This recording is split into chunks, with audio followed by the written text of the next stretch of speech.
from the beginning. And I was shown that that Lucifer would return, that the UN and the Vatican were going to be completely behind it, again, under false pretenses. He's going to show up and say, I'm here to save the day. Would return, right? That the UN and the Vatican were going to be completely fine, you know. Yeah, of course, ahead, you can say whatever you want. I've always hated censorship. It's the internet.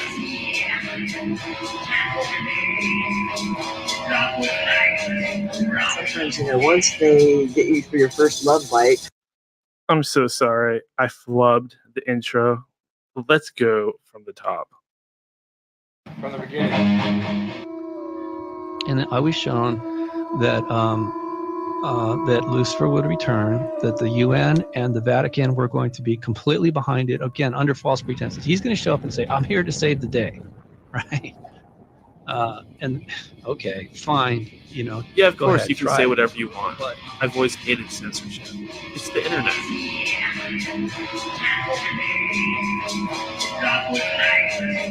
Sometimes, once they get you for your first love bite, well, it depends on how aware you are, right?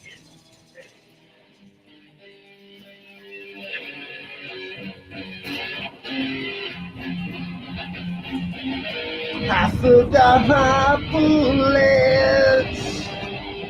I never had a gun. Here I am left standing. Am I the only one? For what I see, memories have guilted me. I'll never see the sun. First of all, as you know, the Anunnaki and the Draco are enemies. Second of all, underneath Baghdad was a stargate that was created by the Anunnaki so that they could transfer from Jupiter to the Earth.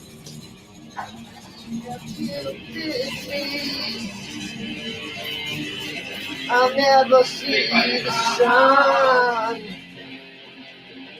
I could just end it all, but the demons will have won. Practitioners that, some are good and some use their magic for good and to heal and to help, and others do use it for evil. And, in some cases, people really were.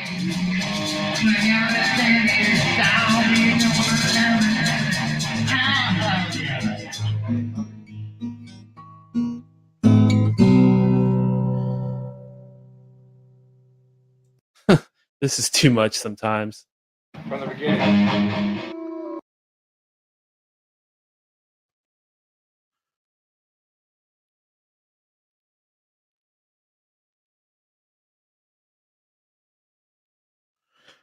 From the broken ruins of Babylon, this is End of Days Radio. I am your host, Daniel, broadcasting to you all the way from the shimmering Emerald City, right here in the heart of the Pacific Northwest. How are you? Today is October 15th, 2022. In the year of our Lord, 2022. End of Days Radio was brought to you. We're on like a 15-year streak, something like that. I'd have to do the math. I know we started in like 2012, so that's more like 10 years. A decade of pain, a decade of pleasure listening to End of Days. Skull and Bones confirmed. Oh, Skull and Bones confirmed. Unfortunately, that was a comment from What's Really Going On in our chat, by the way. The problem with that is that if I was indeed a member of Skull and Bones, that means I would have had to go to Yale. And do I look like a guy to you that's gone to Yale? Do I look like a guy that's gone to any Ivy League school? Do I look like a guy that's gone to school? Probably not. So, Skull and Bones, no. However, I do fly the Jolly Roger as a symbol of my piracy and a symbol of my swashbuckling nature and a symbol of my love for the seven seas. Oh, apparently he was joking. I knew you were joking. It's all good. I just like to have fun with things, even jokes. This episode is sponsored by Mountain Dew. We're not really getting any money from them, but I love to drink this stuff because it's really bad for you. And this world sucks so much that I prefer to kill myself slowly. Yeah. Oh, baby. Today's show is also brought to you by Spicy Cheetos, which are practically impossible to find right now due to the supply line shortages. Again, not really. Today's show, or today's guest, I should say, this is kind of a different type of show. Let me explain to you from the top why I did this. So, for a long time, I've been trying to get my buddy General Lee, the host of Subconscious Realms, on the show, and he loves doing the show. He loves this show. He loves listening to the show. And I've gone on his show a bunch of times, but the last 2 times we tried to put a show together, we got the times wrong, and for whatever reason, he was not able to be here. So once again, we made plans, we set everything up, we put a time together to do the show, and he still isn't here. But because of what happened the last 2 times, I had a little bit of a plan B, right? Even last time we did this too. So this is the show with General Lee, but it's also the Helloween Roundtable show part 2. So if our buddy Lee shows up, then we're gravy. And if he does not, then we're still good. We're still good because we're going to do a roundtable, right? So we don't even have to worry about any of that other stuff. Andy Cruz, Pod Trash Radio, says that alien head is tripping me out. That alien head, I still have it. It was actually a gift from my buddy, my good friend Max Cole, film director, who has created many movies, and we talk about movies to this day. In fact, I was just texting him about the new Interview with a Vampire show, or Interview with the Vampire, depending on the Mandela effect. From Al, Martian Medicine Man. I'm so high right now, I can barely stay awake. Bro, that's not good. Or maybe it is. I mean, I was kind of in the same state last night. I guess it depends what you're getting high on. If you're getting high on some really bad stuff, that's probably not good. If you're high off of life or high off of the Bible, it probably is good. If you're just high off of a little weed, that's probably good. Maybe some shrooms. But stay away from those house plants and bathroom chemicals. They're not good for you. I also want you guys to always remember, shit, some freaking buzzing in my headphones today. Let me try flipping them around. Annoying. Maybe if I turn this stupid fan off. Hold on one sec. I'll be right back.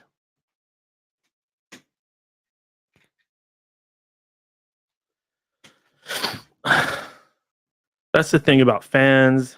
They cause a lot of like wind and static electricity, and they just wreak havoc on your studio. So try not to do the fan thing.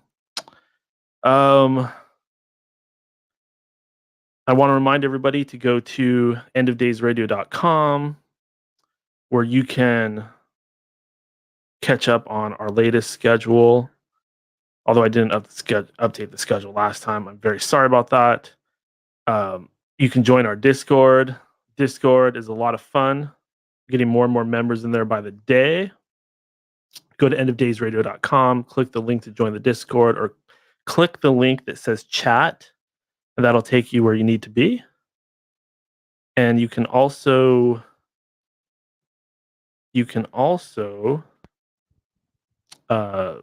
donate to the show. If you would like to donate, that's a perfect way to donate.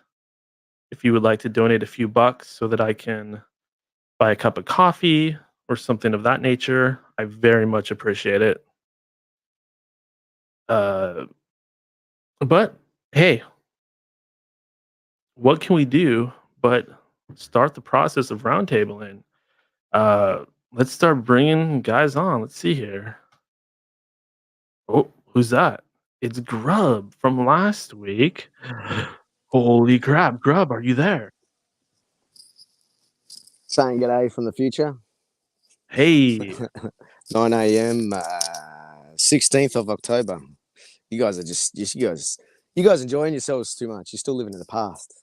yeah, I happen to be experiencing the effects of time dilation as we speak. That is fucking pretty cool. So where's our voices traveling through? How does it get from A to B? Yeah, that's a good question. I imagine we must be using some kind of Starlink technology. Elon Musk probably has something to do with it. We can thank him for everything. Oh, great. So the Ukrainians are hacking our stream. Yeah, And the Russians bow. yeah. They're both having a turn. It's either Russia or China. Oh, we got some more people popping. Before we bring anybody else on, Grub, how has your week been, buddy? Yeah, we expected a flood. Didn't come through down in the Sydney area. Now the floods are down in Melbourne. All the rain. It's interesting. So every now and then, there's enough rain across Australia on the east coast that once it goes back to the ocean rises again. All right. So every now and then we get these massive dumps of rain, like ridiculous. Like we had about a 7 to 9 year drought just before 2019, and then that's pretty much what cracked off the bushfires. We had a big dry lightning storm around this time, actually around Helloween. Would equate to, I think it's the Torrid meteor stream. So it seems to have come across during the night, dry lightning storm, set off all the fires. The fires put debris into the air, circled around the earth, picked up all the moisture, and then dumped it on us, and hasn't stopped raining. I love like a warm rain when you go out there and you just kind of stand in it and soak it up. Is that what we're talking about, or is it like hard, brutal rains? Well, after the fires, it was just raining mud. So literally, the rain would coat all the leaves, and then they would dry grey because of the actual ash. Yeah, that is different. So, yeah. It's like a dust storm, I guess, but it's just there's so much dust that it actually accumulates in the atmosphere and like rains out. Everyone's car was it looked like a volcano had gone off. Grub, do you want to, kind of like we did last week, if I remember correctly, do you want to kind of just throw out a little bit of explanation of who you are and what you're about? Yeah, well, I had a few experiences when I was younger. No explanations for them, but they stuck. And going up through the years, still no one's had any explanation. Went through the kind of looked a lot of the new age stuff. Actually, when I was about 18 or 19 or something, I went into that Reiki thing. So I'm some Reiki master now too. So. All right. So you're a healer. So yeah. Apparently, that's how it's supposed to work. But kind of understanding it, and then nowadays a lot more mature now. You know, family, whatnot, and looking back at it all and knowing what I know now from guys like Raven Kiefer and the Occult Rejects, the End of Days Radio, whatnot, Subconscious Realms. You know, Sweet. These guys have we've for the last 10 years, right? Once Bitcoin came up, right? Bitcoin was important for me. It was kind of like a shot heard around the world, you know. After that 2008, after watching Obama 2 years, then I got into We Are Change, Luke Radolsky, understanding what he was talking about, the Bitcoin and everything. And then the way that the media poo-pooed the Bitcoin, I was like, that's not true. And then the curtain started to melt away, you know. So around the time of Bitcoin, just before the first massive rise, we eventually got into it, made a bit of money, lost it all once it dumped, but most of it was kind of gains anyway. But I got shitty at the media for burning that. I thought I know what you're up to. You know, this was an opportunity for like Africans have taken it by storm. A lot of banks and governments in Africa and South America are kind of losing control because people are turning to Bitcoin to do all this stuff, cryptocurrencies. So there's a gas well in Africa, and it was too expensive for them to actually transport the gas anywhere. So someone made them a Bitcoining mine that can get attached to the gas, and then they burn the gas through the mine and then create the Bitcoin. And so now they're actually selling their gas. You know what I mean? Yeah. Also, So we are in addition to Grub, who I met through General Lee, we're also joined by Raven Kiefer. Are you there, Raven? I am. How are you all? Doing great. It's good to have you here, Raven, as well as Grub. I'm very excited that you were able to join us today. We just talked to Grub, and he kind of told us a little bit about himself. Would you like to do a little bit of intro for yourself? Maybe a little bio on the fly? Man, you're gonna do that? All right. I have a podcast site. It's called No Apologies Enough Said. You can find me at Spreaker.com under Raven Kiefer. I've been doing research for 35 years. I'm one of the old guys now, which is kind of scary. I research a lot of things, but mainly I research the esoteric, the occulted, symbology. You put all those things together and you start finding a story that's been hidden for a long time. And that's what my podcasts are about. And then on the backside of that, since that's kind of scary and not such good news, I do there's a whole series. There's like 65 or 66 hours of stand-up comedy on my podcast site too. All right. So in addition to doing research, you like to have fun. Absolutely. You have to. Tell you what, his bear story is pretty good. Trapped in a room with a bear with a 22 pea shooter. That's exactly what I had. I stepped into a shed and a bear was eating dog food at the back end of the shed, and I didn't see it until the door closed behind me. All I had was an old 9-shot 22 pistol on me. I won the gunfight. The bear went out through the back window. Thank God. Oh God, that is a little scary.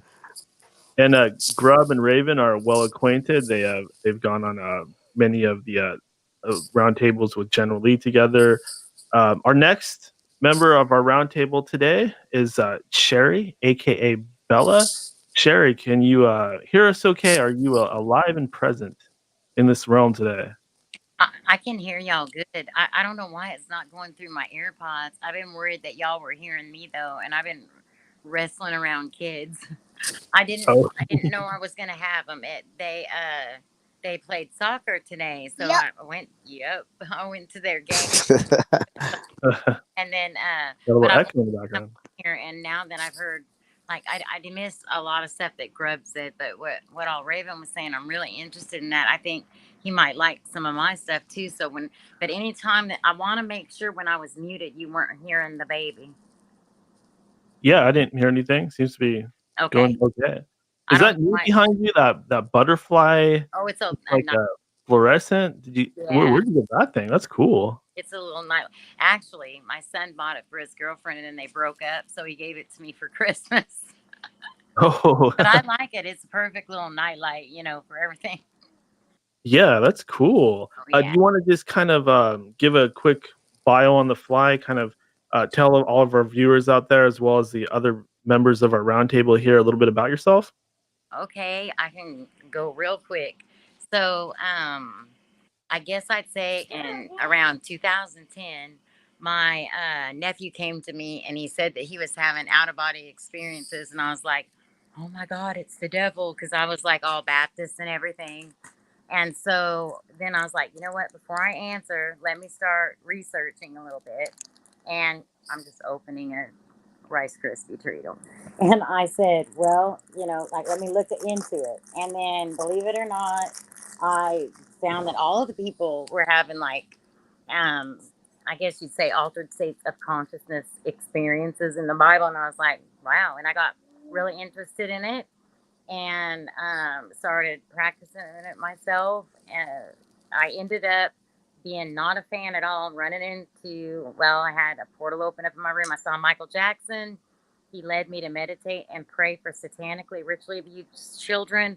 I went through a series of all kind of psychic attacks, and he trained me to be like a spiritual badass, basically. And so that went on, and I'd always preface my story by saying I was not a fan of Michael Jackson. If I was going to run into a dead celebrity, you'd think it would have been like Steve Clark from Def Leppard or Janie Lane from Warrant. Experiences with Janie Lane. And so they're very interesting. I hope I get to tell y'all a little bit about it. I'll try to run down the story later after y'all do some talking. All right. And for this show, I think we're going to go ahead and do just kind of a little round robin. Last show, it was just kind of, I wanted to just kind of go, just like town square and just everybody jump in. But I think this week, let's try something different and just go from a person to person. And we can throw topics out there. If anybody who's a part of the roundtable or anybody listening wants to throw a topic out there, you can put it in the chat or just kind of just bring it up whenever you have a chance. So you absolutely can throw your own topics out. I do, of course, have some prepared here, like usual. I'm trying to get Raven back on the roundtable, but it looks like it's giving me a message that his devices are not connected. So I'm trying my best to get him back up there, but he might need to unplug and replug in his mic or something like that. Decap says, Daniel, I like Red Robin. Those fries are really kicking. Well, hey, Red Robin is pretty good. I don't know why you suddenly want to talk about Red Robin, but hey, I've had their burgers. It's good stuff, definitely. So thank you for joining us, Decap, and it's good to meet you, kind sir. Let's go ahead and get this going. I do want to start off with just kind of a basic question, since we're all kind of the same nature. Oh, looks like we got Raven a little bit more sorted out there. Since we're all kind of the same yolk, so to speak, in a way, I know that we all consider ourselves to be either truthers or at least enlightened individuals, people that are more aware, people that are maybe semi-experts on the topics of the fringe. I wanted to ask you guys, and we'll just go in order. We'll start with Grub in the order everybody's going. We'll start with Grub, then go to Raven, then Sherry. And my first question is, do you feel that it's okay to call people sheep? Like people that are unaware or people that are just, we might call them norms or the proletates or the unwashed masses. Do you feel it's okay to say the word, call them sheep, and why or why not? Grub, please go ahead and start us off, sir. I was always known as the black sheep.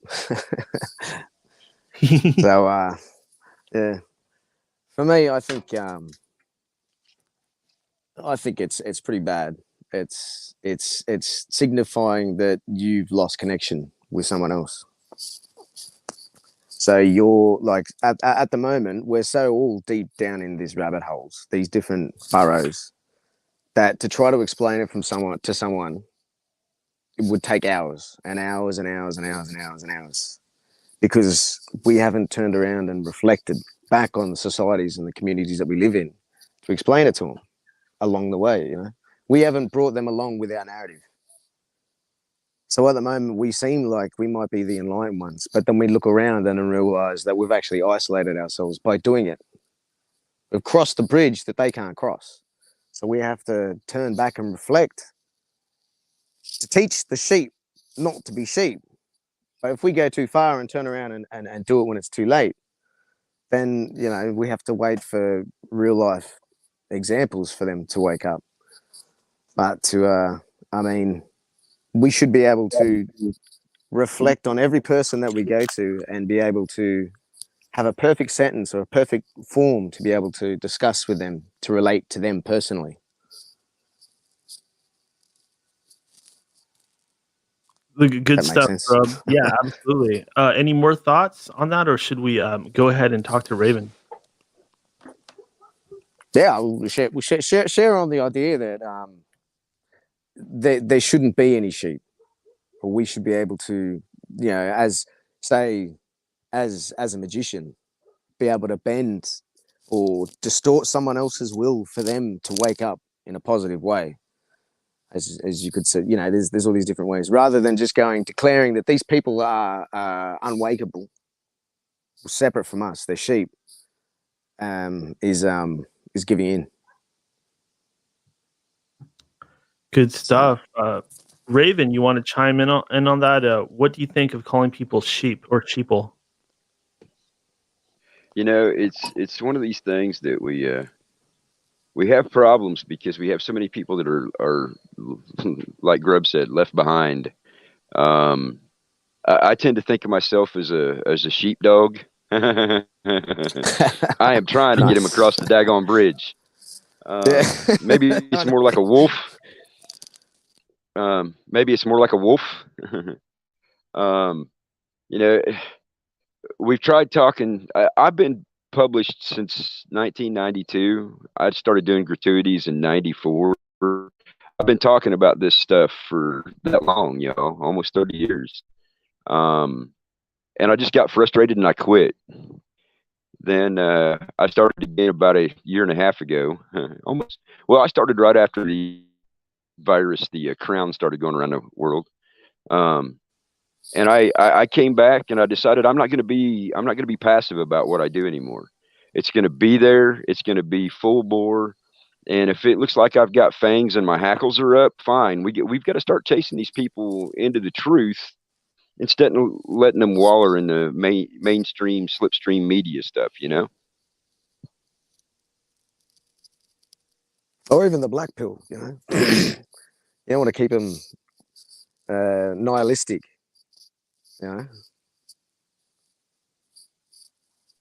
Well, and the other problem that I see is that the nihilistic ideologies are everywhere, and people fall for it because it looks like a better opportunity, and it's actually self-destructive. And that's the other thing we have to address.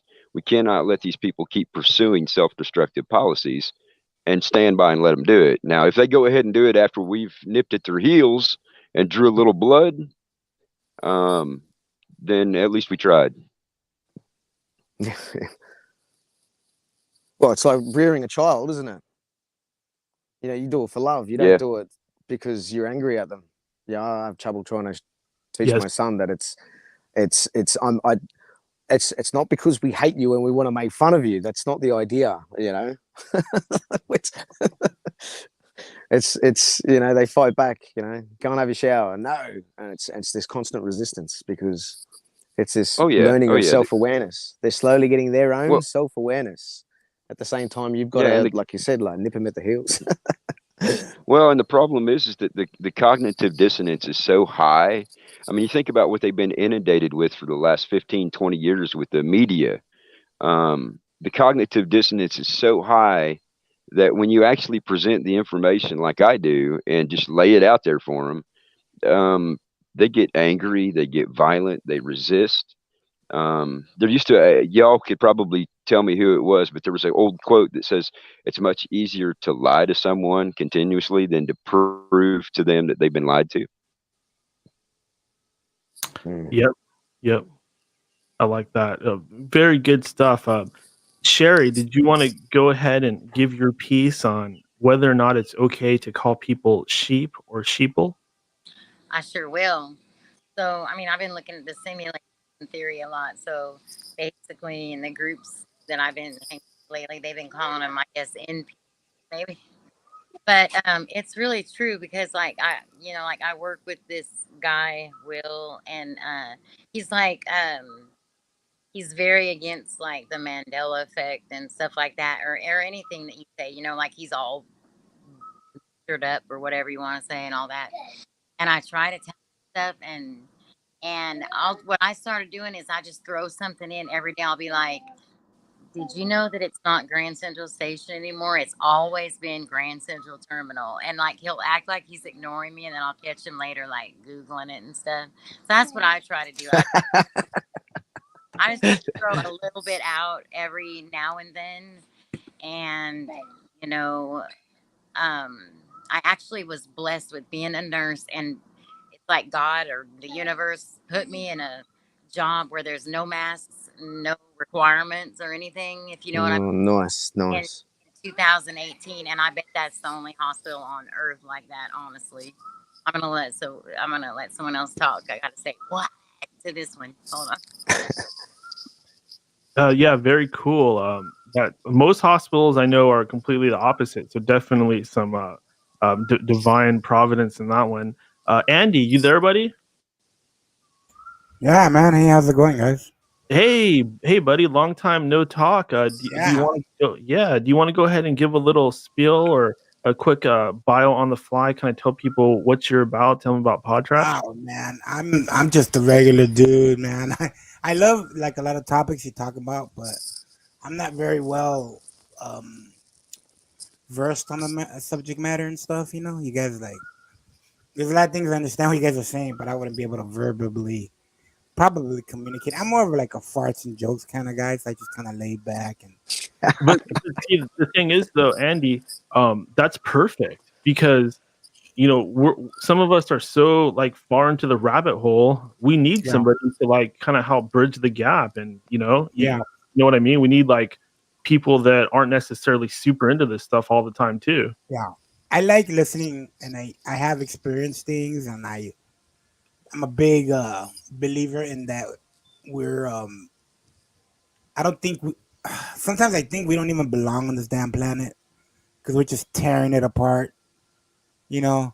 Oh yeah, man. There's other Oh yeah. times there's other times I do feel that maybe we were made here by somebody else. I'm not saying God, but maybe some kind of entity or alien you want to call him. I don't know, but just something feels off about this world, and I love talking about shit like that, you know.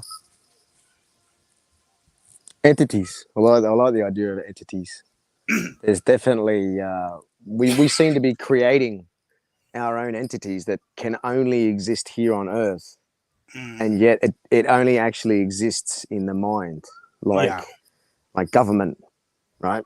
Mm-hmm. So government, we even call them government and corporate entities. Yeah. They're actually trying to get them to get voting rights. So you know what I mean? Like you've got the president, you've got the prime ministers, and you've got all these ministers and politicians, right? But they all work for the government. Even the president works for the government. So who is the government? The government hasn't got a mind. It hasn't got a brain. It hasn't got ears or eyes. It doesn't know anything. The only thing that a government understands is black ink on white paper. Yeah. Hence legislation, right? They aren't a lot of, they cannot agree whether a baby is alive or dead unless it's in black and white paper and the government agrees to it. But who is that government? It's an entity. We are summoning an entity that doesn't exist in heaven or hell. It only exists here on earth, and now we are allowing it to control us. Yeah. And if you through black break that ink down, on white paper. governmental. Yeah, 100%. Yeah. That's gnarly. That, yeah. Yeah. It's funny how they used to say this funny little green paper makes the world go round, but we don't even have that anymore. We have a little plastic. You know, now it's plastic and iPhones that make, because like most of my transactions are through my credit card or my phone or my Amazon, and I don't even really. My dad, whenever I go out with my dad, he's like, well, "Carry money." I go, "I don't need to carry money," but he's like, "Well, how are you gonna tip?" I go, "You're right." So I'm starting to carry like at least $30 in ones in my pocket for any little thing I need to tip somebody for, you know. And but most of my money is either in the bank or in my cards. So it's a different world. mm-hmm. It's a different, like we're all living in two worlds. Like that's why sometimes I just don't like thinking about shit because then I start going down rabbit holes, you know, and depressing. Kind of scares me. Kind of scares me the way we're headed, and you know, I kind of wish I was born like back in the barbarian days, so I could just run around with a sword and just not think and just beat people up. Oh yeah, same here. I was born in the wrong age. Let me tell you, I don't fit into this sissified modern times. The only thing that I appreciate being born in these times is the music. To tell you the truth, There you go. Yeah, you know. that's fair enough. Even music evolves. Now it seems like it's devolving. And moving on to our next topic. This one's very important to me because, oh man, I have a hard time even explaining what happened here. But basically, a spirit told me that I needed to look into Anne Heche because, as you guys know, I'm a researcher.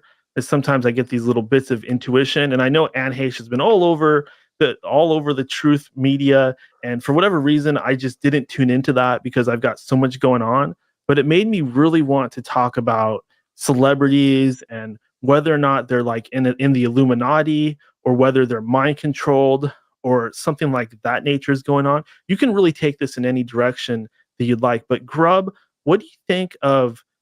First off, do you have anything to say about Anne Heche, or if you don't, or if you just want to go elsewhere with it? What do you think about Hollywood celebrities being mind controlled, MK Ultra, et cetera, et cetera? Have you ever heard of the Guild of Actors? I believe so. Yeah. The guild, even in feudal Japan, there was troops that would wander around the countryside. Even Shakespeare, they'd be doing the same until they set up their own theaters. But they would wander from town to town, and you had to be a professional musician, a poet, to become an actor. So you had to have these other professions, and then you had to learn these acts, and these acts may have come from ancient Greece. So the stories of Trojan, all this stuff. So the actors were well versed in history, music, numbers, letters, writing, how to write riddles. These people were spies. These people wandered around, and this was their job. This is what they did, and they were respected for it and given information and used as to actually teach different lords around the areas because of their knowledge of everything. It was their job. So if you bring it up to what nowadays, and you see that some of the best scientists and designers and engineers work for Hollywood to make all their props and all their things, and then they've got like ideas that sometimes they'll go to a scientist. Even for Star Trek, they went out of their way to try to bring a reality to the technology that they were using and the things that they were discussing. So, yeah, I think for them to be in, or actually primed to be sucked into a cult or something like this is for sure.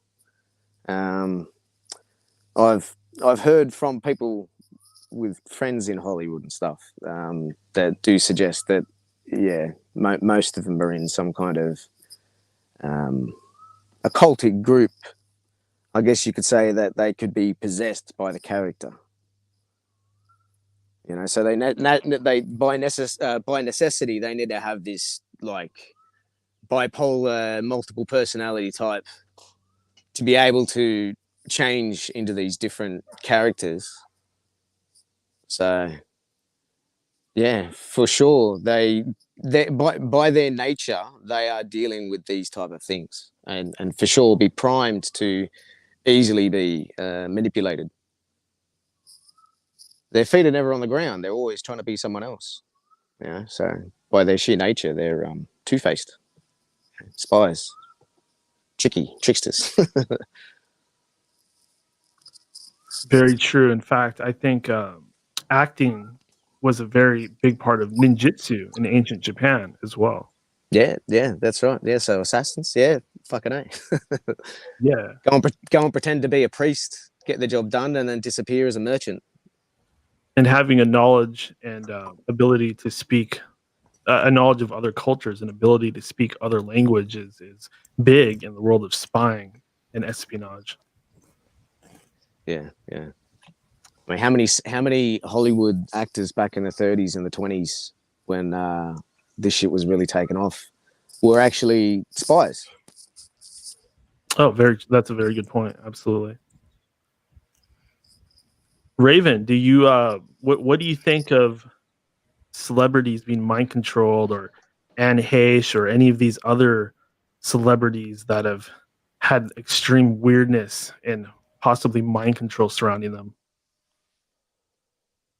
You know, if you look at the children actors as they have come up, you can see that there's obviously something not right. And then you have some of them who get through it just fine, like Shirley Temple Black. All of a sudden, she became an ambassador and part of the system. But the vast majority don't come out that way. The vast majority end up upside down and twisted. But the contract, when you sign a contract, you're signing your image, you're signing your character, you're signing your name for as long as they own that contract. Now on the NH thing, I looked into it because something just didn't feel right. I don't know how to say that any differently, but I did. I looked into the Anne Heche thing, and I looked into the last couple of years of her life.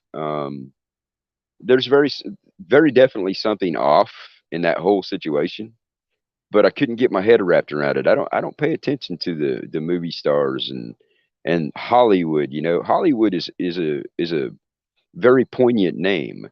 The holly tree has an extremely high amount of crystalline structure to it.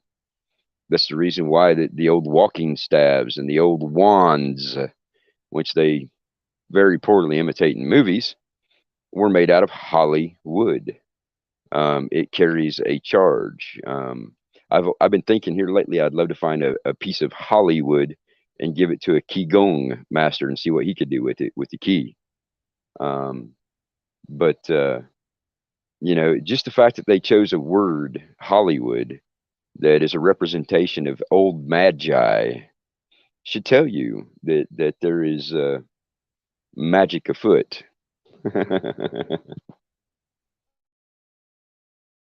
Absolutely.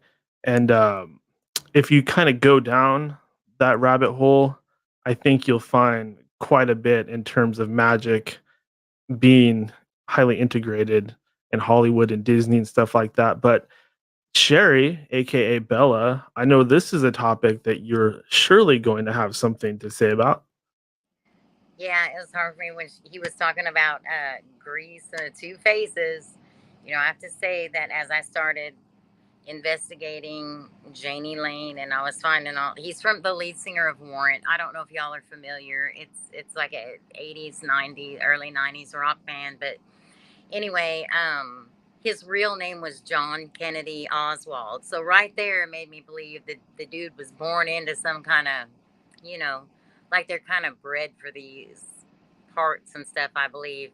But as I investigated more and had found some stuff with Janus, the Greek god, he has two faces, one looking forward in time, one looking backward in time simultaneously. Well, Janie, I found, sings totally all the time, forward and backwards. It's not backmasking, and it's not like some little muse speaking through the. Well, it is, but it is totally reversed. And there has to be some kind of a connection with that. But the Anne Heche thing, I know there's been a lot of German Mandela effects come up lately. Like now, the first attack on U.S. soil was Black Tom, and also the Germans attacked on the Statue of Liberty and killed like 5,000 people, and that was, and then my, there was something as I was looking I can't hear her, bro. the Hichi, or Hishi, Heechee. Can y'all hear me or no? You're kind of fading in and out, but go ahead and please continue. Okay, there was some books written by, I don't know if the guy's last name was he, she, like two E's, Heechee. I don't know if someone can Google that real quick, but it had some kind of a German background, and there's a lot of Mandela effects that are starting to show that they have German backgrounds. Like the Hass avocados changing to Hass. Hass means hate in German. Well, when you get back to like the UFO thing that I saw, to make a long story short, I was telling one of my patients about it, and they were like, "That sounds like those German mind control things." I actually experienced a lot of stuff that was MK Ultra like, and the thing that's interesting is that I'm from that area, like the Long Beach, Burbank area. But I mean, I that I could go on and on about, so I'm gonna let someone else go. But I believe there was a German link to her last name. It seems there was something. Anyway, I'll turn it over to the next. Yeah, the Hesh sounds German. Yeah. Now she was doing a documentary as well, wasn't she? I believe so. It was either a documentary or a movie about a teenager that was being abducted and forced into the world of human trafficking. So a lot of people kind of put two and two together, and they think that it might have something to do with that because Anne Heche was she released a book talking about how she was molested slash raped by her father when she was like, I think she was just like a toddler. And that struck a chord with me. And this was after I got the psychic message that I should look into her. I had certain family members and people trying to tell me about Anne Heche, but I just kind of tuned it out. I just didn't start paying attention until I got this intuitive message. And then I went on to like read a little bit more about her, found out she was, being molested as a child, which is a big part of, the pedophilia and the alter programming, the MK Ultra, splitting a person's consciousness into many parts so that they may be brought about to the forefront or into the light that they say through keywords or subliminal this or that. It's a very deep rabbit hole with her. And if you just Google Anne Heche, like for the movie Call Me Crazy, she's very blatantly doing the Illuminati one eye sign. So, is she part of the club? Is she a victim of the club? Is she this? Is she that? It's going to take more research from my part to figure it out. But I do think there's something important about this.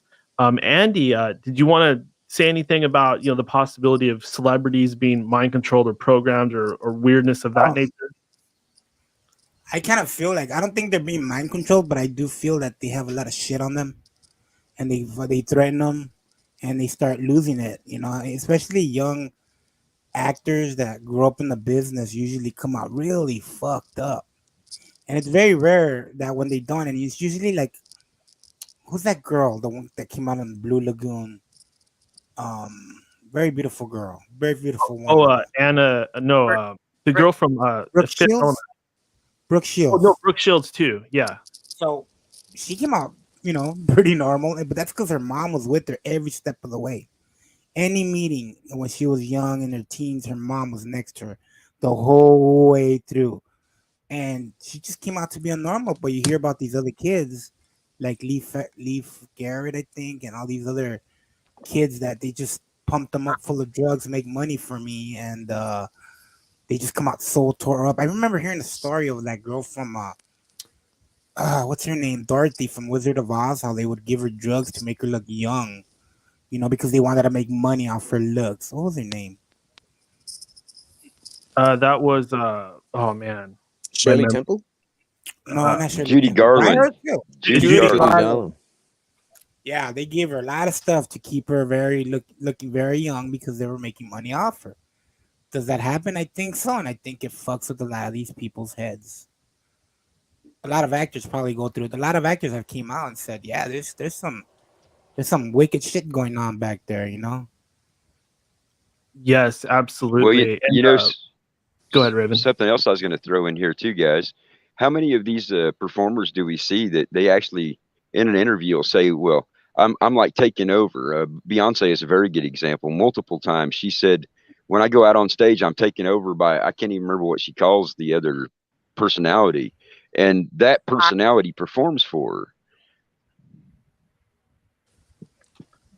Yeah, I think Lady Gaga said something similar. Like her real name's like Stephanie or something like that. But when she's doing her thing and she's singing, I think she turns into Gaga. From Billy Zig in the chat, he says that Brooke Shields was pimped. Wasn't she in Oh, yeah. Playboy at 10 years old? Something like that. I think someone took nude photos of her, something like that. Really? There's some creepy stuff there. Like the person I was about to mention that I thought was her, but wasn't, but still has a lot of creepy stuff going on is Mila Jovovich from the movie. Oh yeah, whole rabbit hole there. Like I read a whole web page showing all these different movies she was in that were weird and all this like pedo type of stuff going on around her, et cetera, et cetera. So I guess there's a certain photographer that's sort of like the Illuminati or NWO kind of I don't know what the word you would use for them, but somebody that like kind of grooms them to get into a handler. That's the word I was looking for. Handler. That's the word they always use for, you know, the people that surround these celebrities, and you wonder how they could be a part of this all. But the reason is they have handlers in their lives that kind of guide them, and they all probably know like a little bit of the equation, but they don't have the full picture, so they probably don't even fully know what's going on themselves. Another one is Poppy. Like I remember Poppy. Yeah, weird stuff right there. Like she did that whole video about the scary masks are coming, where she was wearing that veil thing, and the germ made out of paper was like stuck to it, and she's like, "Oh, I can't get through this because of this or that." And this was years before COVID even happened. So stuff like that really freaks me out. You know, one more would be Madonna. Like after, you know, in 2020, she was making those weird videos with the eye patch on with the X on it, trying to do like Illuminati symbolism and telling people that what's happening now is the great equalizer. Yeah, pretty freaky stuff. Yeah, maybe they primed us. I mean, they did this back in the day to try and set up like the 1984 we can use as such as a strong reference, but it's like they've understood that, and now they're actually setting things in culture to then eventually for them to be able to make money off or utilize. So now Madonna's now trying to see a way to be actually.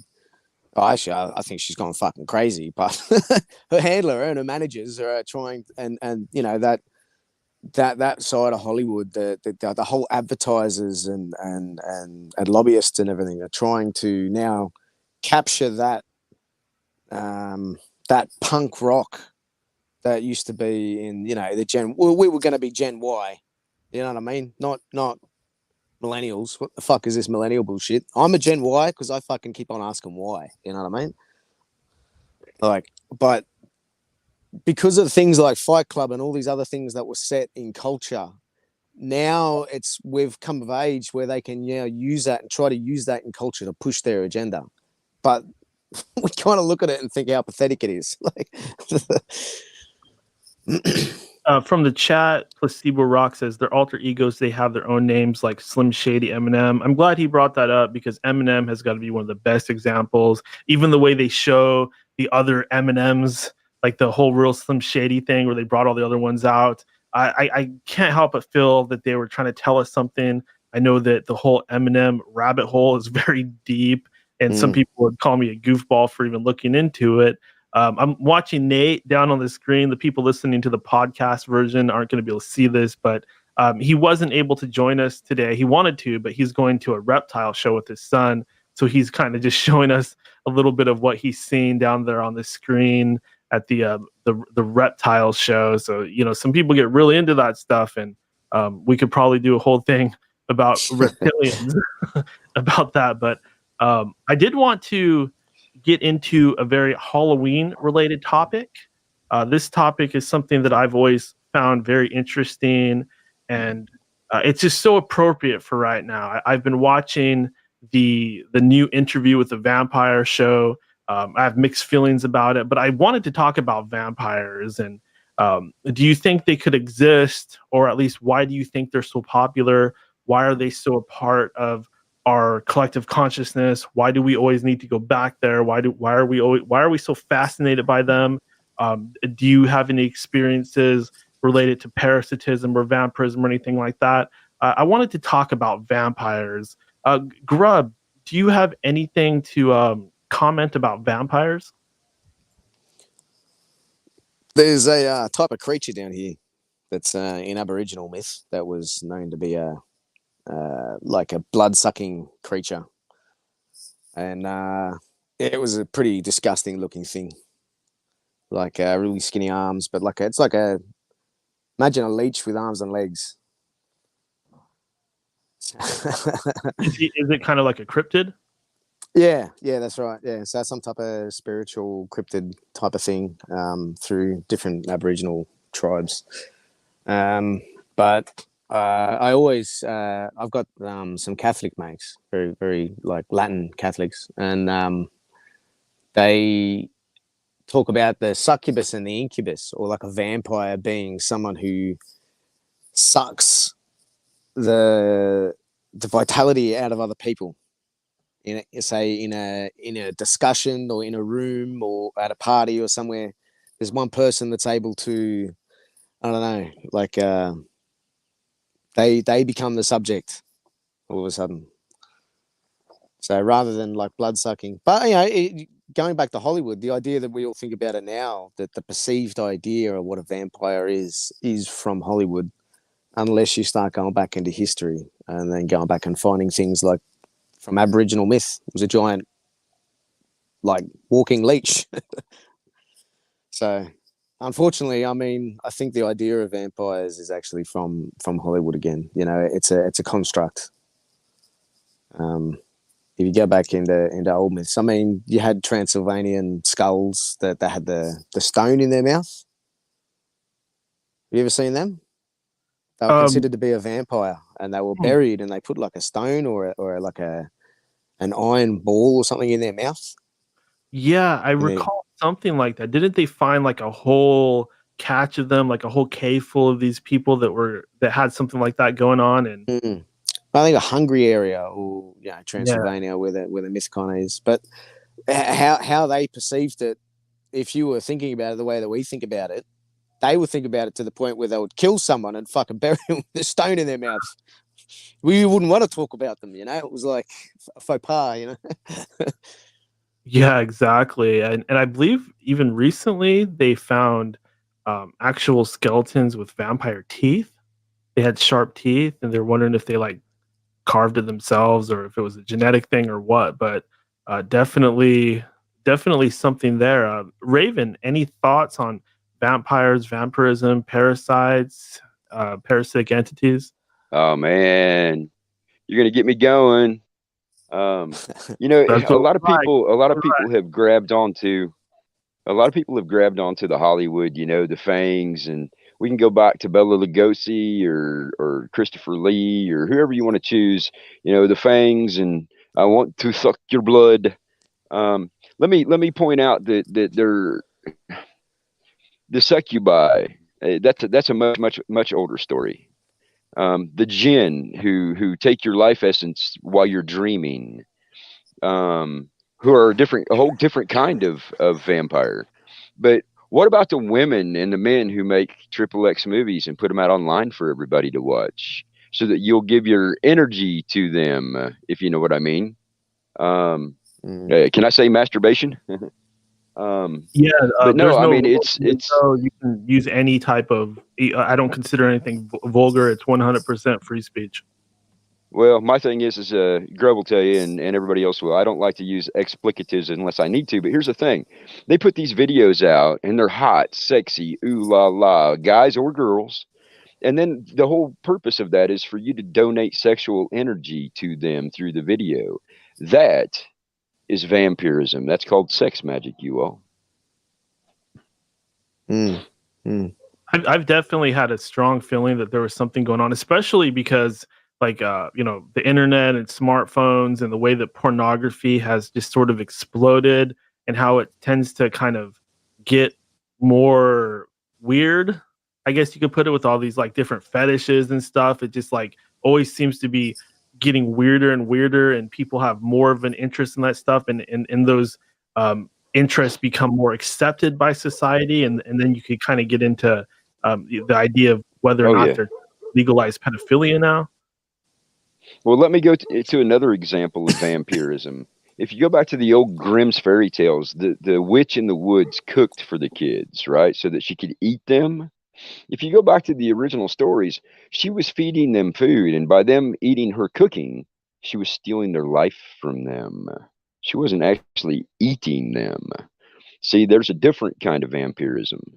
You take care of somebody and you suck their energy off slowly to keep yourself alive. These are things that you can find in esoteric works all over the place. Most people just don't study deep enough. So you have to, people need to be careful because they create these movies and these TV shows and things like that and novels, whatever, to impart an idea, which is often very, very counter to what you're actually dealing with.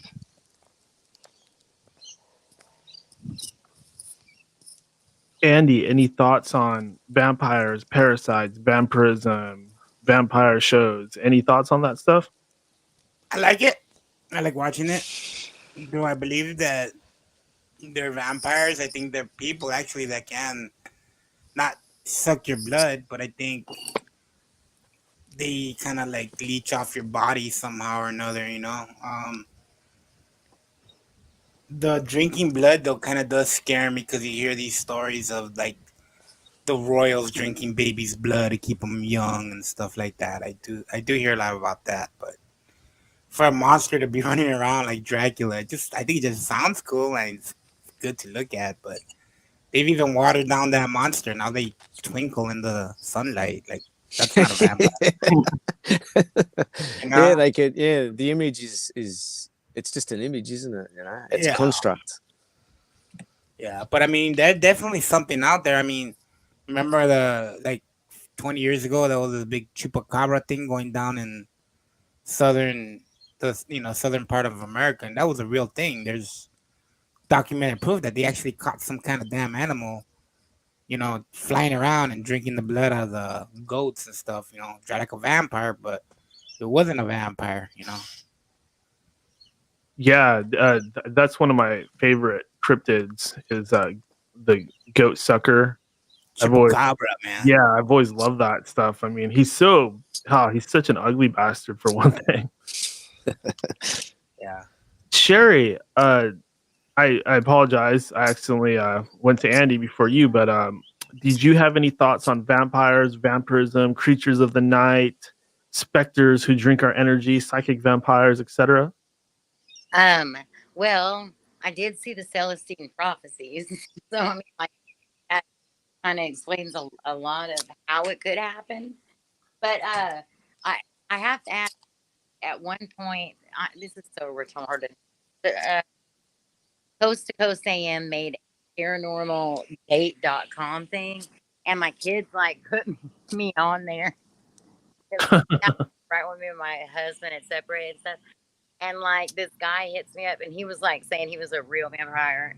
I live like really close to New Orleans and I didn't answer him and I didn't go back. I mean like go back to the site or whatever, but he claimed to be a real vampire. And I know one time I went to a Marilyn Manson concert because I have a friend that she'll go to my concerts if I go to hers. And it was like Slipknot and Marilyn Manson. And like one of the Slipknot guys, I felt like he kept looking at me and he was like, I don't know, it freaked me out. So I went and I was hanging at the bar in like one of those old time beautiful theaters with a bunch of kids that claimed to be vampires. And they were real cool, but they had like fake vampire teeth like implanted and stuff. So I'm saying, I don't know if I believe that there's actual vampires, but I do know about the A word that was mentioned in the chat room a minute ago. And that to me is pretty darn close to like a real vampire. Yeah, I believe she's referring to the adrenochrome brought up by Billy Zig. And yeah, definitely a massive part of this. In fact, related to that, I do believe that earlier I retweeted, let's see, where did it go? Here it is from, it's a Health Watch on, get Grub back in there. I'm not sure where this is from, but the mainstream media is now openly reporting on the elite lining up to ingest the blood of children. This is from the Free Thought Project. I like to cite my sources on that. But basically, what they're talking about here is now they're admitting to it. They're talking about how rich people can pay a certain amount of money to have the blood of teenagers pumped into their system, and they swear this works. It actually de-ages you. It brings you back to like looking like you're younger. I believe the lady's name was Elizabeth Bathory, and she was taking baths. She was this old aristocrat from back in the day who was killing her servants and bathing in their blood, and she was basically doing what they're talking about now that they want to kind of introduce to the general public. So this stuff is becoming mainstream, and to me, it's absolutely horrifying. I have to wonder what exactly is going on. I know that Bram Stoker, the gentleman who wrote Dracula, was actually a part of certain secret societies, and I believe he was, if this is true, what I was reading the other day, he was an acquaintance of Aleister Crowley. So it really begs a lot of questions and gives people maybe something that they could research on their own if they want to jump down that rabbit hole. I do want to mix it up a little bit right now. So, I've offered, 4 or 5 topics so far, but I like to kind of, have a free thinking, free flowing thing going. So I'd like to turn it over a little bit more to the guests on the roundtable and just go in the same order and see if they have any topics that they'd like to throw out there. And, I'll of course comment on them myself. I'm going to, of course, go to Grub first since he popped on here first. Grub, and if you don't have anything, you could just pass. We'll go to the next person. That's totally cool too. But Grub, did you have a topic you'd like to introduce and talk about? Well, I was just thinking about this, the idea of the blood and what blood is and what the heart is. I've just kind of learned recently. I've been watching this stuff about toroids and hyperboloids, right? And when they separate blood, right? You've got the red blood cells and the white blood cells, or your plasma. And with a centrifugal force, so if you spin the blood, you can separate. So one substance will go to the center, the other substance will go to the outside. And when they separate your plasma, you end up with this yellow golden liquid, this plasma. And what they've been saying about the heart and the amount of capillaries and small blood tissue where blood flows in the body, that the heart itself, if it was actually working like a regular pump, it would explode. There's no way the pressure would be able to work the way it does to push that thick liquid through basically a sponge, your body, right? So what this guy is suggesting is that when the heart, like if you get a heart, there's a few points that you can pick and actually unravel the heart, and you actually find that it is like, it's a tube with a twist in it, and then they roll it up. So the way that the pump hearts, the way it pumps the four chambers, is it actually pumps the blood into a spiral. It vacuums the blood. It actually compresses the blood from the transverse, so from the diameter shrinks, and then the actual blood gets longer and thinner, denser, and that's how it's actually able to get through to these smaller points in the body. But as this vacuum hits in the middle, it separates because it's a vacuum. So it's doing almost the same as when you separate the plasma from the outside, from the red blood cells. And as this happens, you get this shock of electricity, or the dielectric or static electricity throughout the body. So this is the electrical side of the body getting produced by the heart. So it's not actually pumping, but it's actually sending electricity through it as it separates. Do you kind of get my drift? Yeah, so I think the stuff that people are eating, if they're ingesting it, I think they're actually ingesting the plasma or injecting the plasma. Yeah, this is interesting because I think we're kind of getting into the spiral, because the spiral has all this mystery around it, and it has to do with the numbers 3, 6, 9, and also the whole area of torsion physics. It's all kind of related to the same thing. So you telling me that our circulatory system and our hearts work in a similar fashion to that is massively fascinating to me. And yeah, it's dual purpose. Yeah, it's almost kind of like I don't want to go, to be too assumptive here, but it's almost something you could use to prove creationism in a way. It seems like something that would have to do with intelligent design. Would you agree with that? I believe there would be some type of duality to it all. So if there's almost, let's say, the yin and yang factor, if there's multiple consciousness here, or multiple versions of life here, then on the opposite side of the scale there would be one. If it's I'm thinking there's an ether thing. There's a mirror, like a veil. There is a veil between our side and the other side. But I think you have to kind of look at it as like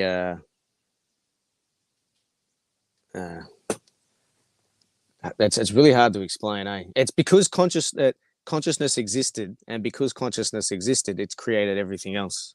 It's kind of one and the same thing, like a chicken before the egg, almost.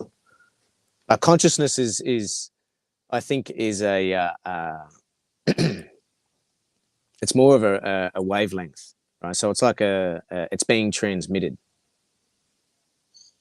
So if our consciousness or our soul or our awareness here, looking outward out at the universe from the inside, that's being transmitted to the body. So once the body dies, for instance, the transmission is still being broadcast. The body dies, but that awareness and consciousness goes back to source, which is where the transmission's coming from. But if this is the receiving side of the consciousness, then the other side would be the transmitted side. So whatever that is it a oneness of all the consciousness together, or is it worth being worshipped, or is the individual on this side just as worthy?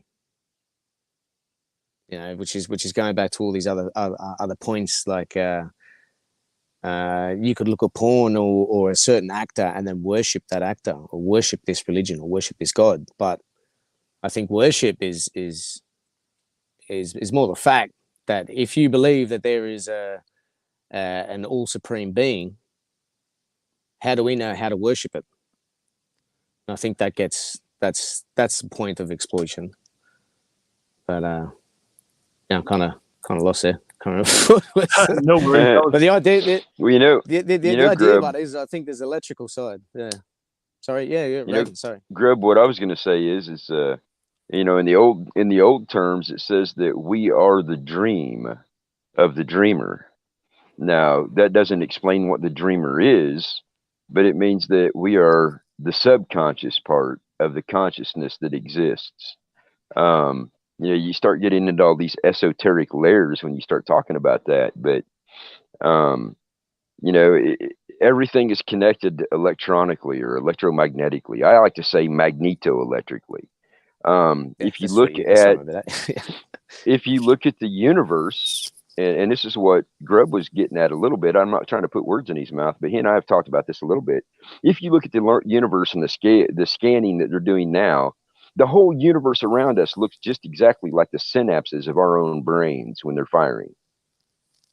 Same kind of electrical pattern, same kind of electrical firing between places. It's funny to say it this way, but what if we are somebody's dream? And that's the reason why we can relate to that thing that we can't identify, but we know it's there. Does that help any? Yeah. Yeah. In fact, that reminds me of an idea I've been kind of toying with over the past few weeks or so. I think it popped up on social media, but somebody presented the idea that we are all actually on the astral plane. We're just on like a lower level of it or something like that. So maybe we are in a dream or in a dream or at some layer of an overall dreamscape. Like maybe the dream world, so to speak, is just as real as our reality, but this place that we're in right now has some sort of anchors that cause things to kind of coexist naturally, if that makes sense. Oh yeah, oh yeah. For me, it's you hear people who say that they've had a dream and they've lived a whole lifetime while they were asleep for a few hours. You hear people talking about being in a place where they're themselves, like say Raven jumped to this other place while I was sleeping. And I know that I'm me, but it's a different me and the world's different.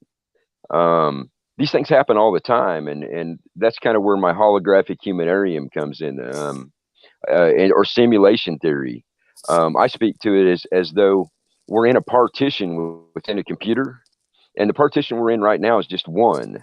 And we happen to be very lucky because we can go to other ones to get relief from this one. Yeah, that's very true. And I'm not the first one to say it. I've just said it a different way. Yeah, that's what allegory is. That's why religion is so easy to be played with, isn't it? All these different concepts and constructs. It's all allegory because these things cannot be perceived in the world that we're congregating in now. It kind of reminds me of the superhero Green Lantern. He can actually use his ring to pretty much make anything that his imagination is capable of creating, so long as he has the willpower to back it up. But you're only in the world of Green Lantern, you're only as powerful as how creative you are or how much willpower you have. And maybe that's a truth that stretches into our actual reality as well. Maybe there's something to that. Maybe the more creative we are, the more powerful we are on this plane. Well, the people who have the creativity seem to be the ones who either become the completely warped, top of the echelon of the insane with all the money, or they end up being the ones who are the artists and the musicians and the writers, podcast creators. There's something to the creative aspect of the spirituality that connects to it. A lot of people don't relate the two together, but you look at all of us who do podcasts, all of us who do the research, and I call it occultology. We're studying hidden things. We all have a creativity of our own, or we wouldn't be able to look at these things differently. Sherry, did you want to chime in on the idea of dreams and parallels and parallel realities and mirrors and everything that we've been kind of discussing so far on the topic? Blood? That there is some kind of coding reality, whether it's natural or unnatural, because I feel like I found it in like ley lines and addresses, birth dates, zip codes, area codes, and things like that that'll have all these synchronistic connections to where I don't know if it's natural or unnatural, like type of prison planet type matrix thing, or maybe it's both, but I do believe that it is some kind of like simulation type reality. I'm trying to plug that into what y'all were saying, because if you're dreaming and you're like in a lucid dream or what, it's kind of like a dream within a dream within a dream, like different things playing, like The Sims, or like a microcosm of a macrocosm. I'm probably not making any sense, huh? No, that makes sense. I think video games are a great analogy to what we're talking about, because the way that they progress, like when I was a kid, it was Super Mario, maybe even Pac-Man before that. And now, the latest stuff using like the best computers and the PS5 or Xbox, whatever it is at now. I'm getting old, so I'm getting out of touch. Forgive me. But it looks almost real. It looks almost like photorealistic. And how could it have come this far from when I was a child being born to now it looking real? That alone really puzzles me. It makes me wonder if, maybe this is just a dream. Maybe I'm dreaming about the dream coming alive inside of the computer or something like that. It just doesn't make sense that I would just happen to be born in this time when these computers are reaching these levels and the iPhones coming out and stuff like that. Andy, any thoughts on this subject of everything we just talked about? Dreams, computers, simulation, parallels. Well, for some reason, I keep remembering our modern prophets of our generation, the Simpsons, right? And they actually had an episode where what's the old man, the rich old man, what's his name? Mr. Burns. Mr. Burns. Mr. Burns. He actually has a blood transfusion from Bart, which gives him strength, and he just becomes younger. He felt younger, and this was years ago. Like, if you go back and look at things like that, you're like, why are the Simpsons always just kind of correct on shit? They actually, it's very funny if you go back and look at how right their predictions have been over the years. And the blood thing just kind of does. There's something there, right? If you have the money to pay for it, these older people, they will pay for. Well, what I hear is a baby's blood that they want. There's something in a baby's blood that that they want. That's what I've read. Yeah, that's like astronauts. When they go into space, their telomeres grow and allows them to heal or grow slower or something from the cosmic rays. Yeah. So when they come back down, they start to disintegrate after a bit. But the treatment itself is like proton treatment or something. I think Tesla and stuff was working with some of this stuff.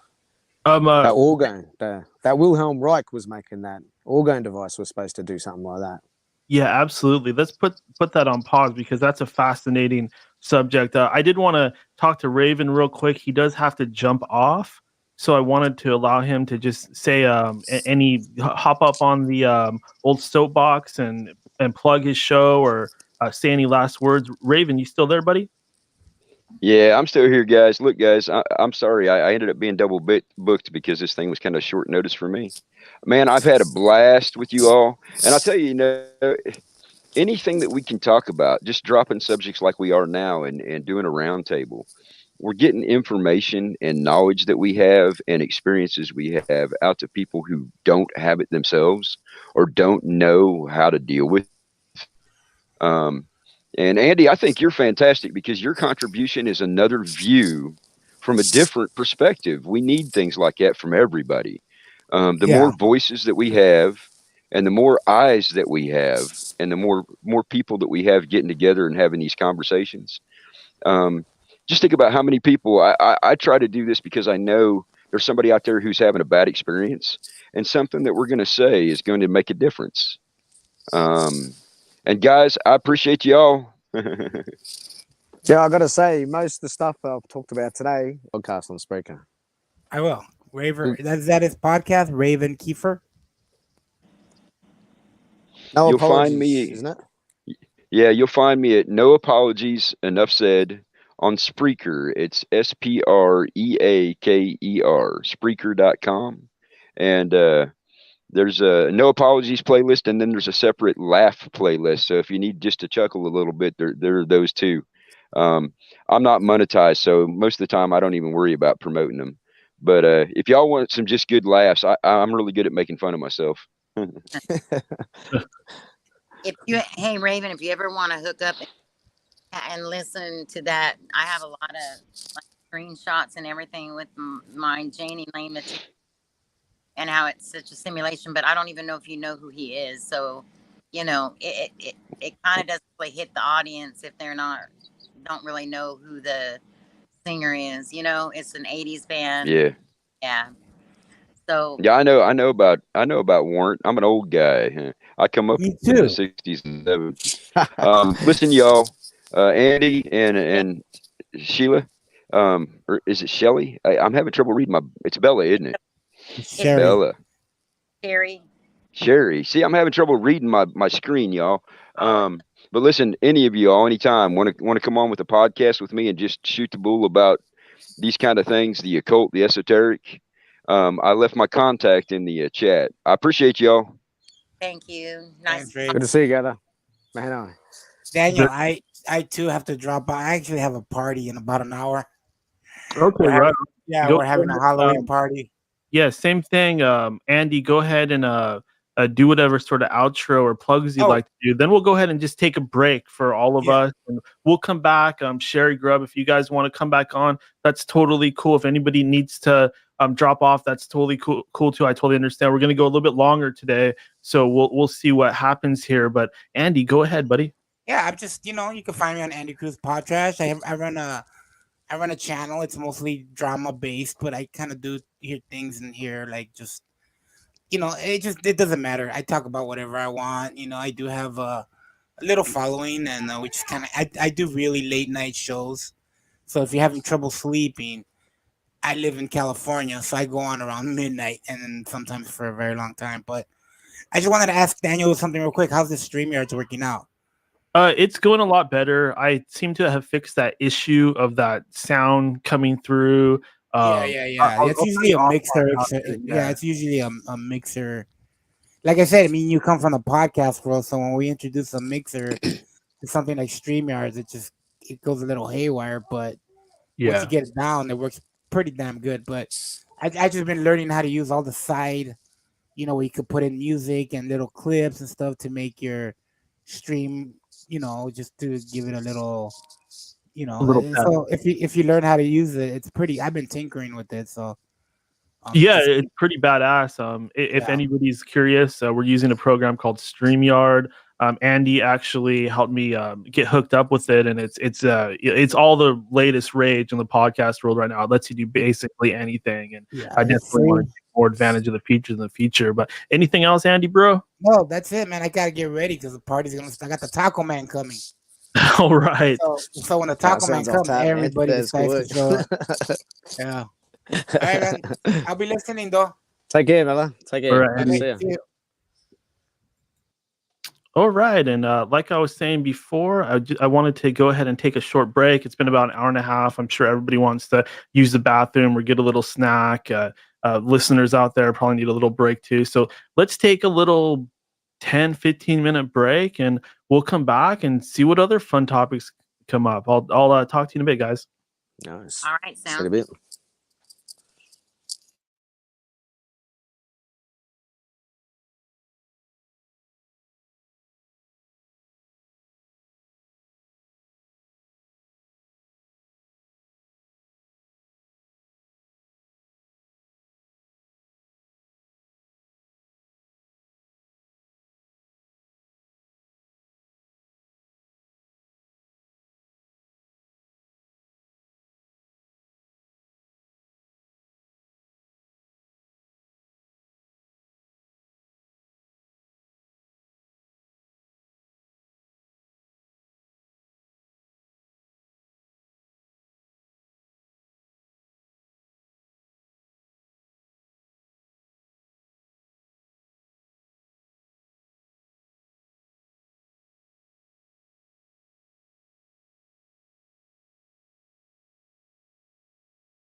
Welcome back to End of Days Radio.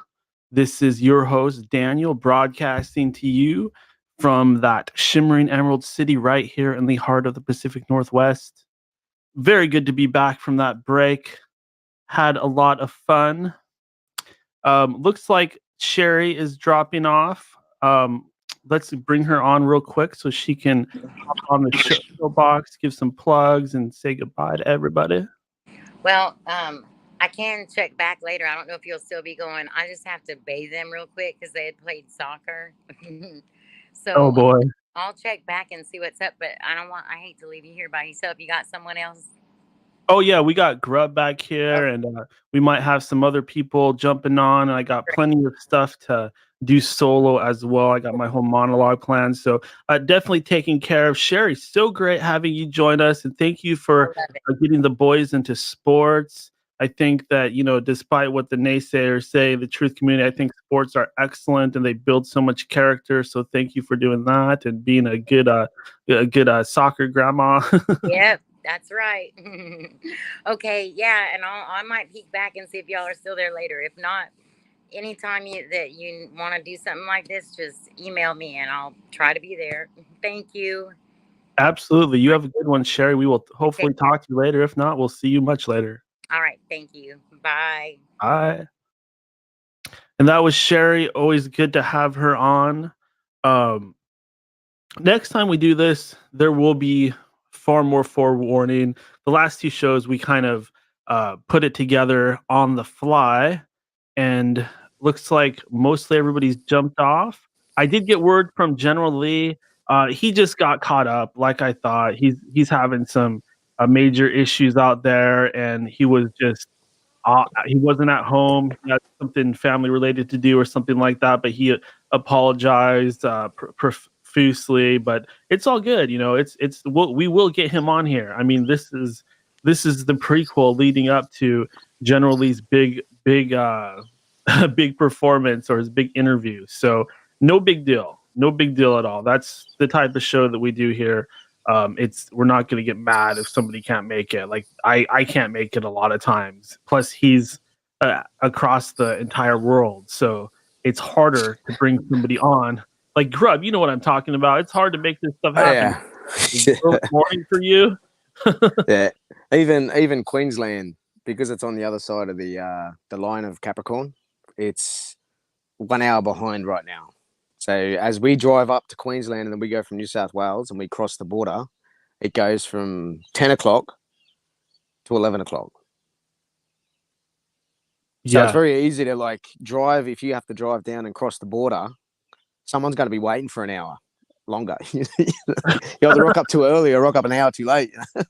Yeah. And now this begs a question. Is the Earth round like so many of us think, or is it flat? I mean, are you upside down there, or am I upside down to you? What do you think of all that? Is it just all an illusion? Is it part of the dream? Does it have something to do with the toroid structures? Yeah, toroids and whatnot aren't visible. So we don't actually see them. So we can't see the full dimensions of every solid object we see. But on the other hand, if a flat Earth, if someone believes in flat Earth, and they also believe in the magnetic field, then the magnetic field is a three-dimensional thing, goes up and down and left and right, right? But here on Earth, if you get a magnet, right? Mm-hmm. So saying that the Earth is made up of lots of magnetic dust for it to create a magnetic field. Right? So there's something magnetic in the Earth, right? So if the Earth's a giant magnet, but it's made of a disintegrated magnet, thereby if we get a magnet here on Earth and we pulverize it, we just keep beating it and beating it and beating it and beating it, does it make a flat disc or does it make a sphere? It defies gravity if it makes a sphere. I think of it being flat. That's something that's really key, because for our model of the Earth to work, we have to make the magnetic properties work. I've even seen some models of flat Earth, or I suppose you would call it more of like a domed flat Earth, because that's what a lot of people's models look like anyway. It was built A big like snow globe type of thing. yeah, like a snow globe with like a magnetic generator underneath it, which somehow has to do with the North Pole and exactly how everything is like sticking to this planet. I think, by like even you saying that, I think it. You're right. The magnetic fields are kind of key to all this, because if we don't understand what magnetic fields are, and we don't understand what light is directly, and we keep calling it a duality, being a particle on a wave and whatever, then people are going to come to conclusions like the world's flat or the world's round, or it's a shape other than what we think. It's a cube. It's a giant tetrahedron. Like, there's lots of different ideas of what it is, and even ley lines are used to try to actually map the shape of the world, and it turns out to be like a dodecahedron type of shape if you follow the ley lines, or if you look at the old maps, you'll see that there's no longitude and latitude lines, but there is radiating lines from points. So you'll see that they're trying to map a single point like the pyramid, and then draw lines outwards radially from that pyramid. So they weren't necessarily measuring the Earth in a longitude and a latitude, if you know what I mean. So the conclusion of that would be the perfect, even sacred geometry would be a dodecahedron. So there's lots and lots of multiple facets of flat surfaces. So it would be both correct. You would be both round and flat at the same time. So, in essence, gravity itself would have to have something to do with the fact that we have a magnetic North Pole. I mean, how could those two things not be related? It doesn't seem to me like they do a good job explaining why we stick to this planet, other than the mysterious force of gravity, which is probably one of the main things that like a flat earther will use to try to press their argument, is the fact that we don't really know how it works. I mean, from what I hear, it sounds like you understand at least a little bit better, because you're going deep with this magnetism stuff. Yeah, I mean, I am told that I'm on the southern hemisphere, right? So when I go up to look at Orion, I need to look to the north, and where I am, I never see the polar star. I never see Polaris. Do you know what I'm saying? But Yeah. I get a better view of the Milky Way, so I can see that at least the sky is a dome, right? Mm-hmm. But not only that, the magnetic flow goes from like I think it's south to north, yeah, or goes north to south, one of the two. There is a flow. There's a directional flow. And that's like I said last week, if you get a spherical magnet and you can mark the North and South Pole and you put it on a flat wooden surface, it'll point to the direction of the flow of that magnetic field. Which means the flow is actually coming out of the ground, not at 90 degrees. It looks like from where I am, it's coming out of the ground, going to the north at about 60 degrees. So if you think about, okay, if a magnetic field is a toroid and the world is flat, that means the magnetic field should be exiting where I am at 90 degrees. It doesn't. It goes at like 60.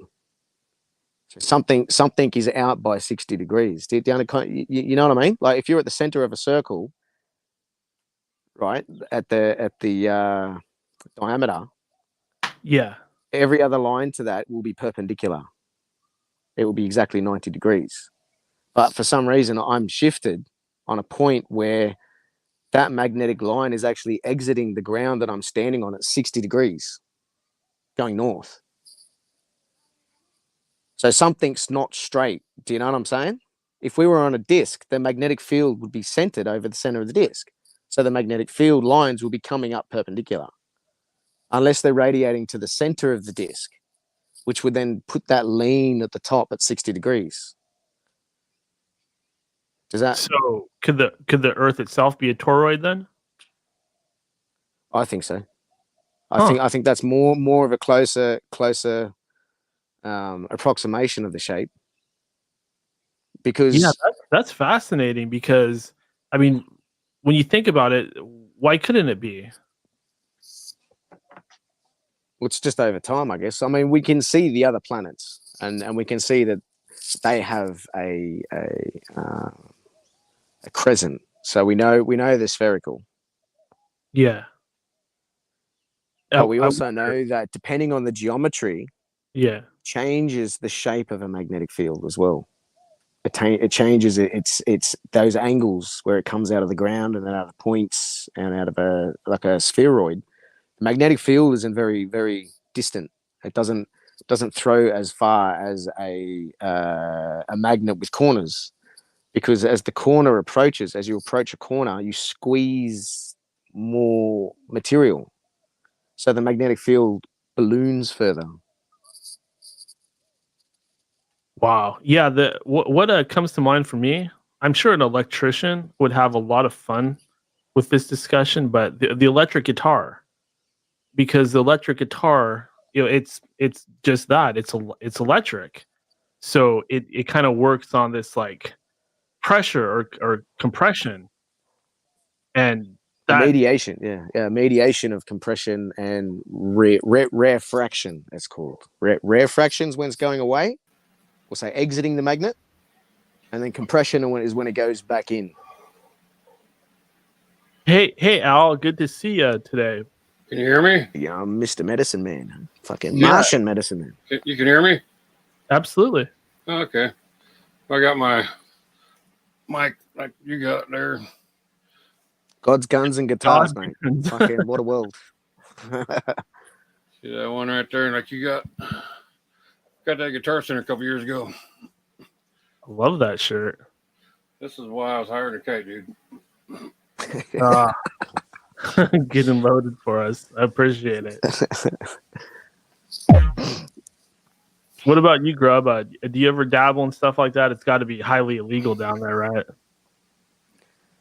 It's kind of weird. Our weed history back, say, from the 60s to the 70s up to now. Kind of like it was here back then. Yeah. Most of our stuff came from Southeast Asia. So all the seeds and the original strains that we had were more sativa type. I used to get that back in high school. We used to get Thai stick when I was in high school. Bud. We used to call it Bud. Yeah. And I've had some Thai stick dipped in opium before too, man. It gets so fucking high off that shit. One bowl, man, you're like on cloud 9. Literally. Yeah.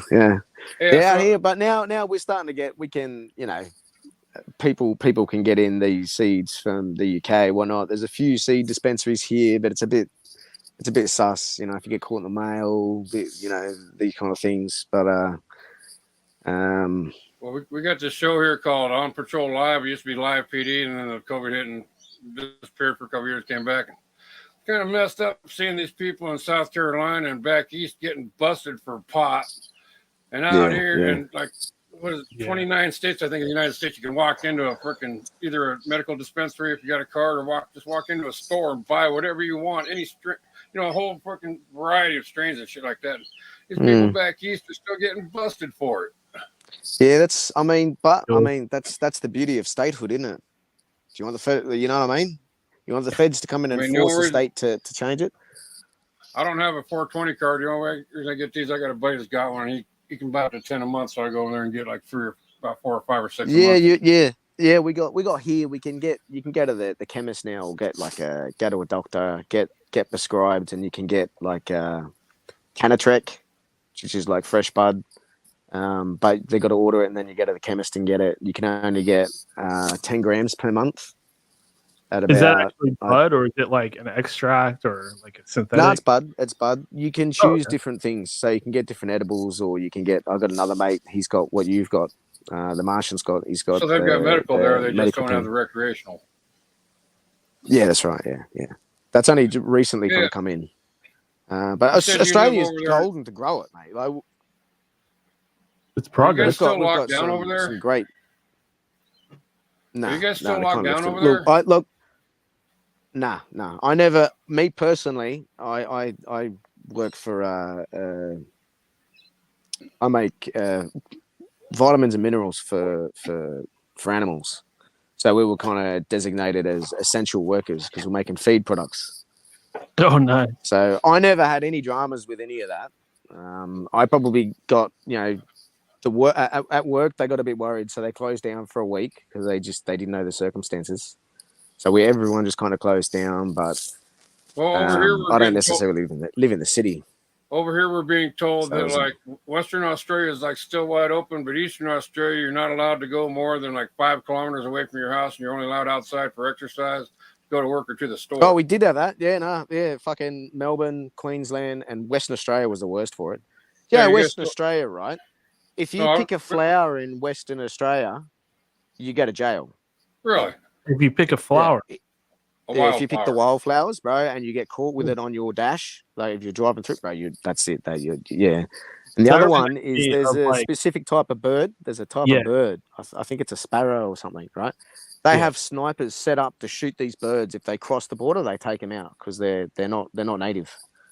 It kind of reminds me of the old stories of like the hunter killing a deer in the king's forest, and he gets put to death because he killed the deer in the king's forest. Yeah, It's just like a return to that stuff. Yeah. There was one guy out in the desert that ended up getting a petition, and he actually made his own land to be his own country. So he had his own post box, he had his own currency, he had his own everything, and it was just this land. It's a massive slab of land out in the middle of the desert. Oh, we got to. And do he managed to fucking the government and everything gave it to him, and then I think once he died, he relinquished it. But it was he was king. He was king of his own province in fucking the middle of the desert. You had to get a passport stamp on your passport and everything. I want to be a king. I want to start my own country. I want like 8 wives, and it just be all about me.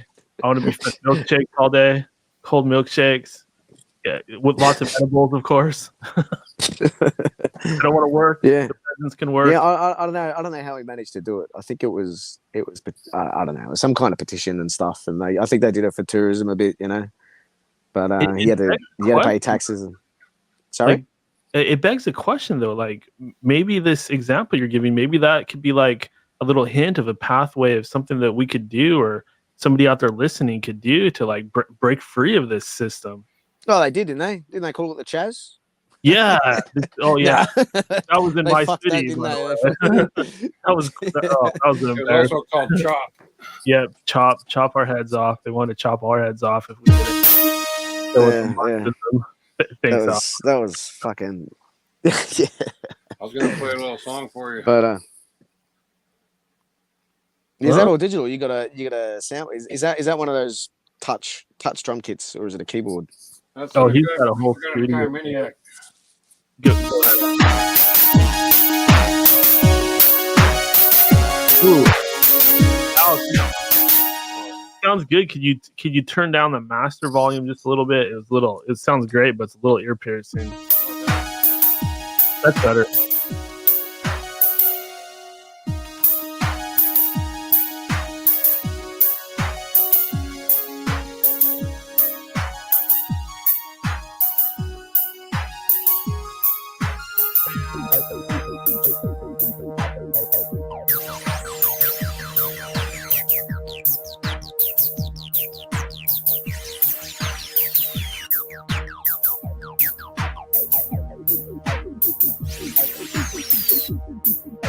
He does all this stuff just on the fly. There you go. I'll see if I can. Oh, I didn't know you were a musician too. I think you just helped me with my compression problem. When I try to do a YouTube live video or a Facebook live video with my music playing, it squashes it. You know what I mean? Oh, kind of like when there's a bunch of people talking at the same time on your videos. I noticed when, like last weekend, when everybody's talking at the same time, it kind of squashed it a little bit. I was trying to figure out why I can't get rid of that, or how it can And I think you told me to turn my gain down. Might have just fixed that problem for me. Thank you, Daniel. Oh yeah, no problem. Yeah, I used to play electric drums with a Bolivian band. They were like a pan flute, Right there. the traditional Inca band. And Got I mine. used to use the SPF 20. I've got Which a one's that? Simmons, SD 1000. I bought it at Guitar Center. It was a wall. Oh, okay. It was a demo unit. They had it up on the wall, and it was like way super cheap because it was a floor model. People to play on practice. And I got like a $1,200 unit for $300. $1,200. Yeah. That's a deal. Yeah, it was on. There you It was a floor model. The skin I'm using is from a pipe band. It's Kevlar, woven Kevlar. I don't know if you can see that. Yeah, I need to. I hate to get a mesh. Try to get some mesh pads because they react more like real drums, like the ones you got over there in the. Oh yeah, these ones are. Yeah, these are loud. It's a big stage kit. Yeah, exactly. Yeah, but you got the mesh Some iron electric kits coppers. have the same response as a regular head, whereas the pads don't have the same response. You know, they're harder to play on the pads. Mesh kits are easier to play like a real drum set. Yeah. I found this when I play the Kevlar and I use the hickory sticks, it really fucking smashes your hands, eh? Because normally you'd use the oak on a normal pipe stand or a pipe band, marching band or something. You got the lighter sticks, the lighter wood, maple. I think it's maple. Yeah. So using the hickory on this skin, bro, I can't get the skin tight enough because I've only got if you look at the toms, I've got the cast rim, so you can get them more tensile strength on them. But on this snare, I need to get the other rim because it's only a pressed rim, and to tighten down the Kevlar to get it tight enough, you need to use press skin or they just bend. You know what I mean? I didn't even know they made start to Kevlar warp. freaking drum heads. I had no idea Yeah, they push back. So yeah, it's like a beach, bro. They push back. Nice snappy sound, but as well, you know. I know where all that. Why it was too loud. I got the mic and going through the mixer too, straight into the computer. That's why it was so loud. To kind of...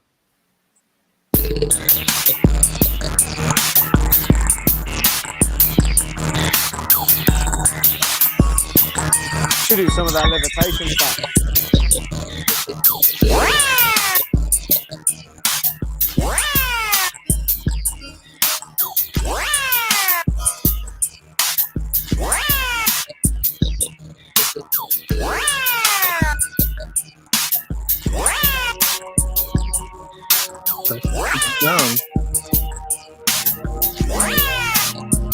There you go. You ever done the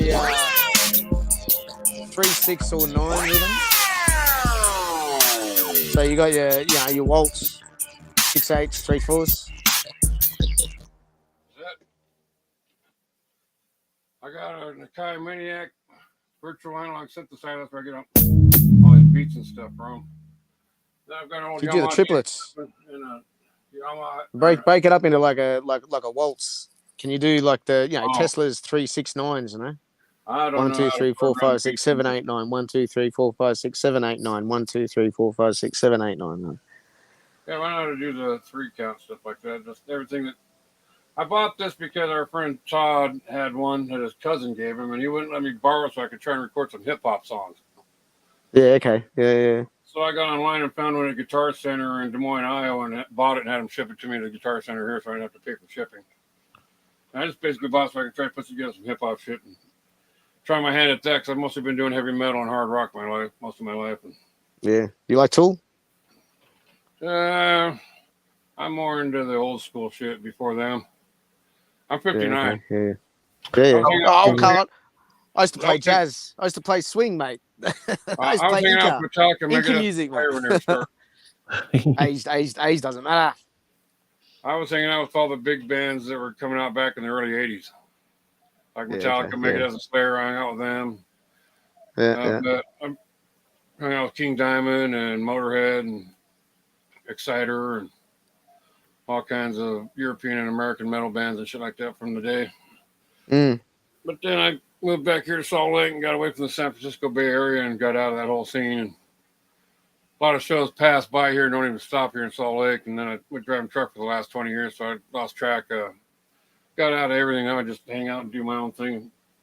I've got a SoundCloud account, a Reverb Nation account, another music page out of Sofia, Bulgaria called Drupal. Yeah. I got a mate's band out here. Do what? My mate's band out here is called Artemis Blade. If you want to look up, he did a cover of a Bee Gees song.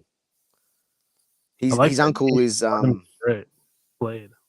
What's it called? Fucking Tragedy. So he did, his uncles are the Bee Gees. So he got the permission to do fucking Tragedy. So they did a remix of it, but his band's like a heavy metal. He's really called Artemis Blade to the Bee Gees. Yeah. His mum is his mother is the sister, Leslie Gibbs. Like the Gibbs from the Bee Gees. Yeah. She British accent, fucking the teeth, the smile, everything. How's this for fucked up? I've had my Reverb Nation page, which is, I don't know how many people know about it or whatever, but I've had it since 2000. I'm gonna say 13 maybe, and I've had a total of 23,600 plays. Now I've had my Drupal page about 4 years now. Let's see where to go. I've had my Drupal page. This is a site out of Sofia, Bulgaria. Sofia, Bulgaria is the longest inhabited city on the planet. A lot of people don't know that. Is it like a Vanha, isn't it? I just know that Sofia, Bulgaria is the longest inhabited city on the planet. Yeah. They found those huge ring forts, and then they would, for some reason, they'd burn them down and then build a new one and burn it. Now, massive, big ring fort. Yeah, that would have been the early Holocene, but way before Samaria, they were doing this. Okay, like I said on my Reverb Nation page, which I've had for like about 10 years or so, I've only had 23,000 song plays. On my Drupal page, which I've only had for about 4 years, I've had over 125,177 song plays. Yeah, fuck. Yeah, Europe loves this shit too. It's gonna turn out like that's why I'm of the ilk. Like, if you're gonna do anything or present it to the world, put it on everything, because you don't know what, what website or portal or social media is gonna it's gonna catch. You never know how that's gonna work out. Okay, now that you mentioned that, a few years ago, all these sites were coming to me. Okay, I got one here. It's called Music Coin, like Bitcoin. And I looked into it a little bit when I first got it, and basically they said you load your stuff up on there, and then people pay for your music using Music Coin. But it also said that you could only use your Music Coin to buy other people's music from their freaking thing. It's not like Bitcoin stuff that's worth money. Mm-hmm. No, it's like an ERC token, so it's like probably through the Ethereum where they kind of have a subgroup, and then you gotta Okay, so cool. It's kind of cool though, it's on top of the Ethereum blockchain, right? If I'm understanding this correctly. Yeah. Well, these ones are it sounds like that type of system. Well, this was saying that you put your music on there, and then people will buy and download your music with the Music Coin. But whatever Music Coin you get, you're only allowed to use it you can only use it to buy other people's music from them. So you get tons of coins, and you can just buy other music. Other people's music's not worth any actual money, or there's no money value. You can only use it to buy other people's music from their site. You can probably take it to an exchange that accepts it. But then once you're on the website, you need to, once you get enough, you have to be able to cash that out into another token, and then And then here's but another it means you got one to set up a wallet and everything else. Well, here's another one I found called Song Trader. I'm not exactly 100% sure what that one's about. I think you're right about those European ones. The European market is much more into this shit. The market's bigger, they're more digitalized than. Then everybody's America here is still looking for Hollywood music. You know what I mean? But if you go into Europe, they use these websites all the time. That was called Music Coin, right? Al, Music Coin. Well, that was music. The first one was Music Coin, then the second one was Song Trader. Now I'm trying to bring up this other one called. It says this as a description. They're coin music in capitals, like most cryptos, is a global currency that supports all trades surrounding music and music-related purchases. Music Coin eliminates the need for third parties, which means that 100% of all streaming revenue goes to the artist. Sounds So pretty they good. say. Theory. So they say. Mm. How do you track that though? You know what I mean? Yeah. They can send you false data in your whatever you're using to look at, see what your song plays are. Yeah, that's in the programming of the coin, of the token. Well, after So MP3s first you came have to out, see, it has to be open source to be able to see the code, to see that that's exactly how that process takes place, because there is no one actually doing anything. It's all written in the token. So when you give that token to someone else, you've fulfilled the contract that's written on the token, and the token is a program. You kind of know what I mean? So it's like you can't fiddle with it, because otherwise the token doesn't work. You haven't done that exchange. And the only way to fulfill that contract, it's encrypted. Yeah, sorry, yeah, that's the word. Yeah, yeah, like after it's encrypted, but it's MP3s, open source. You can read how it works.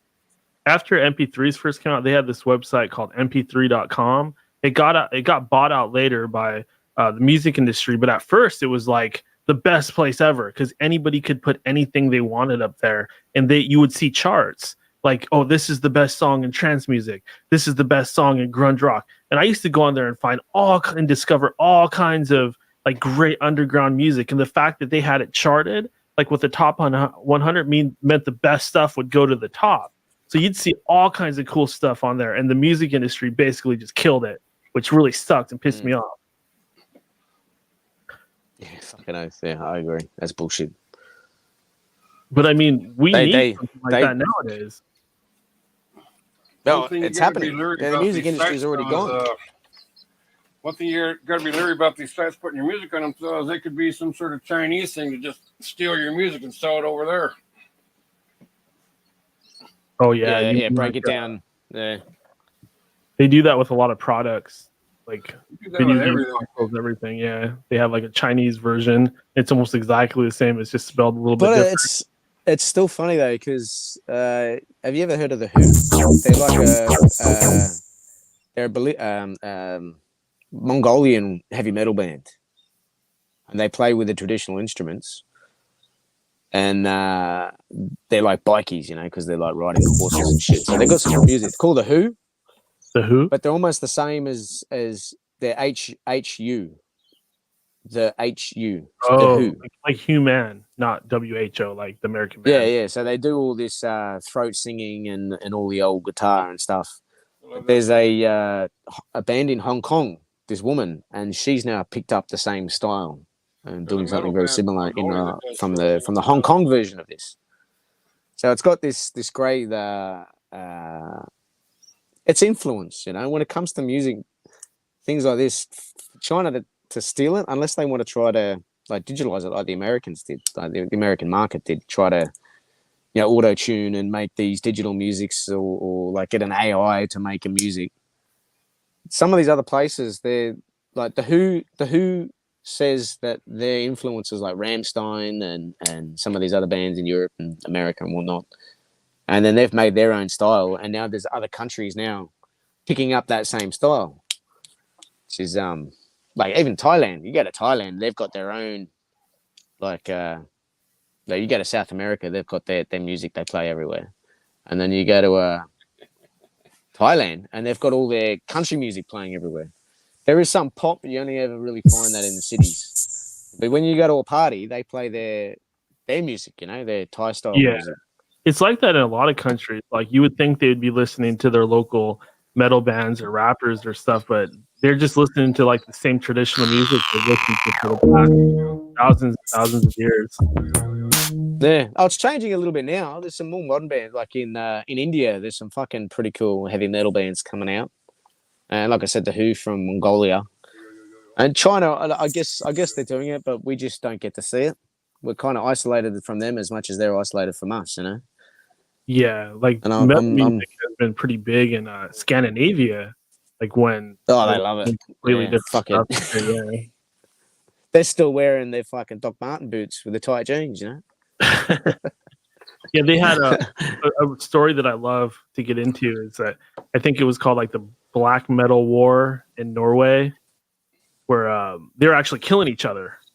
So it's some pretty dark Yeah, stuff. right. Like I could probably do a whole show on that.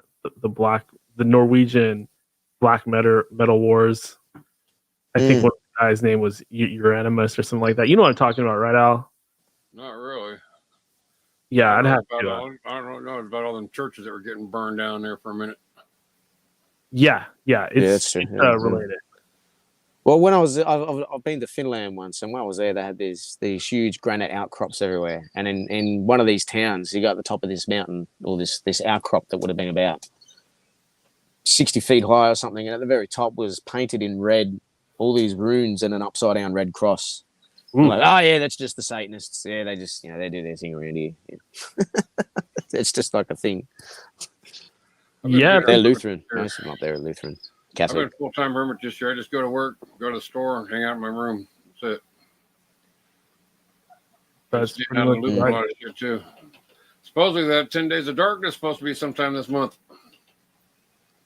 The You mean 8-hour loops of all the people that got arrested and freaking tried and executed for their crimes against humanity. Clintons, Bush, Gates, freaking all of them. All that's supposed to be brought out, or supposed to bring it out just before the election. It's supposed to tell us all who was involved, so we get Pelosi and all them bastards out of there. We need to go the election, for isn't it? Yeah, but we need to go for 100% frickin' fuck these assholes out of here. We want all new people from the word go. All of you are fired. We're starting over again from scratch with new people.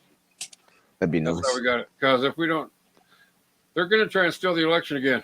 Straight up, they're going to try and steal it again this year. But it ain't going to work this time because enough people are going to break the machines for the red so that we can have our red tidal wave. Trump is actually the president of the United States right now. He's president of the constitutional United States. Joe Biden's only he's resident of the United States. He's president of the United States. Yeah, we had something here too, right? We've got the we've got two. There's like two national emblems. One of them is more British, and the other one has the kangaroo and the emu. And there's kind of discussion similar to that here. One. Yeah, one of them's a corporation, and the other one is under the Queen or under the royal family. So there's because we are still a little bit like Canada. There's still a decision whether that the Australian federal government is actually a corporation working under, which is the same as when like the Virginia Company in America. They were literally a company because they weren't necessarily funded by the Crown, but they were funded by King George. Yeah, it's like the Dutch East India Company was owned by the freaking Dutch Crown. Yeah, it's exactly. It was owned by it was a corporation. No, it wasn't owned by the Crown. It was owned by the person who was wearing the crown. Right. So it doesn't matter if he was king or not. He still owned that company. Yeah. So when you guys had the War of Independence, you kicked out the crown, but the people who still owned it was the king. Right. Do you kind of know what I mean? At least this is the theory. This is the. I know the United States is the only country on the planet.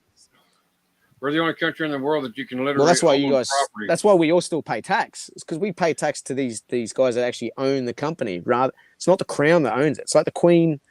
The Queen, even I think it was 2008. The Queen's personal wealth went down to like $1 million. She personally, the crown owned all the land and all the money and all everything else, right? But the Queen personally only owned $1 million. So the king back, King George, King fucking, or Queen, the Virgin Queen, what's her name? Widow Queen, what's her name? Victoria? No. Elizabeth? Victoria, that's the one. Victoria. Victoria? No, Queen Victoria, yeah, the Virgin Islands. I think it was. Oh, yeah, like Victoria and Victoria, Canada. Yeah, so she actually, out of her personal money, not from the Crown's money, not from the Crown's coffers, but from her personal money, paid for these companies. Do you know what I mean? So it's not owned by the Crown. The Crown's been kicked out, but the people who originally owned the Virginian Company and what's the other one? There's another. Yeah, the Indian Company was owned personally by them. So it doesn't matter if they were king or not, kicked him out or not. It doesn't matter. They still own. They want the profits. Yeah. United Sorry States to interrupt, is but fun. You can actually own property. Every other country in the world, you don't own the property. You're just leasing it from the crown. Placebo Rock, much, yeah. he brought up what I was just talking about with the black metal murders and all that. There's actually a movie about it called Lords of Chaos. It's from 2018, and it's about the 1990s Norwegian black metal scene, told from the perspective of Mayhem co-founder Euronymous. So if you're interested in that, you could look up that movie. Sorry. Hey, Grub, what was the name of that band you were talking about? Which one? Earlier when I was playing, you mentioned some band I should look up. Hugh? Oh, Artemis Blade. Artemis Blade. Artemis Blade? Yeah. Oh, shit. There should be one there called Tragedy, but it's like a kind of a heavy metal disco type of. They've all got fucking what's coming wigs up on and shit. YouTube is Artemis Maximus, Artemis Robotics, and Artemis Pyle. Oh, Artemis Blade. Oh, my bad. I played.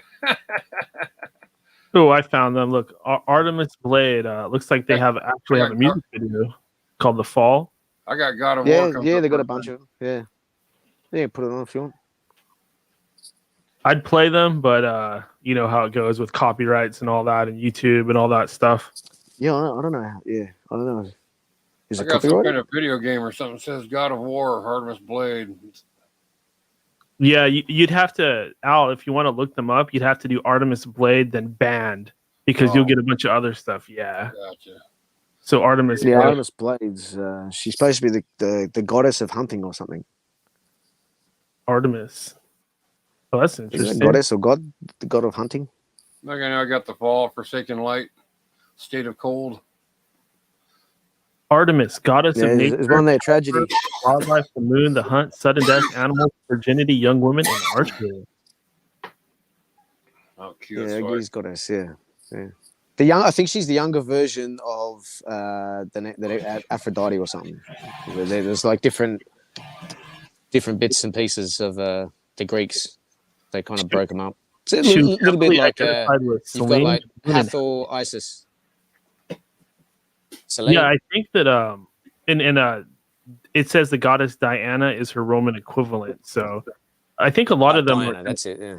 interchangeable, where you'll hear like a god is another god in another culture, but there'll also be a god in a third culture, which doesn't actually match all three. You know what I'm saying? Like they can overlap, but they're not necessarily mutually exclusive. The only thing you ever heard of the what do they say? They say the girl, the mother, and the old hag. Yeah, that's some trippy stuff. The three witches. Yeah. There's all the three stages of a woman as well. Yeah, like in that Shakespeare play. I think it's starts with H. Yeah, the Scottish one. The Scottish one. What's his fucking name? I can't remember what it's called now. Macbeth. The Scottish king. Yeah, Macbeth. That's the one. Macbeth. Thanks, Al. Macbeth. The three witches. Bubble, bubble, toiling trouble. Wow. They brought that movie back with them three witches. Remember that one back in the 80s? Oh, yeah.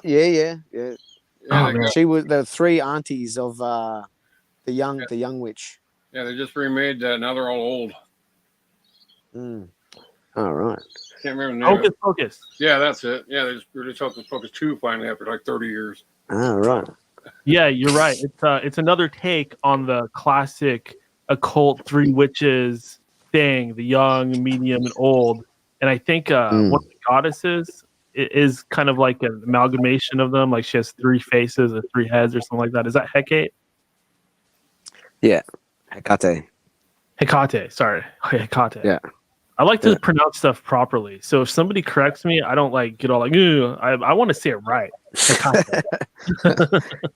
Sometimes it's fun to say them wrong, like Socrates instead of Socrates.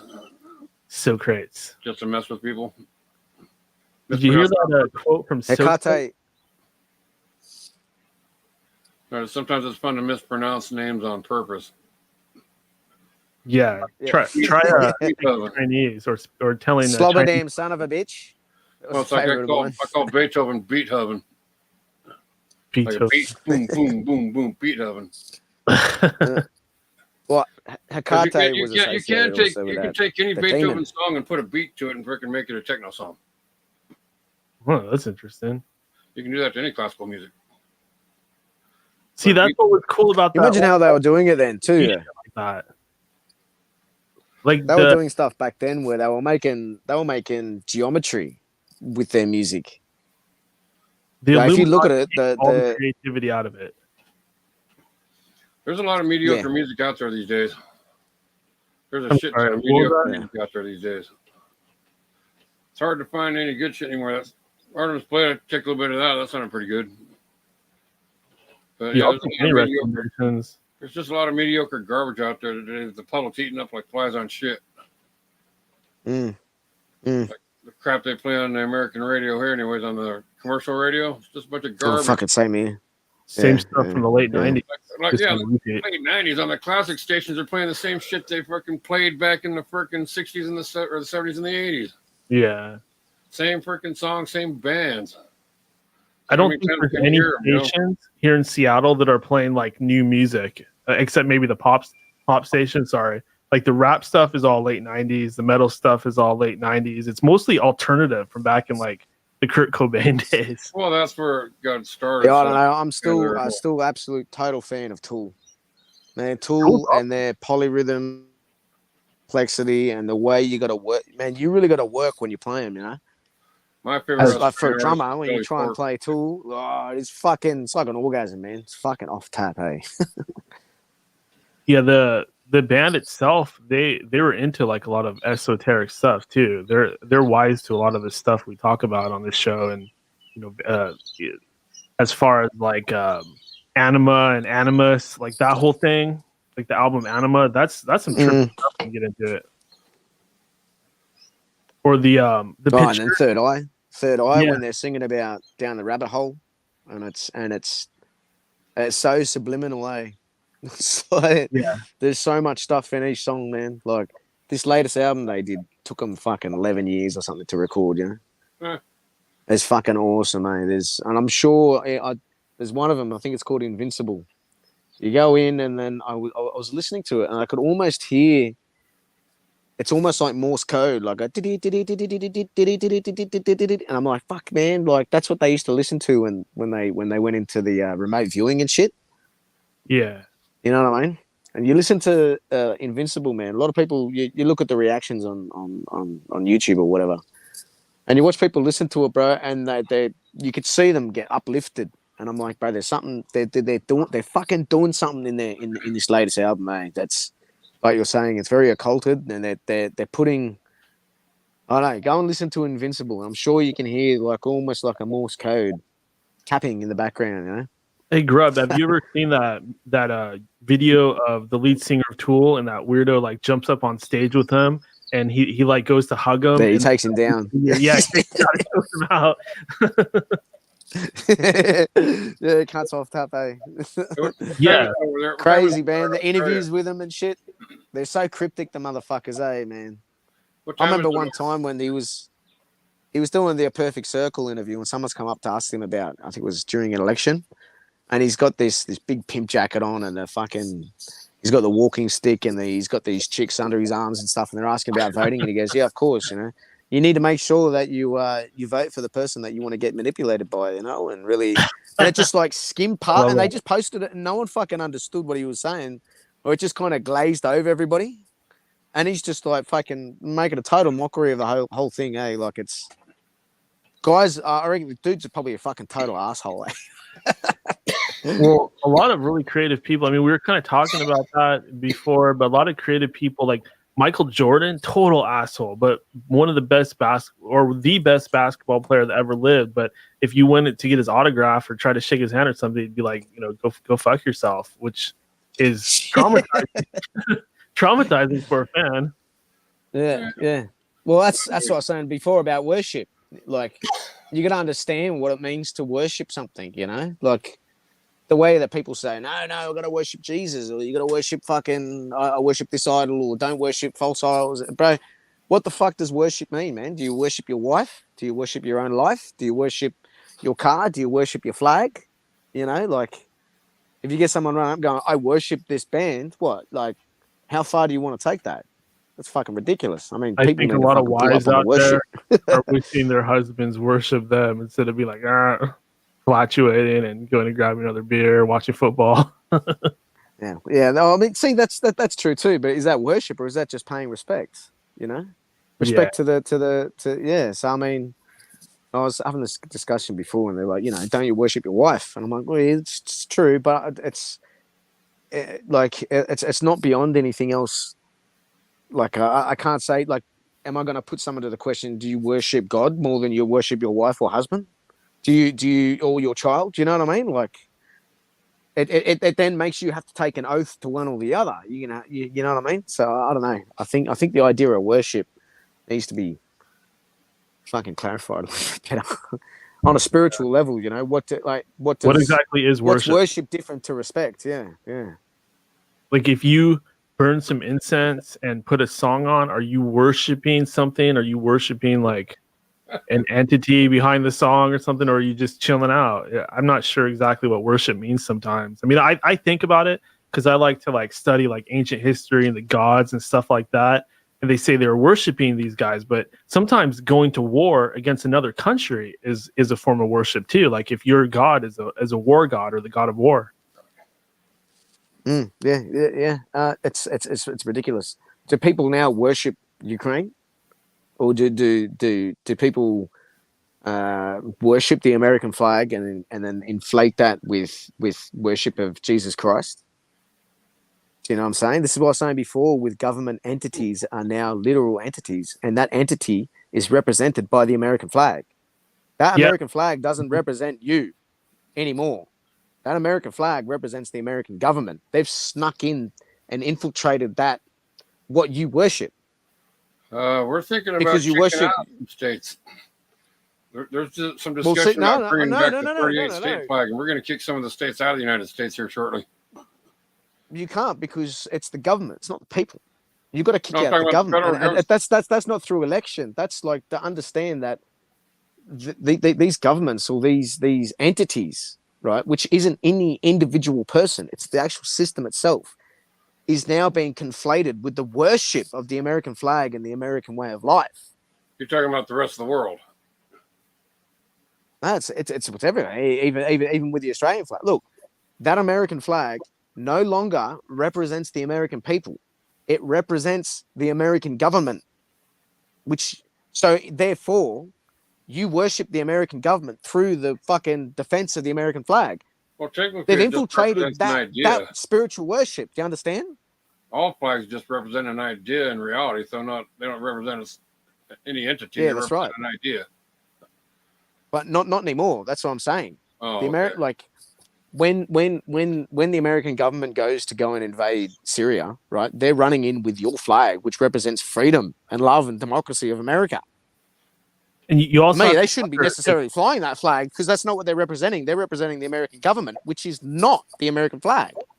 And you have to wonder you know what I mean? Like, some of these things could be like a mask for worshiping some kind of entity or something entirely different. Like when we like listen to a particular song, or we like say I join the Freemasons and I'm doing all kinds of like weird rituals and stuff. How do I know that I'm not worshiping some kind of like how do I know I'm not worshiping Satan is the question. Or would there be any way to even know? If that's the case, don't worship. You got to use your discernment and have respect instead. Like, you're going to have negative entities around you, right? You could either disrespect them so that makes it worse for you, or you could respect what they are and what they do by nature, by sheer nature. They might not necessarily know that they're being evil or not, you know. But just like these sheep that were talking earlier, they don't know what they're doing, so you can't necessarily turn around and then condemn. Yeah, exactly. Because government likes to turn around and say ignorance is not an excuse. Yeah, exactly. Hey, Grub, I got your message. It seems that you're getting low on your phone battery. So Why don't you go ahead We're and about to go. do a little closeout before we completely lose you like last time? Would you like to go ahead and jump on the soapbox and plug anything you got to plug? I mean, you don't have a show yet, do you? Like No, it keeps me honest, I guess. you should It have keeps me one, on- man. You're fucking great on these I things. might eventually. I got Yeah, I'd listen to that shit. sort my thought out. Yeah.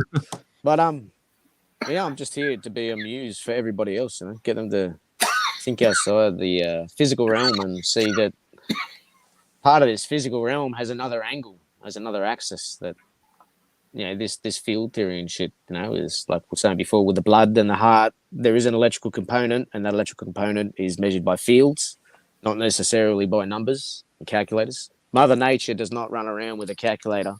She's actually a fucking hemp wearing, hairy armpit, no shoes chick. Sexy. She doesn't run around with a bag of particles. You know, this atomist theory of particles zipping around things, and I think outside the box. I don't know if that made any sense. Absolutely. Well, Well, I hey, haven't got a channel. yeah, thanks for coming by, and you know, of course, we definitely want to bring you back on our next roundtable or whenever you're able to make it. Yeah, for sure. No worries, brothers. Hopefully, we'll get Fucking. Hope the weather's good in where Martian Medicine Man is. It's Mars, isn't it? It's a bit cold, a bit warm, a bit radioactive. It's been warm here. It's been nice warm here. Been nice chatting with you, though. All right, boys, I'm gonna have to go. Yeah, that's all right, man. I've got 1% all right, left buddy. now. Yeah, glad you could come on here and meet Al, aka Martian Medicine Man. You guys kind of have a little bit in common, so it's been fun times.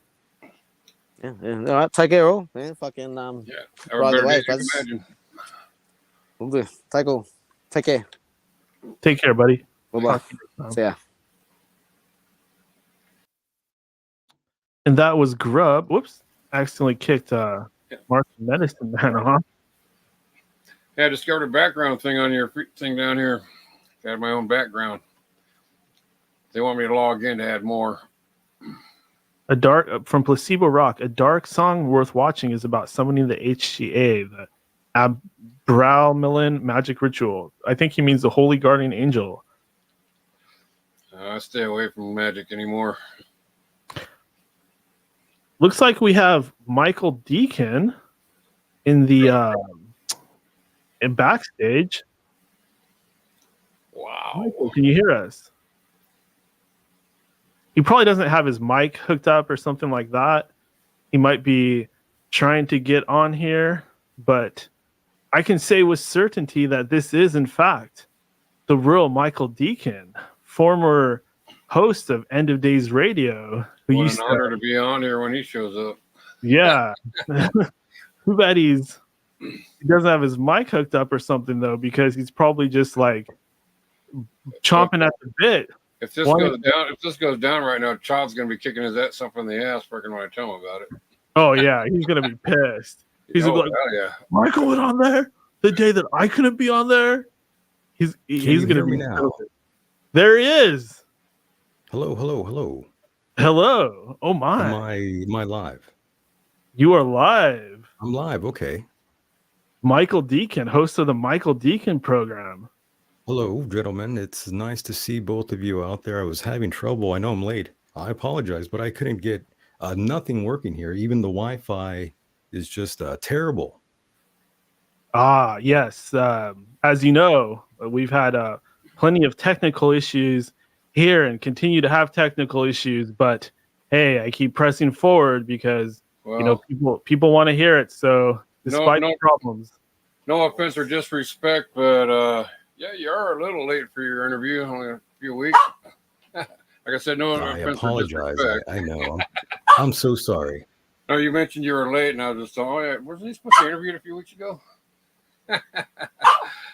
No offense or disrespect. No offense or disrespect. I just remember. No worries. Yeah, we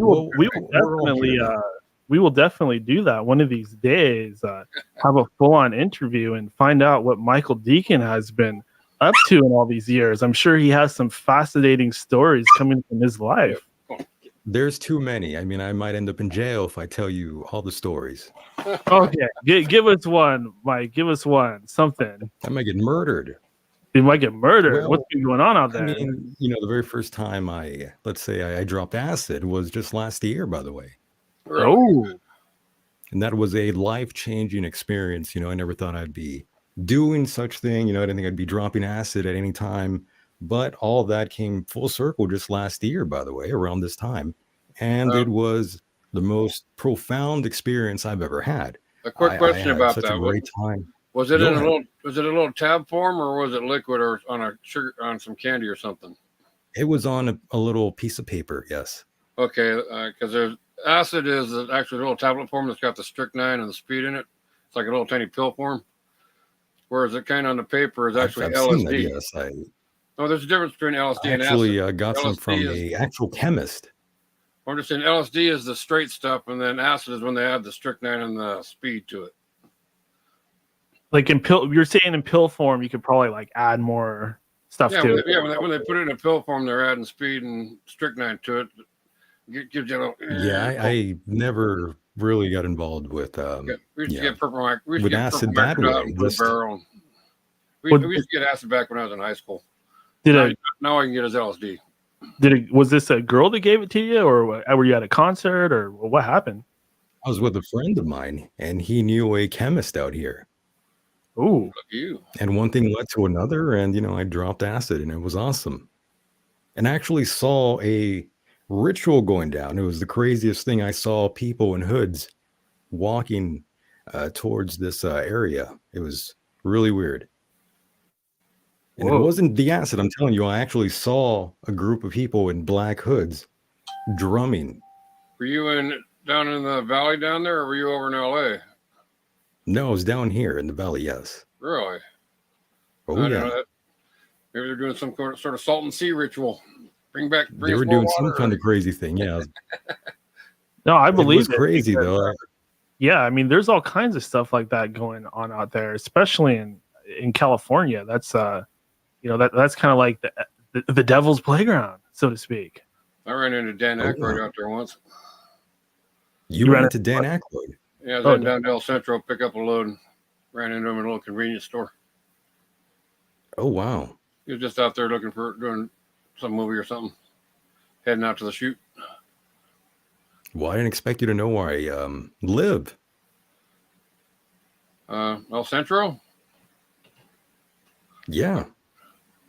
I think you mentioned it once before, back in the past, back when you guys were still together when I first started listening to the show. Oh wow. So you're a long time listener. Yeah, Todd brought me in a few years back. About a year or so Todd, that's a before, name I haven't heard in. Yeah, that's a name I haven't heard in so long. about a year before the breakup, or about a year and a half before the breakups when I found you guys. Oh, Yeah. okay. When Very I told cool. Todd you were coming on here, he just about shit his pants. He's like, "Oh Why my is god, that? I gotta be there." Well, I don't see him around. Yeah, he went camping or something this weekend. He's Oh, been right. been doing other things a lot lately. He's been cheating on me with his wife or his girlfriend. He's been doing all stuff with his dad lately. Oh, is that what it is? Yeah, probably. Oh, okay. Probably camping with his dad. He's a little bit less super obsessed with the show lately, but I'm sure he'll get over it. He was pretty drunk last weekend. That sounds like Todd. I Yeah. love Todd, by the way. He's a great guy.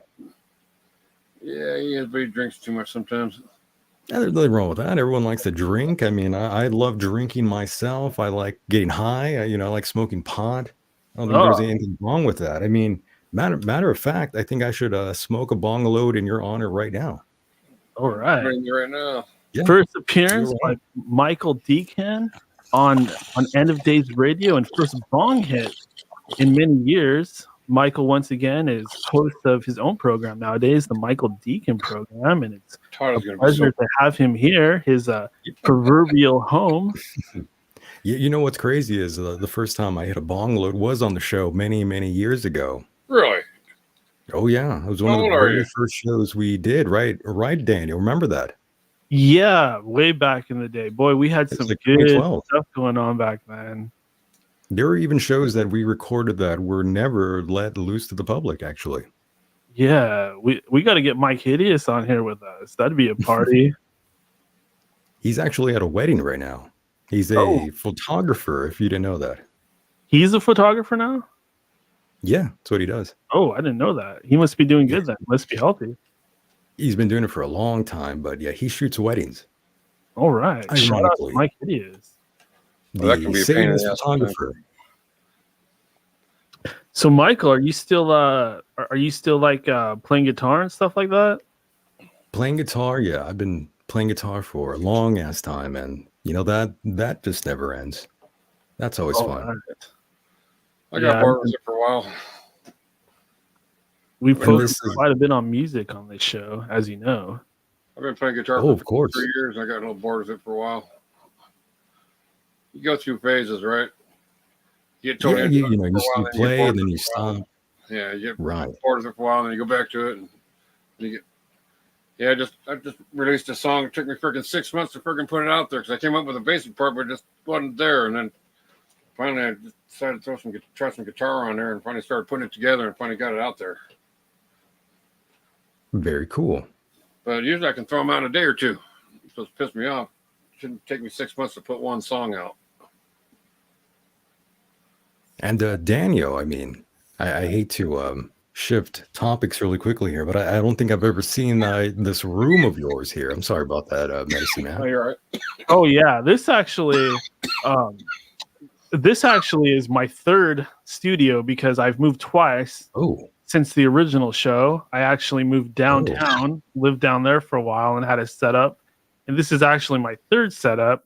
So I moved again. I moved out of the city for various reasons, mainly that I fucking hated it there.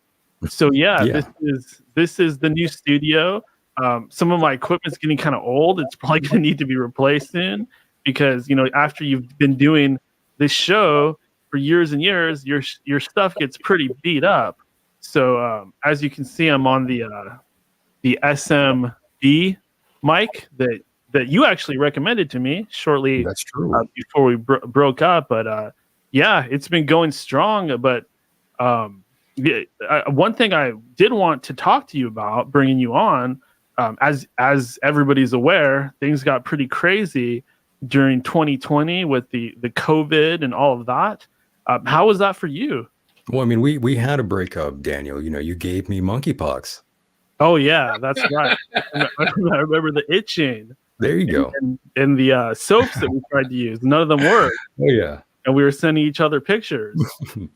Okay, let's stop with the gay shit now. Well, there's got to be a little gay humor. This is End of Days Radio, of course. Well, it's to fly under the radar. You know, if we don't add that, the show's gonna get removed. Yeah, exactly. We have to pay our tithe to the gods of LGBT. Pretty much, you know, you're held with a gun to your head, so you sort of have to appease the YouTube gods. Yes, back in the day when we first started, I would say that we could definitely get away with a little bit more, but now I'm constantly hit by algorithms and weird forms of gang stalking and being censored and shadow banned and things of that nature. Everything. You know, the last time, Daniel, you know, the last time we talked, you know, the world was a different place. You know, we weren't worried about a nuclear war. We weren't worried about a civil war. We weren't worried about inflation. You know, we weren't worried about all kinds of troubles. We weren't even worried about the New World Order fucking us over and trying to take shit over. That too. That's the biggest thing right now. Is fucking we're trying to stop them being enslaved by the New World Order. Right. When nuclear war and all that shit, that's fucking secondary anymore because our primary, you know, at least we won't be slaves to the freaking New World Order. If we had a nuclear war and shit got all wiped out, at least we wouldn't be slaves anymore. Well, I can say I've definitely gone from being somebody that had a strong suspicion, a strong inkling that certain things like NWO and Illuminati were real, but I still kind of had that doubt. But I would say since around 2020, I went from being somebody that was like a theorist to somebody that was absolutely sure. I mean, just too much crap was happening between the magic stuff I was getting into, the things I was researching, and mainly the fact that I was starting to be contacted by certain weird individuals that claimed to be from the Illuminati or something like that. I mean, it got to the point where I'm not gonna go into it too big because it's some freaky shit. And I've actually talked to a Michael about this privately, but some really freaky shit was happening, and it removed any doubt in my mind about things like a shadow government and things of that nature. Well, what's really cool is freaking your show started out, you guys were just like conspiracy theorists to the mainstream dumbasses. And you're just talking about, the end of days were coming, and here we are now in the literal end of days. Yeah. Oh, yes. A lot has happened, though. For a short time, I was also working as a producer for a radio show called Build Liberty Radio. Yes. And for a while, it was hosted by John McAfee. John McAfee. Really? Yes. Isn't he dead? Now he's Didn't gone. they kill Yeah. him down in Belize? Didn't he get murdered down in Belize? Well, I don't know. Well, actually, here's the Mandela effect shit. I see on the news or whatever that he got murdered down there, right? Then a few years later, I'm saying he's still alive down there, freaking doing this, that, and the other thing. And, it's like you don't know what to believe anymore when you watch the news anymore. Because Well, the I've wife seen says several he's people dead. on the news, and then years later, they're showing up at some event. Well, I can't positively say he's alive or dead, but Right, yeah, exactly. Unless you actually know him. exactly. Well, the wife claims that he's dead, but there's been plenty of times where a man, will leave the wife and she thinks he's dead, but he's not really dead. He's just hiding out from her because he got all his Maybe he's assets. hiding out.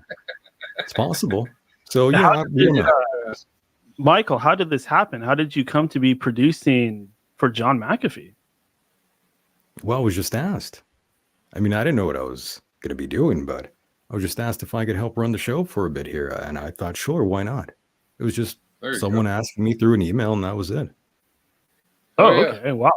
Somebody heard your show and just thought, wow, this guy's good at this. And they sent you. I mean, a lot of, you never know who's listening. I mean, I interviewed the co-founder of PETA not long ago, and they came to me. They found the show and they liked it.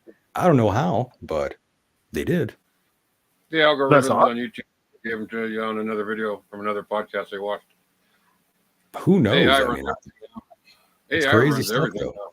You just never really know who's listening. That's the great thing about doing shows like this, gentlemen. You never know. Hopefully, none of my algorithms on YouTube. You watch a video, and if it's got a tag on it, at the end of the video, it throws you up 12 suggestions. It could be anything at random, just based on one little word, and the AI picks it out. And it could just be one little word and a whole paragraph that links them all together, and they're all unrelated. You know what I mean?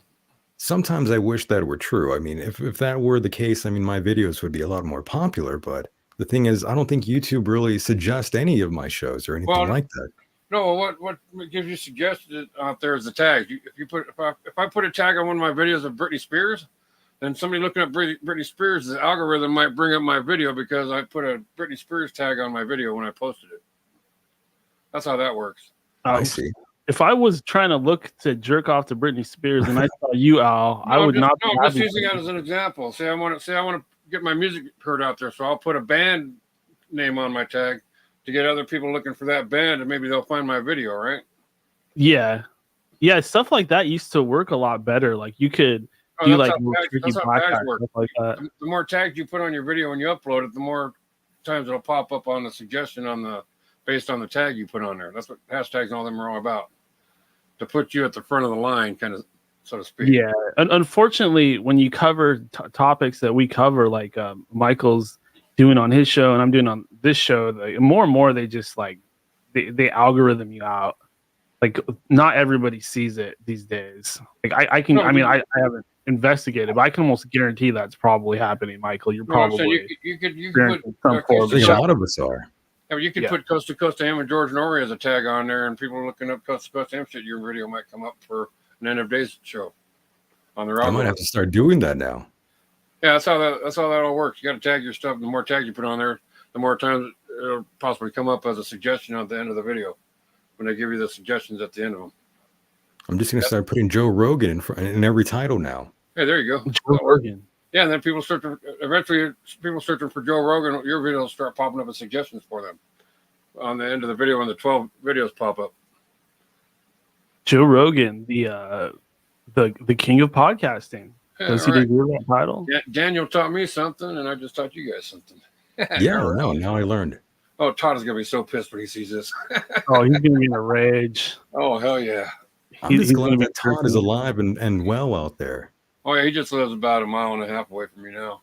That's crazy. Back when you guys first met him, he lived about 6 or 7 miles east-west of me. Now he just lives about a mile and a half, 2 miles I'm north. glad that we're all alive. I mean, it's been a long time, and we're all somehow alive and healthy. It was very reasonable that one of us could have been And all unvaxxed. or cancer or something like that, but And still unvaxxed. for us. And whoa, don't say that now. You might get this video taken down. And I don't think so.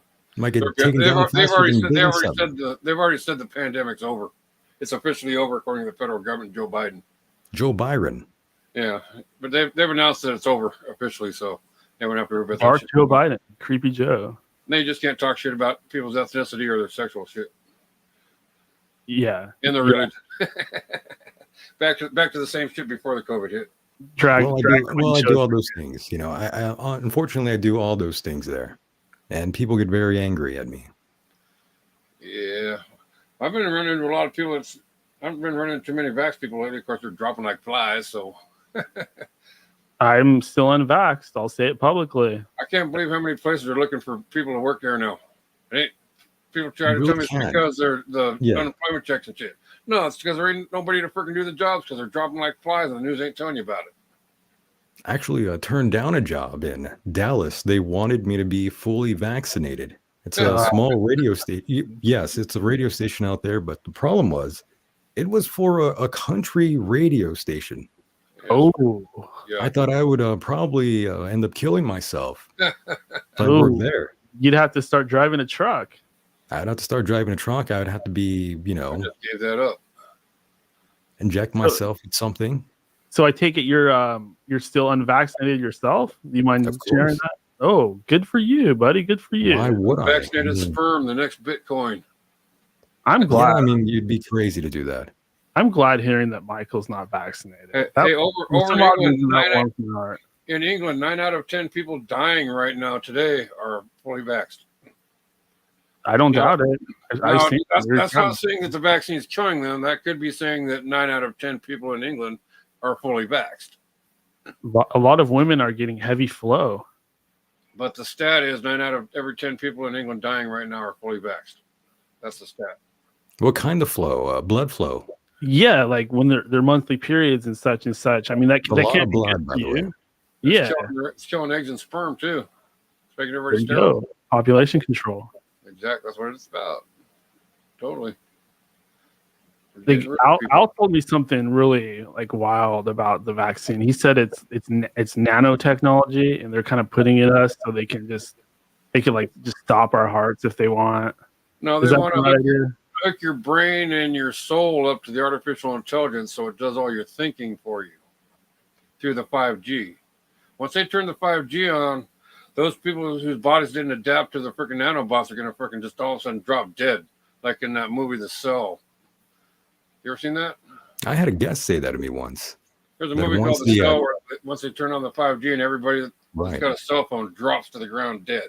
But You know, someone that's turned funny. it on. A guest was saying something like that to me, Daniel. And what's crazy is this woman was predicting these dates where the 5G would be turned on and everybody would start. Well, you know, They I turn don't into want to. zombies. I don't want to get you kicked off of here, but you know, they would turn on the 5G and people would drop dead. And she predicted this one date, and you know, one day we actually do reach that date. And she predicted like millions of people would be dead on this date. However, the only person who ended up dead on that date was actually her. Whoa. Oh, that's even Yes. freakier. That's crazy. So, you know, Would you we mind had our- sharing who this person was, or is that something you don't really talk about? I mean, I could give her name out here. Yeah. Now Okay. I'm trying to find it for you. I'm thinking to myself, do I want to do this or I not? saw a movie that was like that. No, no, Everybody no. dropped dead, and then all of a sudden they No. whatever was through the 5G, some artificial intelligence took over their bodies and started walking around like zombies. Her name is Linda Emanuel. And heard Linda her. Emanuel. I've So heard she her. predicted her own death. Pretty much. Wow. Ironically, while predicting the death of millions of people. She ended up dying.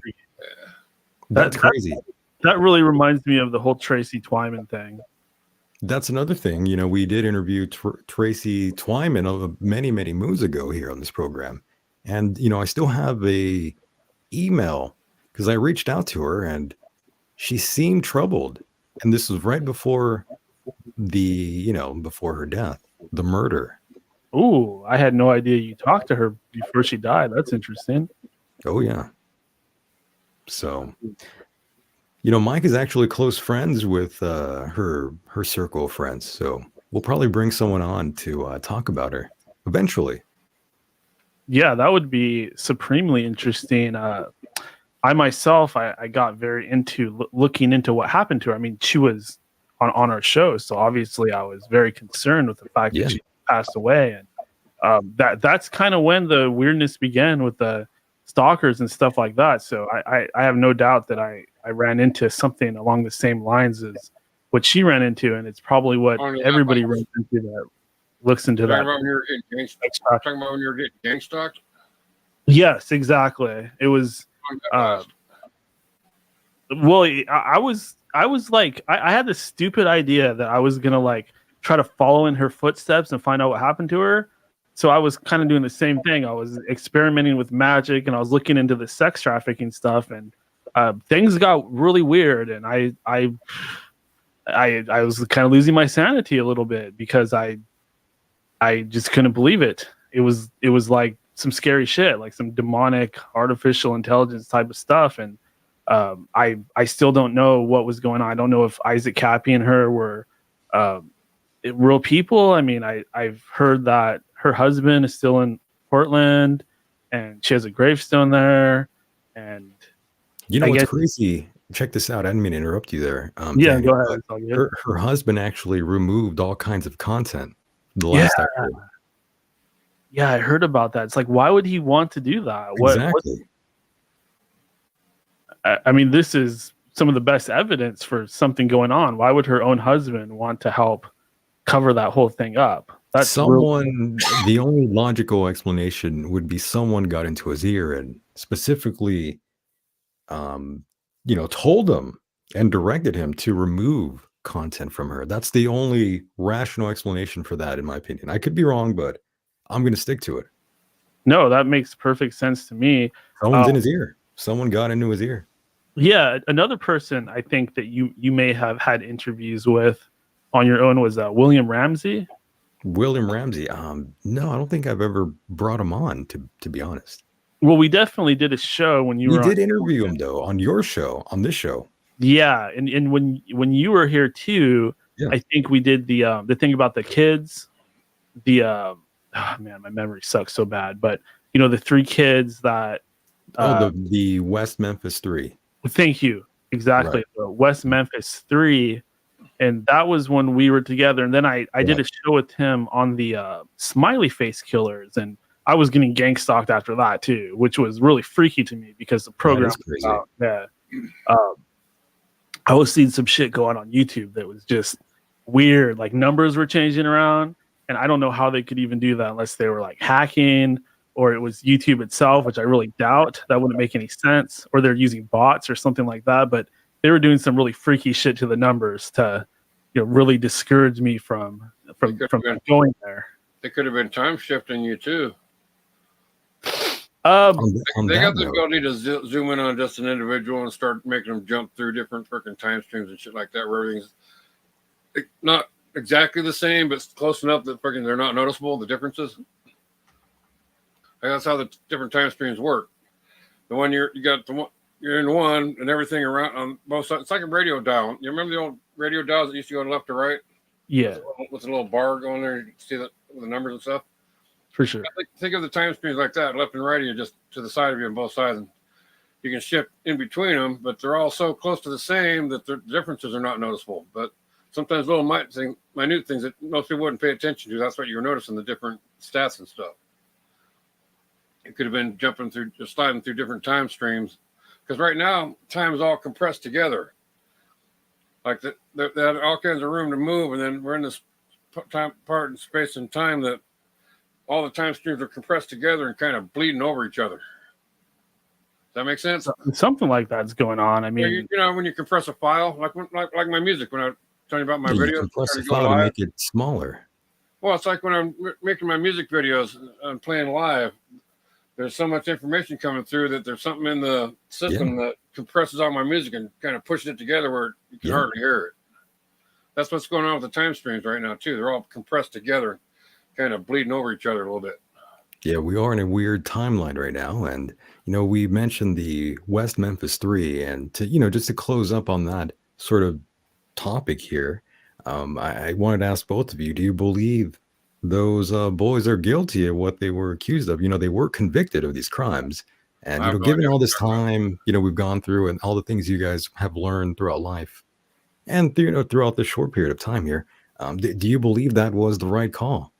I don't even know what you're talking about. He's checked out. I still just don't know. I mean, the way it's presented, it was just so inconclusive in my mind. It could really just go either way. I mean, I think the idea was they were just some kids that were a little bit gothic, and because of who they were and the fact that they were doing something a little bit more darker in nature, that gets a lot of people pointing fingers at you. Like, I can say myself, when I was going through that period when I was getting into magic and stuff like that, I had a lot of people condemning me and pointing fingers at me and calling me a Satanist and all kinds of nasty stuff. And that really wasn't the case. I was having a very weird spiritual experience. Who was calling you these things? Oh, all kinds of people, like on Twitter. Oh, you're talking about strangers. Yeah, well, people that kind of follow what I do. You were putting it out there in social media and stuff, and socially.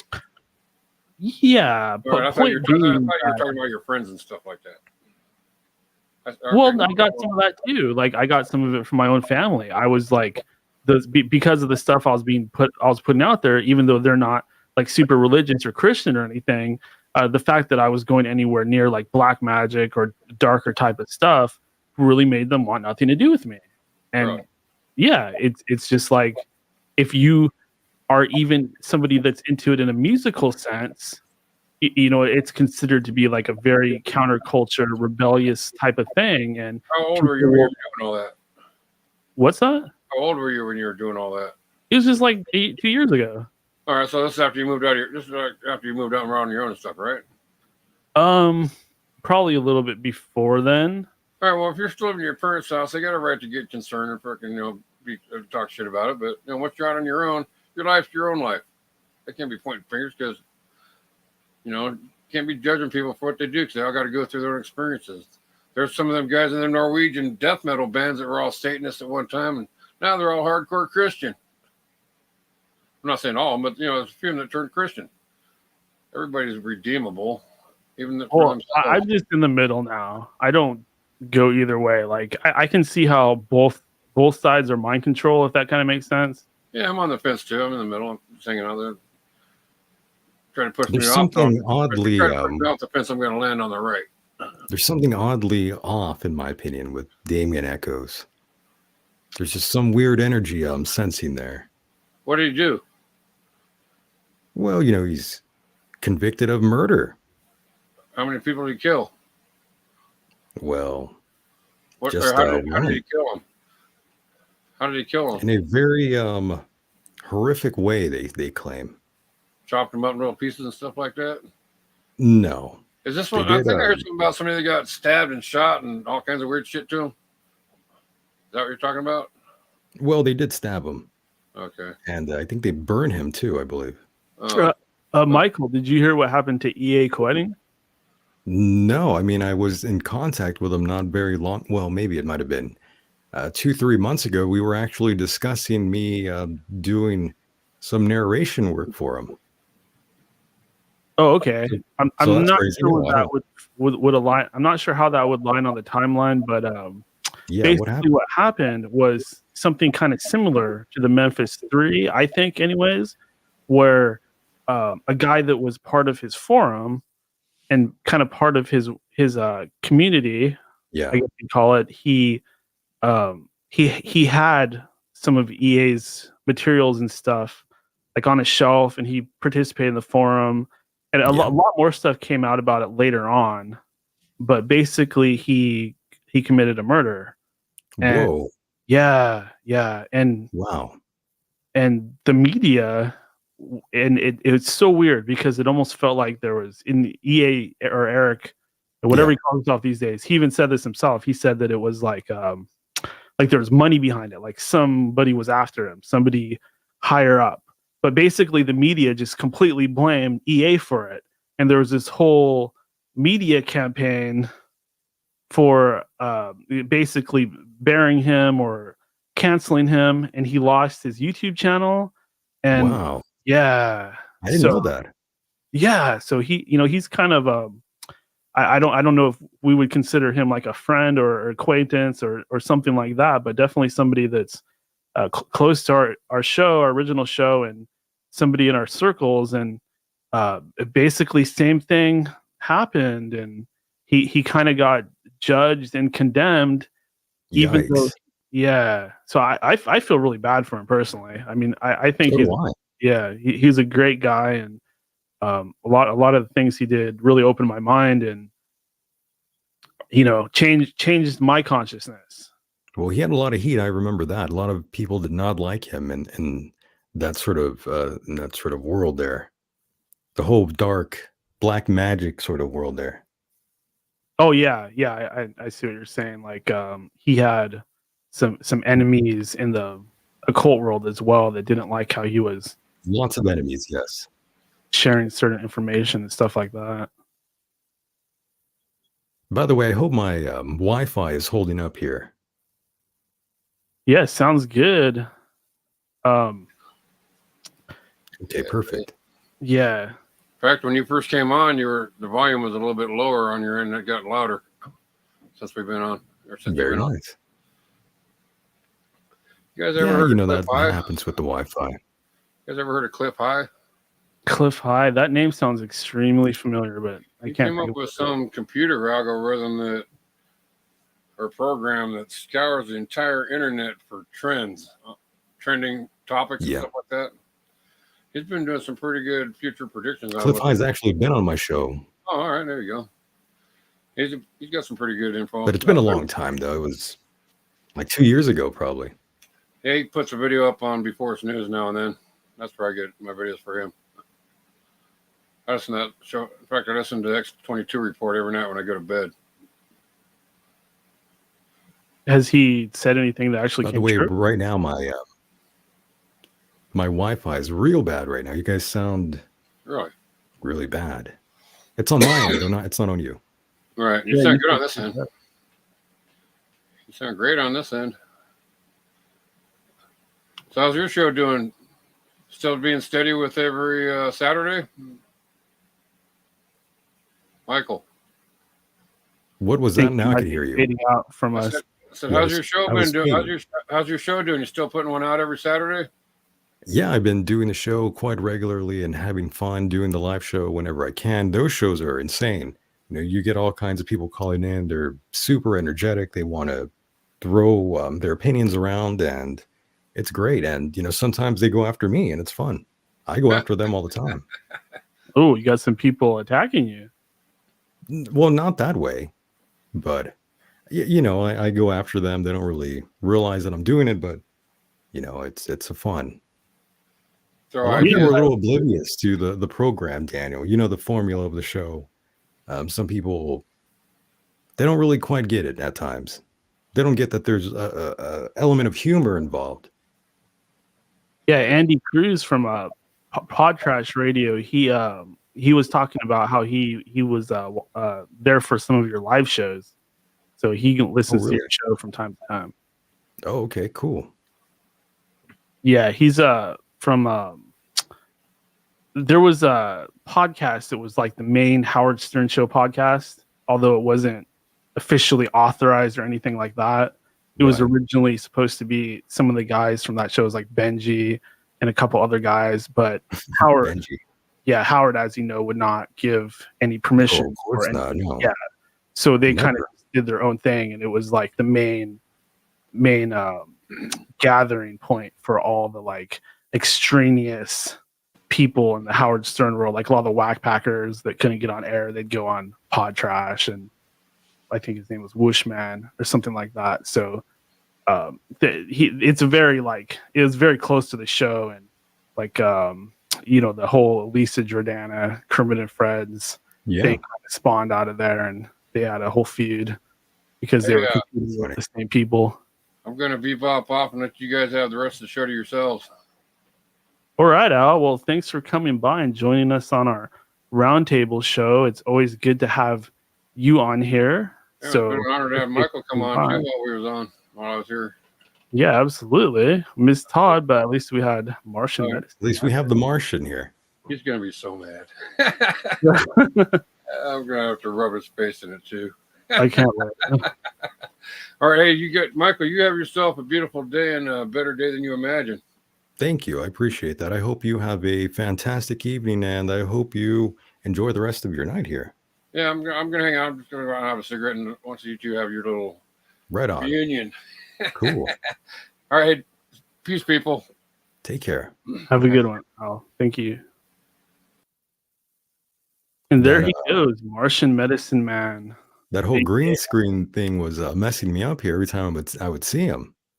Yeah, those effects are pretty cool. I personally, I like that stuff, but I prefer to have like a real background. It's getting it's better to have like a set instead of like a green screen. Yeah. Are you doing video, or are you still on audio? No, I'm still doing audio. Eventually I want to sort of get like a set going, but I want to sort of make it kind of over the top. Well, I can't recommend StreamYard more. As you know, that's what we're on right now, and it just lets you do everything. The nice thing is nobody really, you don't have to have like a Skype number and all that, because people can join on their phones, and they could use the camera on their phone and the microphone on their phone, and they can join if they're at the park, or if they're in their car, or if they're like, one guy called in, he was at a reptile show. So if you like, as I know, you love to do a call-in show, so it would probably give you a lot of flexibility. And like, so many people are using it now that are podcasting. It's just a tremendous asset. You could be on StreamYard and open another tab and look at Craigslist and try to find the date there if you want. Yeah, you could do that on air. You could like open up a window, and you could bring up like a video that you want to play, or like a web page, or just show pictures. You could even have nobody on there and just have yourself, and do it like a PDF presentation if you wanted to like do a show about, let's say, flat Earth, and you wanted to use your own slides and stuff like that. It's a lot of fun. StreamYard seems pretty cool. And Daniel, speaking of which, I don't know why I said Craigslist, but now I'm thinking, what kind of people actually go on Craigslist and look for someone to date? Who does that? Well, I can say that I remember many, many years ago that there used to be prostitution on Craigslist. Oh, yeah, of course. Yeah, and that was completely shut down, and it moved to another site called Backpages. But yeah, Backpage. I had a friend of mine who would be a frequent user of that website, and he was telling me one day, he's like, "Would you be down to sleep with one of these girls here?" And I was like, I don't know about all that. That's not really me. I'm not into that. Yeah, it's a little weird. There was a stage in my life where I guess maybe I would be more willing to hook up, and even did like a couple times, over like apps and stuff like that. But I couldn't recommend against that stuff enough. You were on Tinder, Daniel? I think it was called Plenty of Fish. Plenty of Fish. I remember that one. That was a huge community of people that were on Plenty of Fish. Did you date any women there? There was a couple of like close calls, sort of dating things, but I find the reason I recommend against that stuff is because I don't think it's good for your self-esteem. I think that you're going to go on there with a lot of other people that are very desperate to find somebody. And Oh, typically on most of those apps, you're going to have a bad ratio. You're going to have like 5 times as many men to women, right? I mean, if you're looking for men, Well, that's another be a good thing story. for some people out there. But for some of Yeah. our listeners out there, that might be a good thing. Yes. If you're just looking for Yes. bathroom sex or something like that, like the dude from Queen. Yeah. Like the dude from Queen. Yeah. What was that movie called? Bohemian Rhapsody, when he's like going to the bathrooms and shit. You know what's funny is I actually had gone to a sort of it was called Fantasy Springs Casino. There we go. I was actually going to pick up my dad in this little part of well, actually it's further away from where I am. It's maybe an hour or two away, and I was picking up my dad out there, and I showed up early, and he's like, "You should go into the casino there called Fantasy Springs." So I said, "Sure, why not?" So I go in there, and little did I know, Daniel, it was actually like gay Pride Month or something going on there. Oh, because it's a big gay community out there. For those that don't know, it's nearby Palm Springs. It's like, all the gay people go out there. Like Andy Dick goes out there. oh shit, that guy's a crazy. He Crazy. parties out there. And by the way, Daniel, speaking of Andy Dick, he was actually partying with a friend of mine. And my friend actually texted me a photo of him and Andy Dick, and I told him to run. Oh, he's gonna grab Get the his hell out dick. of there.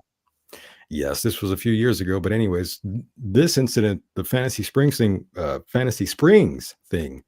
was just maybe about a year ago. So, anyways, I'm there, and a guy actually, he paid for a drink. He actually had the bartender send it over, and the man bought me a drink, and I accepted the drink. I threw the beer up in the air, and I said thank you. Wow, that's interesting. He was trying to pick me up. He was trying to pick me up. I don't even know what to say. I was just like, I was kind of high at the time, and I was eating pizza there at the bar, and this guy just bought me a drink, and I said, fuck it, I'm gonna drink this beer anyways. Well, it's free beer. I mean, free beer. Yeah. Yeah, it's flattering when any sort of attention like that. As you know, I'm up here in Seattle, and it's a very strong Pride presence during Pride Month, and there's been some times I've been driving down the streets and I couldn't find my way out of the Pride parade. It was like in every direction. You turn one way. Happens. Yeah, so it's positively unavoidable. I mean, especially nowadays, there's a lot of that stuff. And as far as like dating apps and stuff like that, back when I'm sure you can remember, I used to struggle quite a bit with meeting women and stuff like that. And I was kind of nerdy, and I didn't really have very much confidence, so I'd spend quite a bit of time on those apps and stuff like that. I see. Yeah. And a lot of them are what I would call serial daters, meaning they're like just pros at it. They know they're basically on there just like fishing for a guy that would never be into them. Like they're fishing for guys, and they're also hoping that they get their day paid for. Yeah, there you go. There's all kinds of things you're getting. Looking for a free meal lots of times. Plus, a lot of them are just on there because they want their ego stroked. They want a bunch of guys to message them and give them thumbs up and make them feel pretty or make them feel wanted, and then they don't actually even date any of the guys. And another thing is, I question the legitimacy of a lot of these apps. I mean, there's lots of fake profiles out there. I mean, I don't even have to use the app to tell you that. I mean, it's in everywhere. It's on Facebook. It's on Twitter. There's all these fake profiles everywhere. So it's like you never really know who the hell you're talking to on the other end. Yeah. Well, I can say for me that doing things like that, it was unhealthy for me. It made me worse in terms of just like seeing myself as somebody that had to always try to date up, like everybody was out of my league. And I think getting away from that and just kind of taking a different approach and just learning to like myself a little bit more, I think that was what I needed, as opposed to trying to find any way possible to meet somebody. Once I just kind of got over that, and just stopped focusing so hard on this idea that like nobody wants to be with me, or I need to like change myself to get the person that I want, or for me to like chase after certain ladies and stuff like that. That was just like something that came with age, like learning to Cool. not do that and not approach things like that. And yeah, I got off all that stuff, and yeah, I've met a few Girls you chicks like. Okay.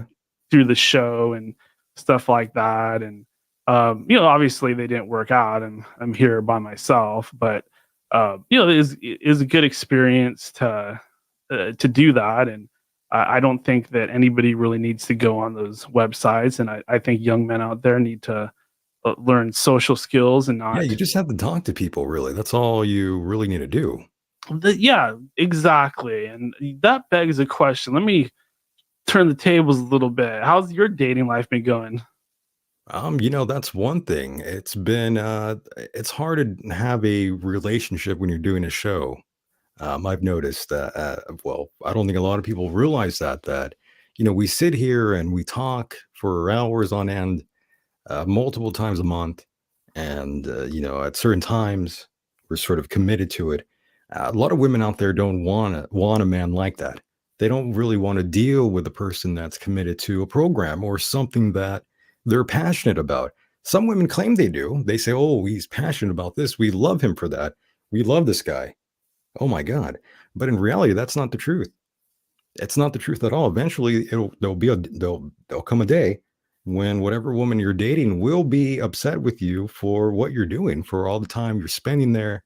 They see it as all this time you're not spending with them. Does that make sense? Yeah, yeah. What I'm thinking is like, wouldn't you want to find somebody that's kind of into the same subject matter? Because Sure.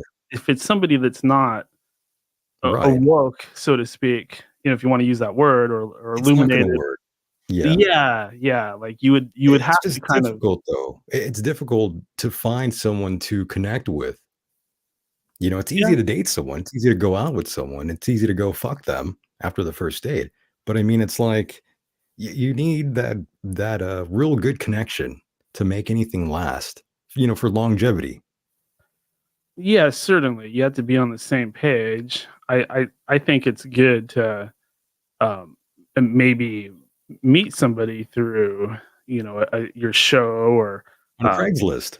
or Craigslist, or whatever is equivalent nowadays. But I don't. I just think that those apps and stuff like that, it's just Yeah, the it's best thing it's you all bullshit, really. yeah, the best thing you can do is be your best version of yourself, and just like have an outlet. And if you're if you're having trouble, stuff like that, just join some groups and stuff you're passionate about. Put yourself out there.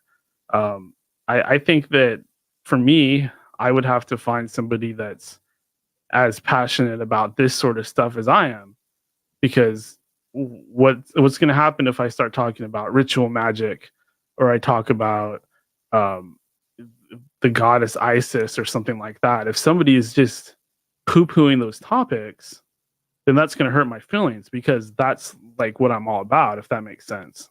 Yeah, you got to move to LA. You'll find a lot of women that will just adore you, Daniel.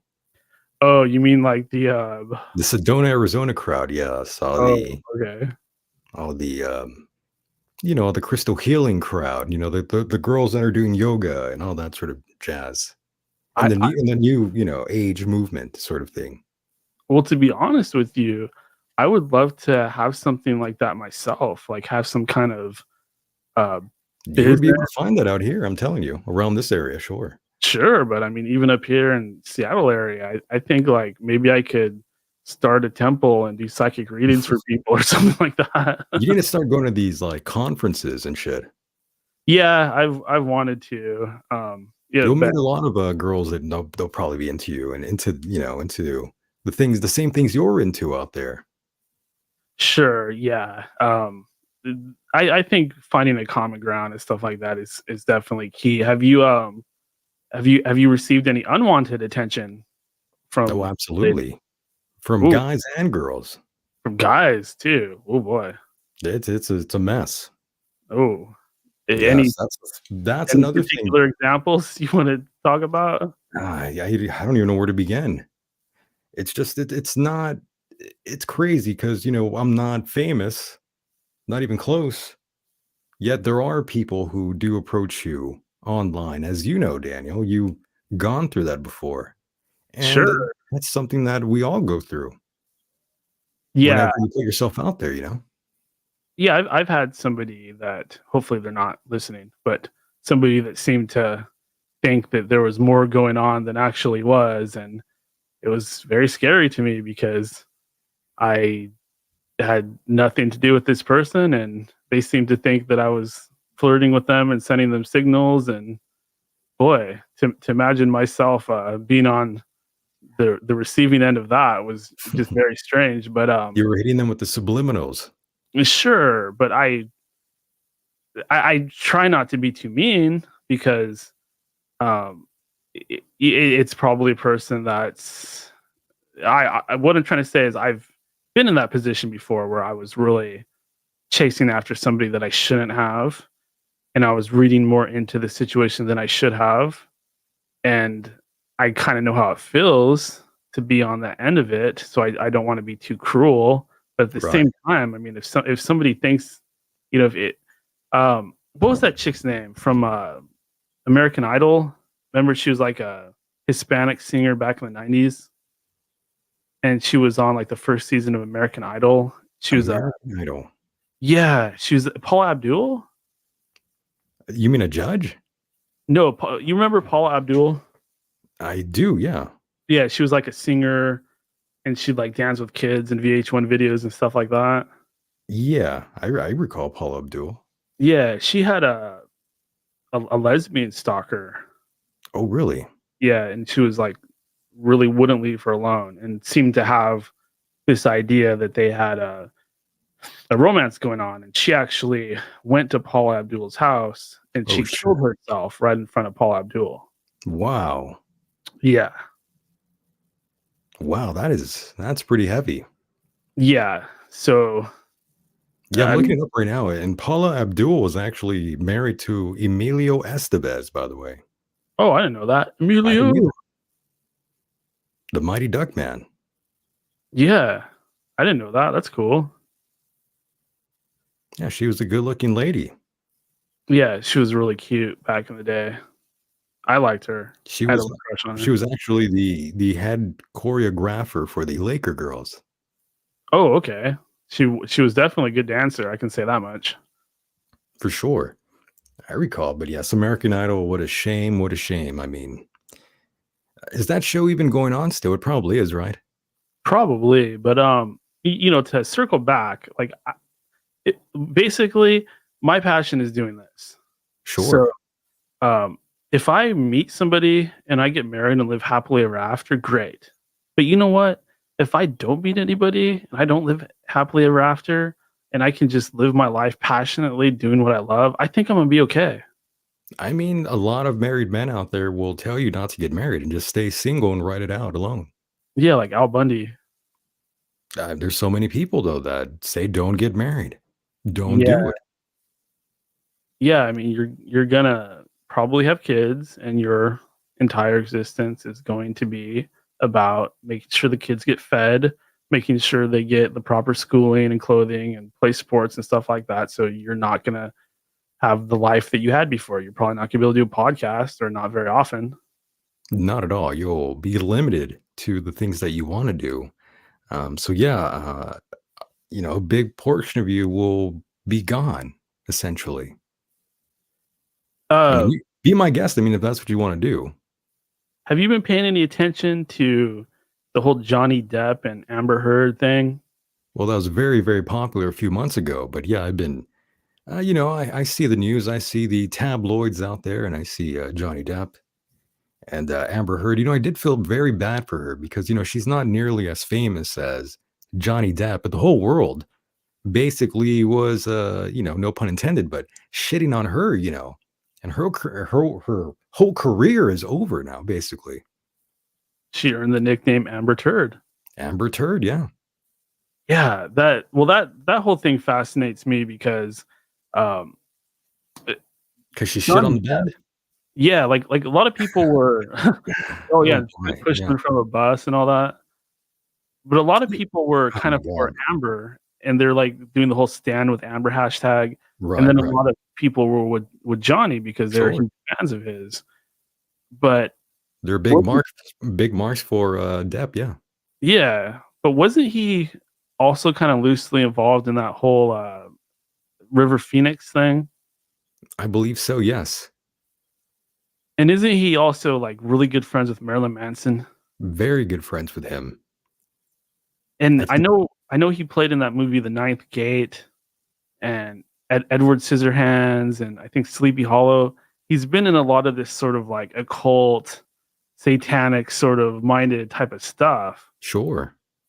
I have to wonder if the whole thing is fake. Like it's all a big distraction. I mean, they're both actors, right? Right, and And it seemed like both of them were acting. No yeah, doubt. that's how I felt about it. Yeah, it seemed like a work. Yeah. And have you looked at all into this like whole Anne Heche thing? I don't know. I'm not quite sure. No, it's not ringing a bell. Well, we talked about this earlier on the roundtable, but I get kind of the same vibes off of this because Anne Heche was a huge actress for a little while, and she was a victim of sexual abuse when she was like, this was in her book, when she was like really, really young. Right. And she actually had a personality split. So she had two completely different personalities. Oh, multiple personality disorder. Okay. Yeah. So, I mean, we used to do shows about this sort of stuff, the whole Right. altar thing. So basically, what I'm kind of getting at is I wonder if a lot of these actors and actresses and people like that, it's just all fake. Like Mm, the things that happen to them, the things that play out, yeah. like it's artificial, and we're kind of meant to see that stuff. If that makes sense. Oh, it does. It could be manufactured, no doubt. A lot of it can be. And then the whole relationship with Ellen, like she was part of this huge LGBT relationship for like close to a decade, and she She became was a very lesbian, right? Yeah, she was in a relationship. yeah. And then she stops being a lesbian. Her sexuality actually changes I mean, it happens, Daniel. You change with the weather. unless somebody just activated a different altar. That's true. Yeah, maybe they pressed a button and there we go. She's straight all of a sudden. Yeah, that's what I'm saying. Like maybe the whole thing was fake from the beginning, and she was this whole time she was kind of just like an actor that's playing these roles, and maybe the same thing is going on with Johnny Depp and Amber Heard, and that's why they act so crazy and they have these emotional outbursts and they Well, the have thing is, I mean, I could roll with that one. I could roll with that theory. But anytime there's a work, there's always someone or multiple entities that gain something from creating the work. So who benefits the most for this work? Well, it seemed like Depp would because he's more famous, so he got more of the Johnny is a saint, he's an angel, he would never do anything. And you have someone of a lesser fame just being completely ridiculed by the media and by the public. So it's kind of hard to say if it was completely a work though, because she didn't really gain anything out of it except all the hate from millions of anonymous people out there. yeah. Yeah, I don't think she really gained anything out of it. Not at Uh, all. It ruined her, man. That's why I'm like, I kind of feel a little bit bad if it was legit. Her whole career might be over. yeah, she was in that Aquaman movie, Which which stinks. yeah, I actually never watched it. I mean, It stinks uh, on ice. Come on. did you watch it? Only about 5 minutes of it before I knew it was trash. The same with me. I just watched the clips of the fighting scenes from YouTube. Most superhero movies, Daniel, they're not good. Come on. No, not nowadays. Not with all the Come on. trash that they're constantly pumping out. All the Yeah, they're shit. bad. They're bad. Yeah. Oh, so Placebo Rock from the chat. He's talking about the Bill Hicks, Alex Jones conspiracy, which I guess I you don't could believe say. that. I don't believe it. I'm sorry. I'm sure he probably believes that, but Bill Hicks is not Alex Jones. I'm sorry. Yeah, they were saying the same thing about Adam Kakesh. I think he came on with us, right? I Adam think you Kakesh. might have. No, I don't think I've ever talked to him. I know who he is, but I don't Yeah. remember interviewing him. Well, they were saying he was the guy from Sidekicks, and they put all this Hmm. stuff together that like made it look like he Weird. pretty much had to be him. And I mean, I interviewed him several times, and he's definitely not the guy. So they could definitely make something seem like it's true when it's not. You know, some of these videos and stuff on BitChute they put together and stuff like that. Yeah, you put it out enough, people will start believing it. Yeah, and if you have the control where you can present things the way that you want to present them, you could make almost anything seem true. Right. But that being said, it works both ways. That doesn't necessarily mean all conspiracies are fake, because who's to say the reality that we're being presented with isn't just another take on things, isn't just being presented a certain way to make us believe certain things. Well, I acquiesce, but I also must add that, conspiracies are very real. That's why people go to jail for them. Yeah. And So why yeah, conspiracies are very real. People do actual time. So yeah, that shit goes down on the daily. and people lose their lives, like Anne Heche Yes, there's so many. or Tracy There are so Twyman. many. And Tracy Twyman and Ozzy Osbourne pretty soon. He seems like he's gonna die. Yeah, and Ozzy Osbourne and William Cooper. William Cooper. Yeah, you have someone in the chat there. Who is that? Skate and Destroy. Okay, very nice. Yeah, that's another thing that's kind of cool about this. People can kind of chime in and ask questions from the chat. Nice. Yeah, but yeah, William Cooper. That was one of the things that we would talk about, like way back in the day. Yes, he's an amazing broadcaster as well. I think we would play like a clip from him predicting 9/11 during commercial breaks. Yeah. Or in one of the him, we would play Jordan Maxwell as well. Yeah. There was that one intro that you made that I ate lunch with him, right? I'm not sure if you knew that. No, I didn't know that. You actually physically were there with him? Yeah, I had lunch with him at the Conscious Life Expo in Los Angeles. Oh, okay. This was back in I think this might have been 2017 actually. 2017, okay. Yeah, 100% it was 2017, and I ate lunch with him and his agent, who was a complete asshole, by the way, but that's another story. Ooh, he was not nice to you. I mean, he was, but he was just so douchey. Just arrogant? Yeah, I mean, I paid for his lunch and Jordan's. Oh. And he didn't seem, like he didn't even really say thank you. Huh. But Jordan Maxwell himself was pretty cool. Yeah, he was cool. He was like an old grandfather. I helped him walk to the restaurant, and he had to put his arm around me and use me, as his personal walker. That's everybody was like, badass. You got to be Jordan Maxwell's crutch, his human crutch. Pretty much. Yeah, it was really cool to meet him. We were talking about David Icke. We were talking about Alex Jones. We were talking about all kinds of things, and that was a different experience. I've always looked up to Jordan Maxwell, and he remembered the show and blah blah blah. He wanted to come on, but then he got sick, and then it never happened. Yeah, he's hard to get a hold of. He'll kind of go into hiding for a while, and he won't do any shows or anything, and you got to kind of coax him out. I haven't talked to him since back in the day. Yeah, he's dead now. Oh, that's right. I apologize. He passed on. Yeah, he's gone. Ugh. Here I'm trying to interview people that are passed away. You're gonna have to pull out a Ouija board and conjure the dead. Yeah, that's sad. There's a lot of people like that we talked to back in the day that have passed. There's other ones. I can't bring them to mind, but yeah, that's why I was saying earlier. I was like, that's awesome that we're all still kind of alive. I know, yes. I am very fortunate to be alive, and that's one thing I've been telling people on the show as well. Just appreciate these moments we have together, because they might be our last. Yes, and to our credit, we were saying it was the end of days a That's long, right. long time ago, long before 2020, and it became the buzzword. I might have to hit another bong load just because you said that. Yeah, by all Here we means. go.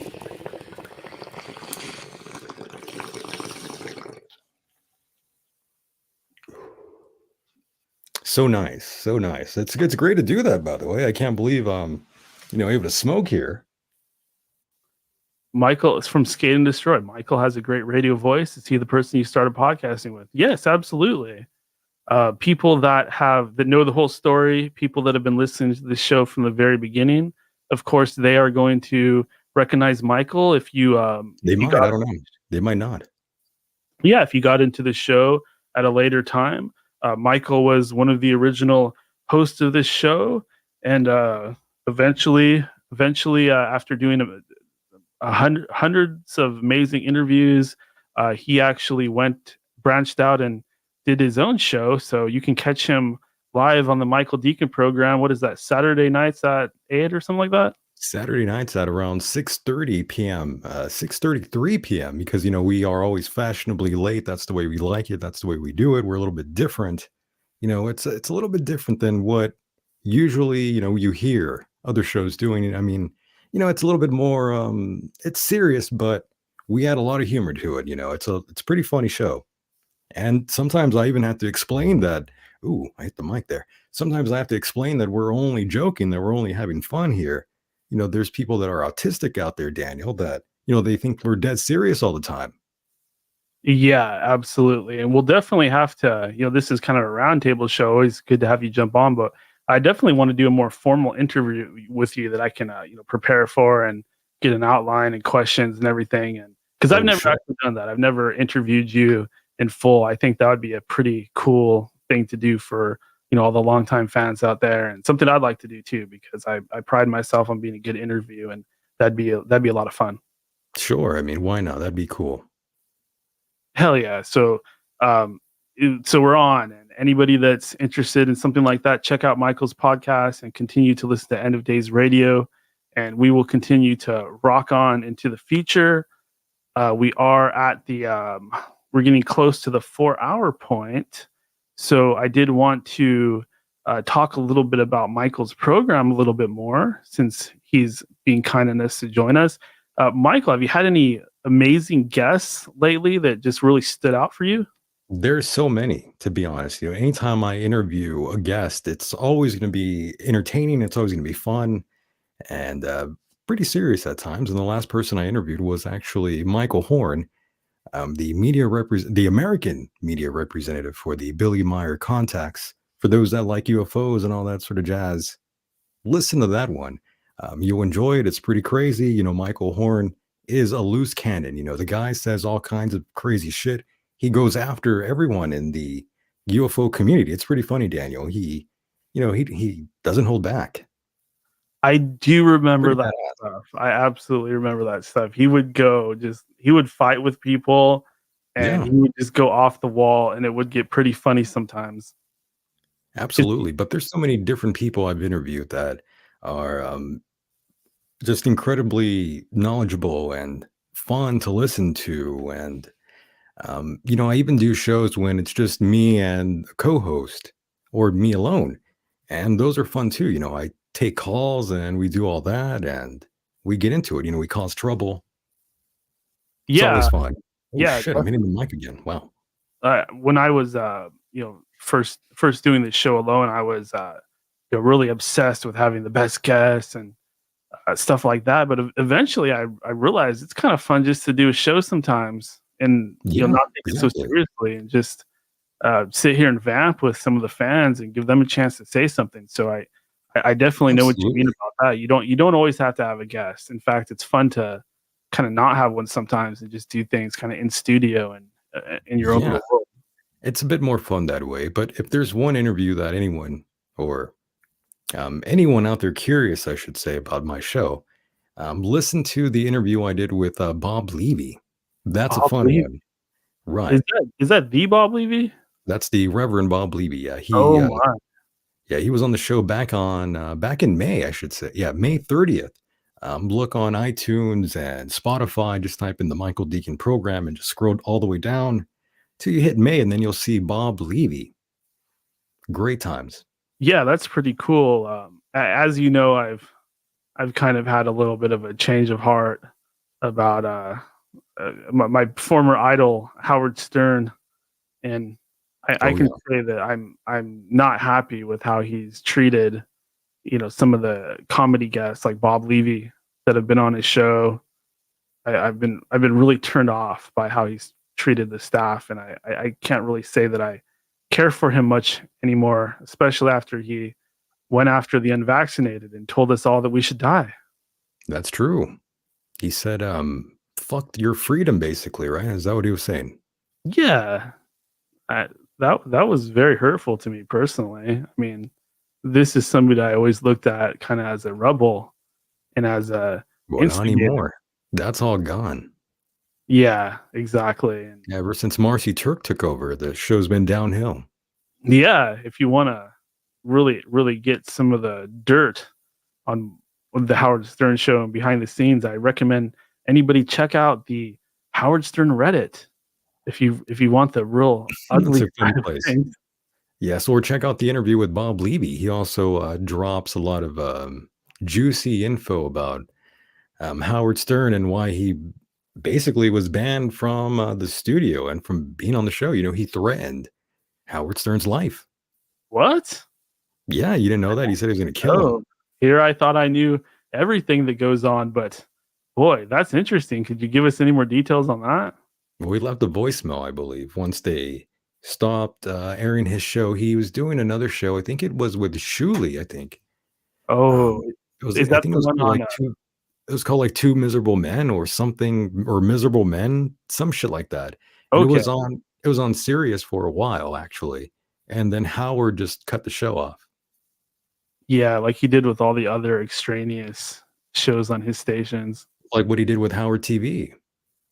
Yeah, way back in my mind, I had this idea that somehow we would get so big that they would invite us on Sirius and we'd be on one of Howard's stations.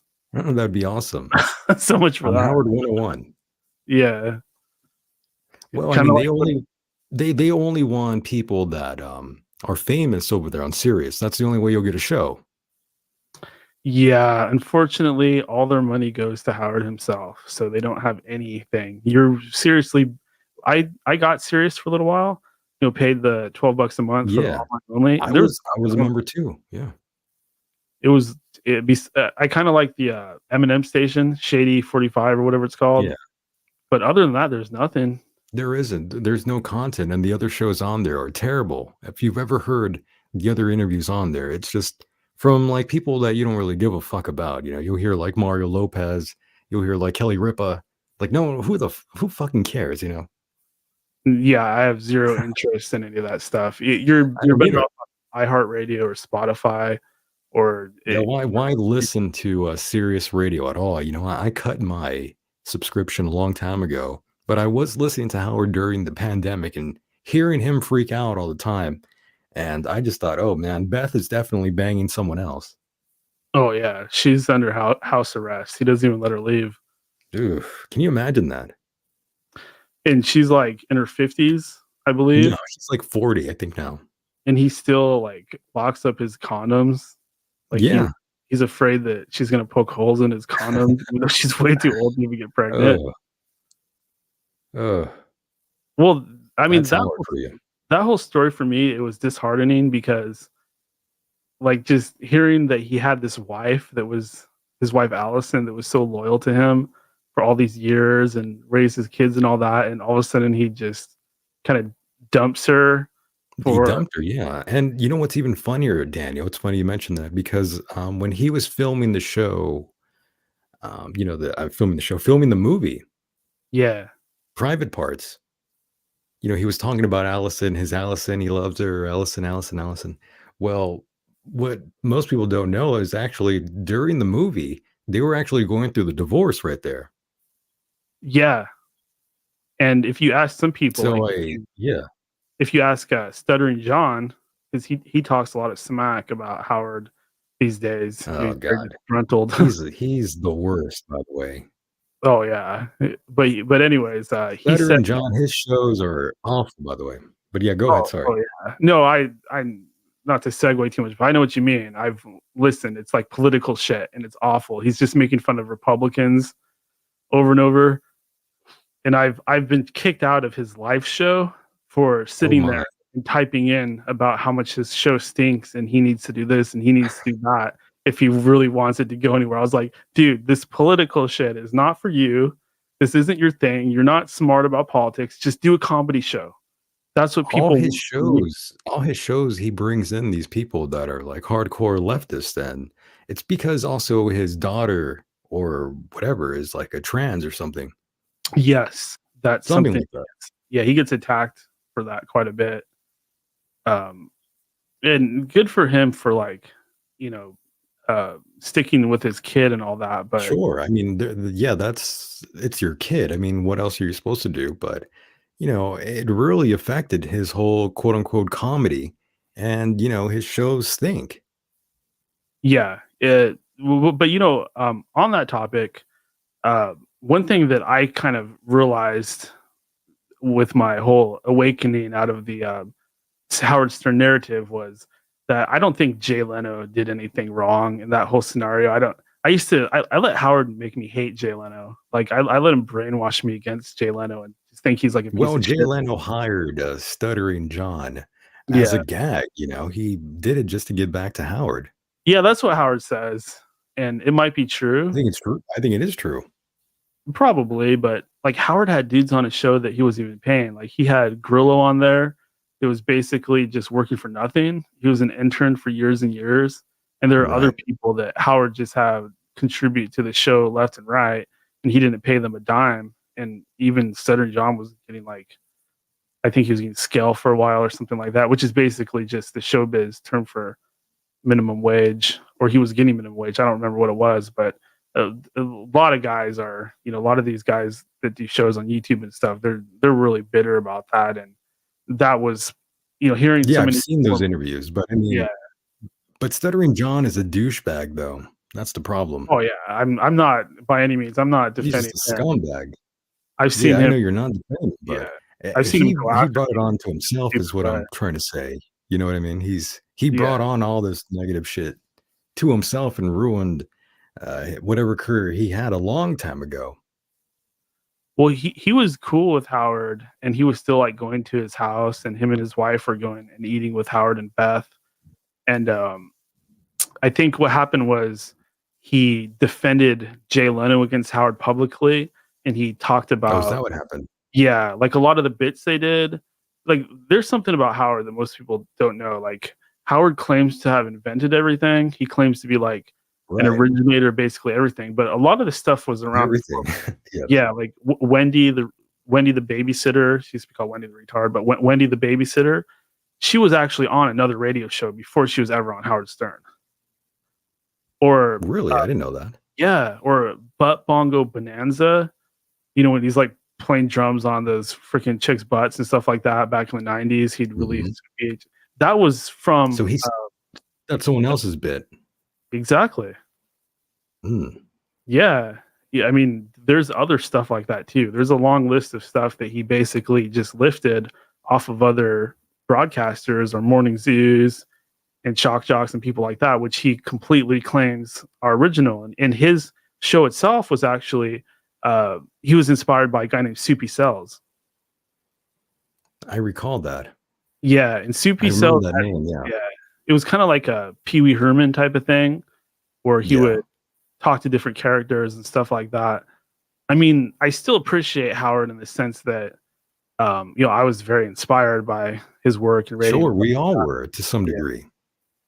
But him as a person, like, using the Well, that's a N-word, different story. yeah, the blackface thing. I mean, you could look past all that. I mean, those are just bits, even though they were awful, but it was in the name of comedy. You could sort of look past that, but there are other people that do those sort of things and get away with it, that are, like politicians and shit. But backing up a bit, so Bob Levy actually threatened him? Yeah, he threatened to kill him. What the hell? What did he say? Like, I'm gonna come shoot you, or I'm gonna come stab you, or beat I your said, power I think head he's, in, I think, well, I don't know exactly his words, but I think he did say he was going to kill him on his answering machine. Oh shit. Yeah, that's probably not the best thing to do, especially with Howard. I mean, that's not good. Yeah, that's not gonna curry any favors. But that's really, like the stuff that he did in the past aside, it's how he treated the people that Like his staff, you mean? Yeah. yeah, the people that contributed a lot, how he would just kind of turn his the whole thing with did you hear the thing was about Scott the engineer? You mean with his wife and cancer? Yeah, getting cancer and Sure. like in my opinion, Howard should have been helping that whole thing and But he doing did something it. Yeah. on there.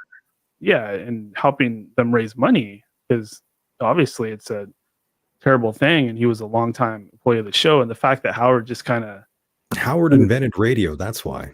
No one yeah, else. I prank, no one else. No one else.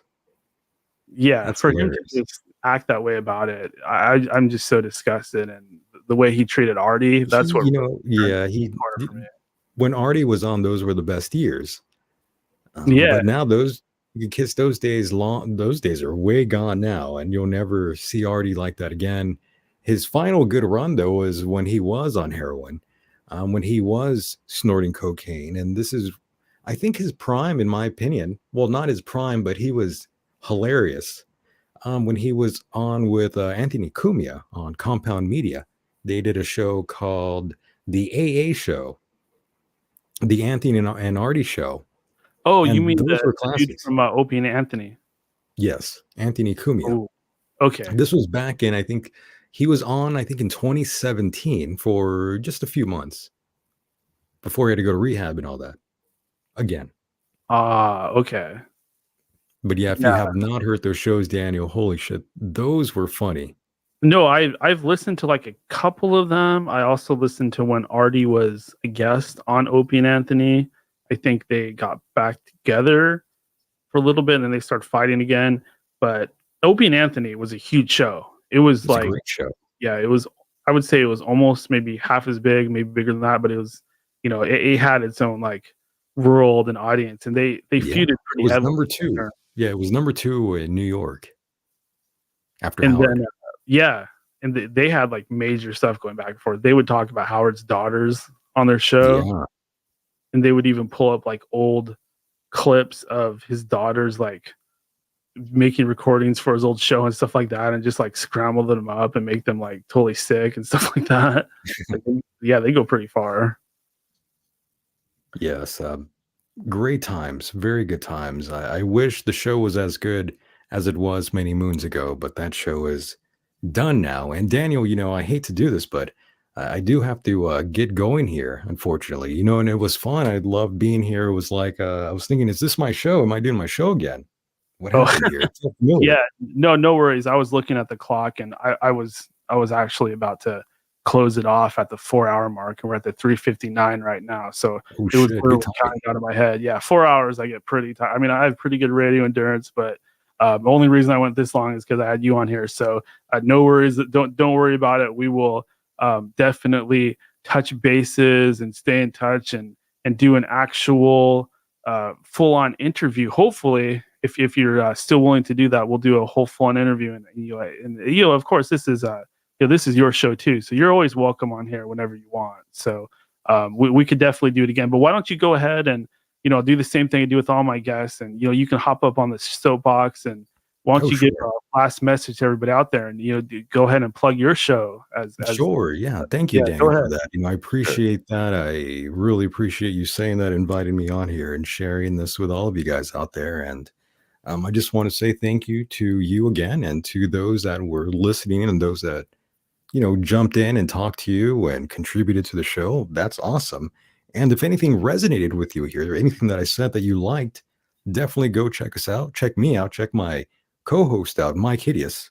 Crazy guy, crazy Satanist guy, but with a golden heart. He's a good guy. He's just a Satanist. Nothing wrong with that, but check us out. It's a good show. If you like to laugh, if you are easily offended, don't listen to it. It's not for you. Just stay away. But if you have a funny bone and you like shows that are serious but funny, and some of the things I say go over everyone's head. It's incredible. You'll like the show, so check us out, the Michael Decon program. Look me up everywhere, anywhere that you listen to your podcast. You'll find it, and of course on YouTube and blah blah blah. Once again, thank you so much, and Daniel, we will do it again on the other side, my friend. Yeah, absolutely. And if you find yourself needing a guest or something, I have no problem hopping over there as well. Oh, that's right. We got to get you back on over there. All right, buddy. I will hit you up later. Until then, you have a good night, my friend. Awesome. Thank you, guys. Good night.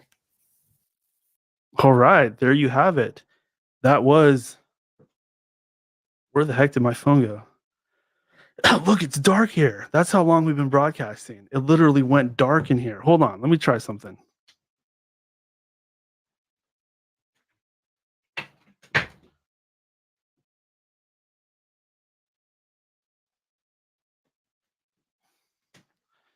Oh, let there be light.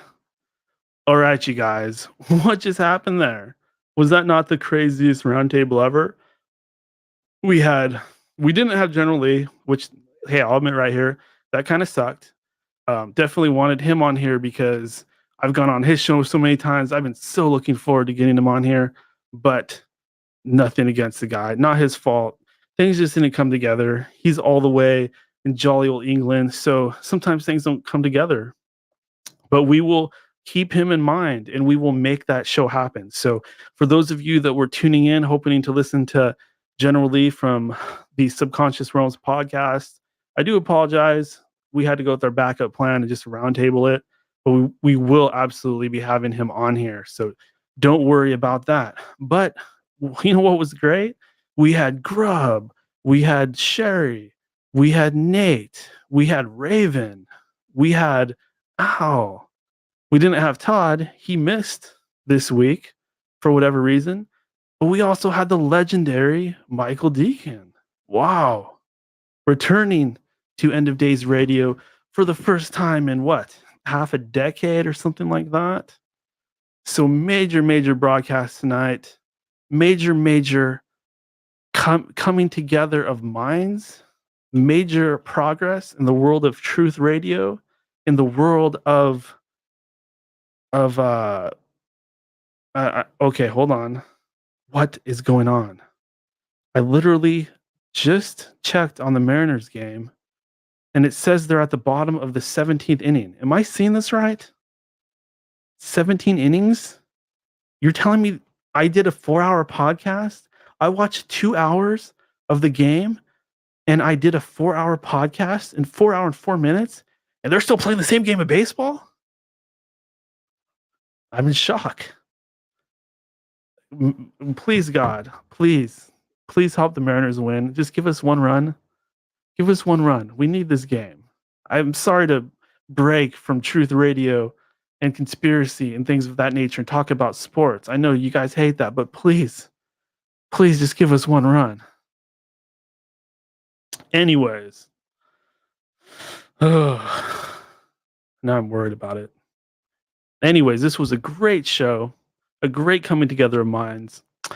I do have a few things that I wanted to go over. I know we've been on here for 4 hours, but I just got to touch on this stuff a little bit. So if you've been listening this whole time, thank you so much for bearing with us. I know that Todd is going to, like Al was saying, Todd's going to be pissed because he wanted to be on here with Michael, and now he missed it. So he's going to be banging his head against the wall. So shout out to our buddy Todd over there in Utah, in the Mormon lands of the United States. But I did want to talk about a few things. I'm going to try to be quick about it. Let's do a quick mind-blowing moment of the day. So mind-blowing moment of the day. I got to say I know he started talking about this last week, but I think he really drove the nail in. Grub, when he was talking about the human body and the way that our circulatory system works like a toroid, and the way that our heart actually works and the plasma and all that, and the whole idea of of consciousness being bilateral, or our bodies and our consciousness having at like a counterpart in another dimension, that was mind blowing. I mean, I'm sure you can tell by the way I'm explaining it that I don't even fully grasp the concept myself, but that was some really deep stuff. And Grub is an incredibly intelligent individual. I'm not going to pretend like I can always keep up with what he's talking about, because he is really, he's a really smart dude. He's truly a genius, but I happen to know that he was really delving into some uncharted territory there. So that I'm going to go ahead and say that's a mind blowing moment of the day, and love to have him on for a full interview. Same with Raven, love to have him on for a full interview. What a fantastic show tonight! That's what End of Days Radio really is. It's it was once a solely an interview show, but it's turned into such a fan interactive, fully interactive presence. And I absolutely love it. I have so much fun doing the show nowadays, and it just keeps getting better and better. It's getting more addicting, not only for the people listening, but for me, the host. So I know we're headed in the right direction. I know that you guys love this format of just bringing everybody on and having a free for all. I can say absolutely that I love it. So we will definitely keep doing this. Are we going to do it every week? Do the roundtable thing every week? Probably not. I mean, it would probably get old if we were always doing this, but we'll probably do a couple interviews, maybe 2 or 3 interviews. We'll do this again. So if you're listening and you're having a good time, then by all means, join the party. You could hear your voice on End of Days Radio. You could contribute to this show intellectually, and you could get those things that are in your mind and in your heart that you want to get out there. This is your opportunity. It's for everybody. And most of all, or perhaps not most of all, but you can plug anything you want. You can plug your band, you can plug your podcast, you can plug your YouTube channel. I understand that this is quid pro quo. So believe me, the least I can do for you is let you promote your stuff on here. So by all means, join us when we're doing our roundtable shows. Sorry, getting a little tired. By the way, please donate to the show. Go to endofdaysradio.com and click donate through PayPal. You can also donate with Bitcoin. Thank you so much to everybody that has donated in the past. Oh my God, I love you guys. You've helped me make rent at times. You've helped me pay my car insurance at times, my tabs. You've helped me buy things I need for work. You've helped me buy things I need. You've helped me buy toilet paper. You've helped me take care of my family. I thank you so much for anything that you've donated. Know that 100% of what you donated has helped me immensely. And the people that, there's even people that donate every month. So they donate a few dollars every month. Thank you so much for doing that. Oh my God. Thank you so much. Personally, from me to you, thank you for doing that. I know it probably gets boring when I go on about these donations, but I really need them. I don't have any commercials on here. I don't sell stuff through this show. I basically just come in here and do the show. And if you're willing to pay me a few bucks to do what I'm going to do anyway for you, I appreciate that so much. I know that you really get it.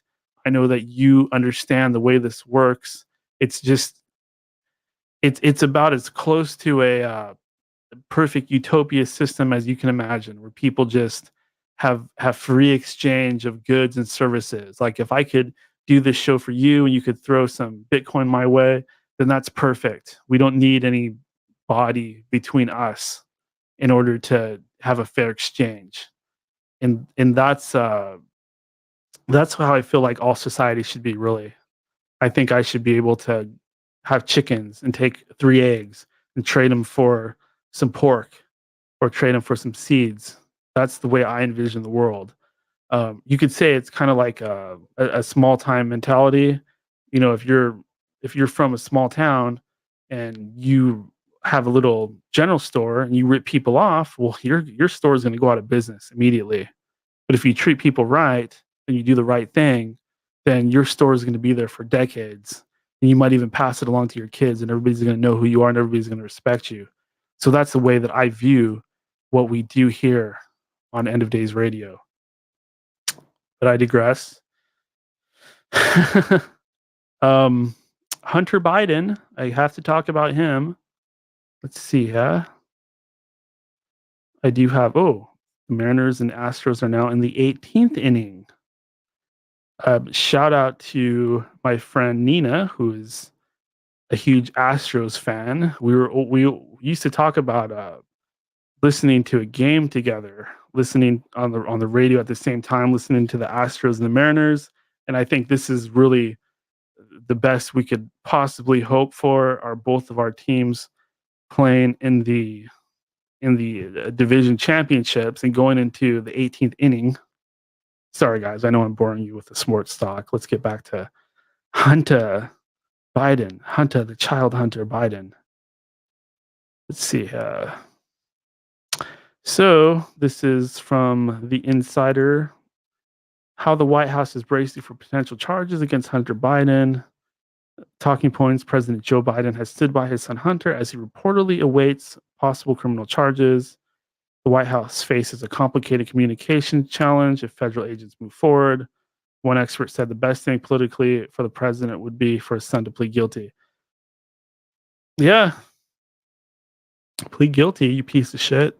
I just have a hard time understanding how we have this guy as our president who's putting his hands on children, who's shaking the hand of the invisible man, who's giving ominous, threatening speeches, who seems to get away with so much, yet they just rub it in our faces. His daughter came out with a book about talking about how he was taking showers with her. They really rub this stuff in our faces. It's a form of revelation of the method. It's them mocking us because the truth is we probably are on the astral plane and society is run by literal demons. There are fourth dimensional entities involved in this stuff. I know because they talk to me. You'll never believe that in a million worlds, but you'll never believe that in a million years, but it's true. I've been in communication with entities and discarnate voices of the dead or whatever the hell they are. But I know these things are real, and I know these things underpin our society as a whole. I know that there is an otherworldly, other dimensional aspect to the shadow government. And I know that your daily life is nothing but a freak show. It's a stage world. You are a Truman. This is your Truman story. And there's nothing real about it. It's surreal. It's imagination. It's a dream. It's entirely fake, yet it's real. And your dreams and your consciousness has a lot to do with what plays out in front of your eyes. And that's the only reason why these people or these things are able to exist and are able to prey upon you and prey upon your fellow man. Also, I want to talk about Howard Stern, but I definitely got deep into that with Michael Decon, so no reason to go there. I'm going to check that off.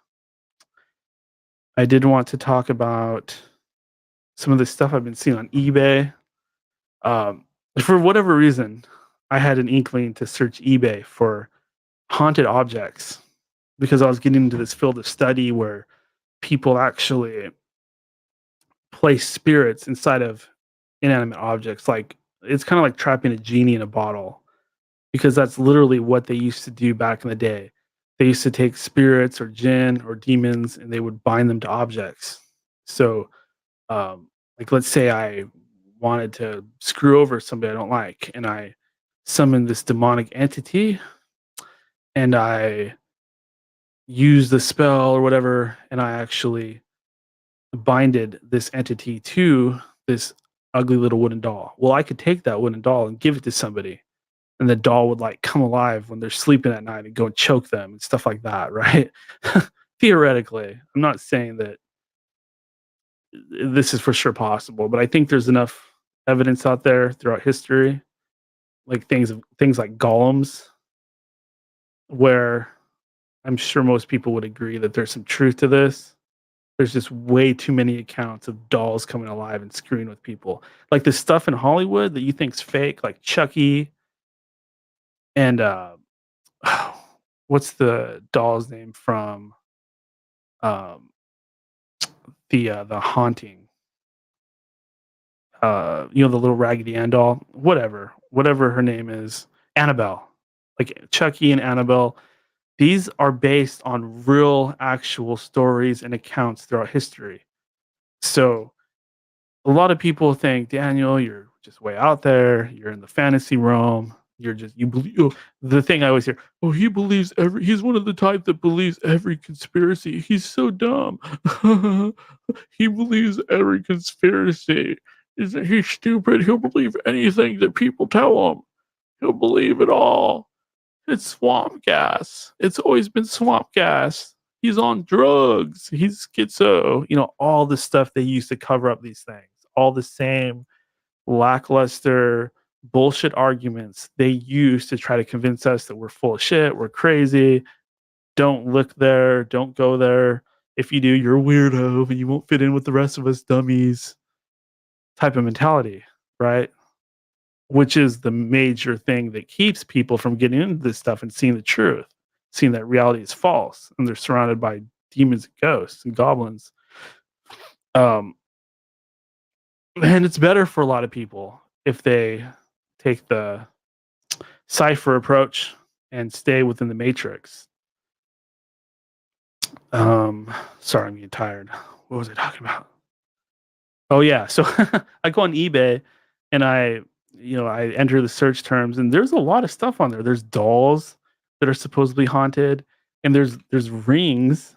Like you could get a ring that has a big purple jewel on it, and supposedly it has a demon inside of it. So you could spend like $3,000 on.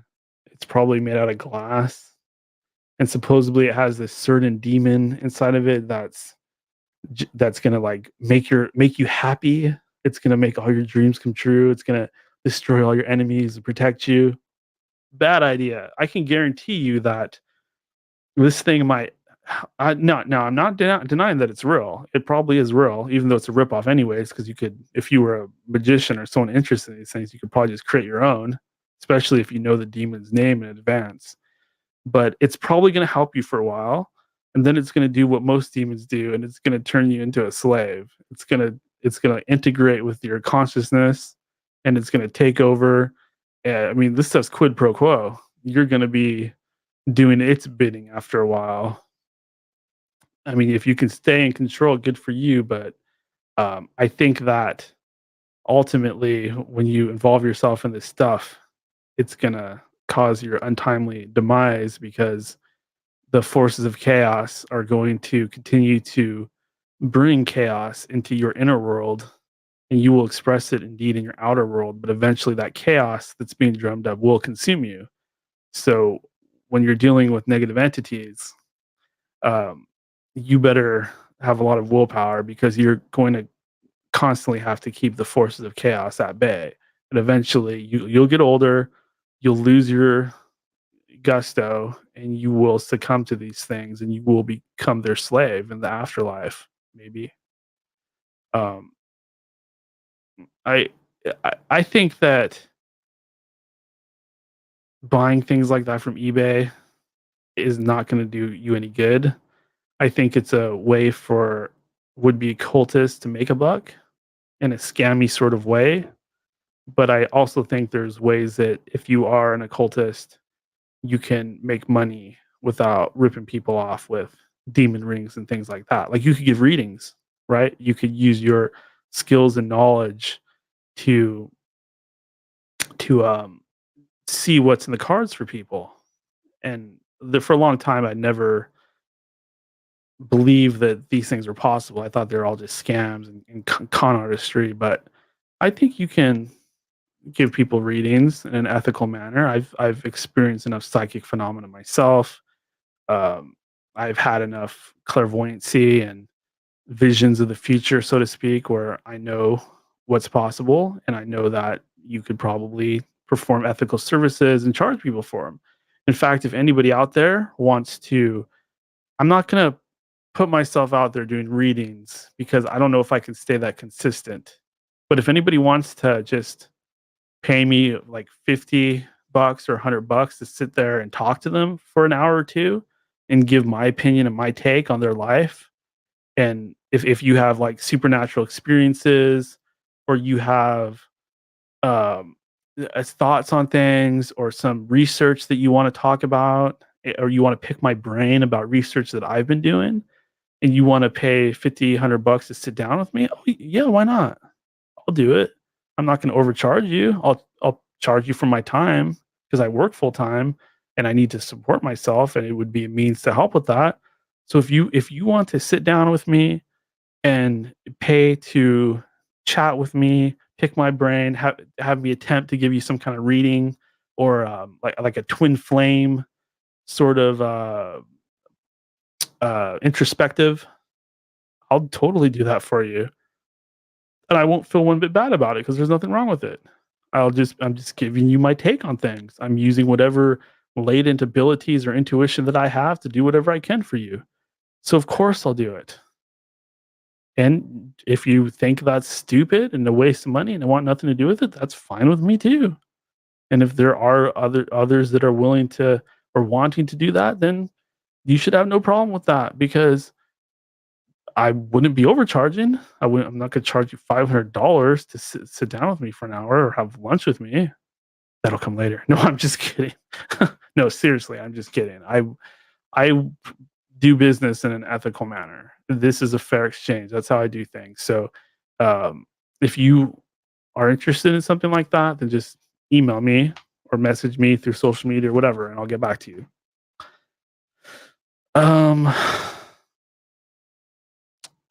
Checking the score on the game. I apologize. I know this is super annoying.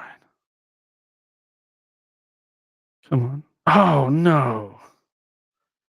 The Astros scored a run. It's now 1-0 in the 18th inning. The playoffs are about to be over for us. But it's okay, because at least we made it after all these years. Moving on.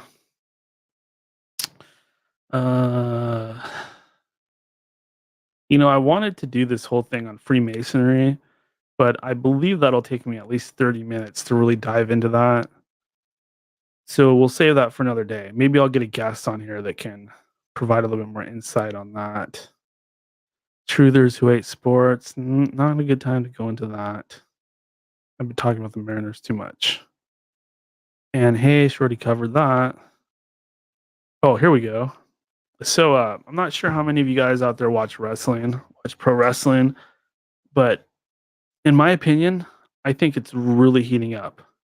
I think that with this whole AEW thing and this whole Triple H taking over WWE, for people that know what I'm talking about, I think all the ingredients are finally there for pro wrestling to be mainstream again. Because people that follow pro wrestling, you probably know what I'm talking about. Like once every 15, 20 years, pro wrestling becomes mainstream.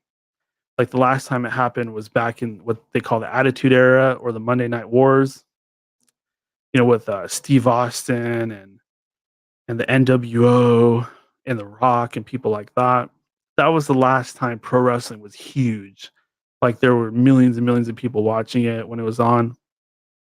And then before that would probably be back in the 80s with Hulk Hogan and Andre the Giant and Randy Savage. And then you can keep going backwards beyond that too.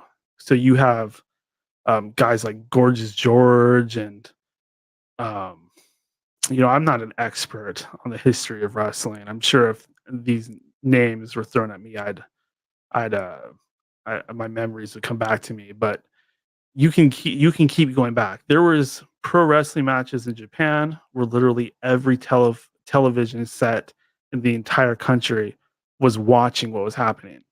So whereas shows nowadays, you have a hit if you can get 5 million people to watch. These pro wrestling matches that took place in Japan back in the old days, they would have like 50 million people watching them, 90 million people watching them. The type of numbers that like the Super Bowl gets today, that were just everybody with the TV is watching it. Bigger than the Super Bowl. But I think we're headed into another era like that because all the ingredients are in place. There's a healthy competition out there. You have two big companies, and like what happened in the Attitude Era or the Monday Night Wars, you have a billionaire who's acquiring talent that's unhappy, that's being let go, that just wants more creative freedom, or just wants a chance to get over and be big and famous in another, taking another route to achieve those things, is what I'm saying. So you have that, right? And you have all the interest that creates. Oh, this guy's popping up on here. I think I want to tune in and see their debut. I want to see how everybody reacts to this. So it creates drama, right? It creates controversy. And you have a lot of rumors going around, and the rumors are really what feeds the pro wrestling industry. You'd think the stuff playing out in the ring would be most important, but no. The fans out there, what they really feed off of is the controversy that goes on backstage. And you have a ton of that happening right now. You have a shit ton of it. You also have the MMA thing kind of dying off. Because in my opinion, I mean, I was a huge fan of MMA. Like Michael that was just on, Michael Decon, we actually met because I used to run a internet message board that was based around mixed martial arts. It was called ninjashoes.net. I still use that handle on Twitter, Ninja Shoes. But that was like my first ever project online, right? Where I had people paying attention to what I was doing. And that went on for years and years. But MMA was huge for a while. It was like, everybody and their brother was watching it. And pretty much all the people that were super into wrestling switched to MMA, right? Because who wouldn't? It's real. They're, instead of pretending to punch and kick each other, they're actually punching and kicking each other. And nothing like that was on TV before. The closest thing we had was boxing. You typically had to, get your parents to pay for a pay-per-view or so you could even see it. Kids generally didn't watch boxing. Boxing's huge. There's some of those Tyson fights were just gigantic, back around that time. But point being, nobody wanted to watch like amateur wrestling or Olympic wrestling because it's too boring. Nobody wants to watch two guys grip onto each other for hours and hours. It's not exciting for the viewer unless you really know what you're looking at. So boxing, of course, was huge. Wrestling had its place in its Olympics. But until MMA came around, you didn't see people just duking it out in a something closer to a street fight, where it's actual martial arts, punches and kicks and holds and throws and submissions and stuff like that. So people really were craving to see real fighting because they weren't able to see it before. All they could see was fake stuff, wrestling, movies, TV shows. So once it came around, oh my God, this is the most interesting thing ever. What styles are most effective? What fighters are going to be the most dominant? How's this going to play out? Everybody wanted to see. And then over time, it turned into more of a sport and things leveled off. People started to understand what works and what doesn't. They took a lot of personality out of it. Everybody started doing the same styles that they felt worked and were based around what schools were actually around. A lot of people were taking jujitsu and Thai boxing, and you'd see a little karate and judo and stuff like that, which I'm sure MMA actually helped. But for the most part, it was all Brazilian jiu-jitsu, Thai boxing, and a little bit of boxing and judo and wrestling. Wrestling, of course, amateur wrestling or Olympic wrestling or Greco wrestling was a big part of MMA, of course. Collegiate wrestling. So people were really into MMA, and MMA became mainstream. It was huge. They had a reality show. And they figured out how to make it more exciting by having more stand-up fighting, more action, in other words. And everybody had their favorite fighters. They had Olympic feel. People would come over the world to compete. But over time, it started to kind of average out, and you started to see a lot of the same stuff, and it lost that newness. It lost that excitement. The UFC took over exclusively, and they were very constrictive as far as sponsorship. And just the feel of it, it had like a Las Vegas type of feel, and they sold and blah blah blah. And it's still popular. It's still got a huge fan base. I'm not knocking MMA. I think it's wonderful. I studied it a bit myself. I took classes. It was just very beneficial to me. But I think society's finally starting to get tired of it. I think they're starting to look at wrestling again. They're looking at the storylines, the drama, the art, and the what's playing out in the ring. I think at the end of pro wrestling's last popularity phase, it was getting boring, and I think now MMA is starting to get boring, and I think pro wrestling is starting to kind of come up again. Okay, it's over. The Mariners lost 1-0. They lost the division series. The playoffs are over. It's official. Thank you, Seattle Mariners, for a great season. Thank you for bringing so much fun into my life over a period of this last season. I hope you make some great trades and you figure things out and you put together a World Series team next year. And I can guarantee you that I will be there. If I'm not in the stands, I'll be listening to the radio. I'll be watching you guys on TV. So just thank you so much for a great season. Now I'm gonna go cry and hang myself. I'm just kidding. Please don't take sports that seriously. I'm tired. I just did a 4.5-hour show, possibly one of the greatest shows of all time. We had a reunion with Michael Decon, fantastic. We talked to some fantastic personalities. What is there left to say? But good night. It's dark. I just gave up my whole weekend doing this, but that's fine because I love this. And so many people tuned in. What more could I ask for? Thank you, everybody. Thank you so much. I don't know who's on next week. I know I'm going to get in touch with General Lee, first of all.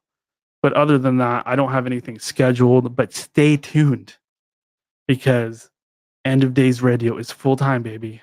We are full time, full steam ahead. This marks a moment in history of when this show hit a new level. This has happened several times. There are several times in history where this show just exploded into something new and something even better than before. And this is one of those days. This is one of those nights. I love you guys. Thank you so much to everybody that's been involved. And I will talk to you later. Good night, everybody. Good night and Godspeed. I love you. I love you. I love you. Good night and goodbye. Good night and goodbye. Just knock my mic over. Good night, everybody. Love you. You are the wind beneath my wings.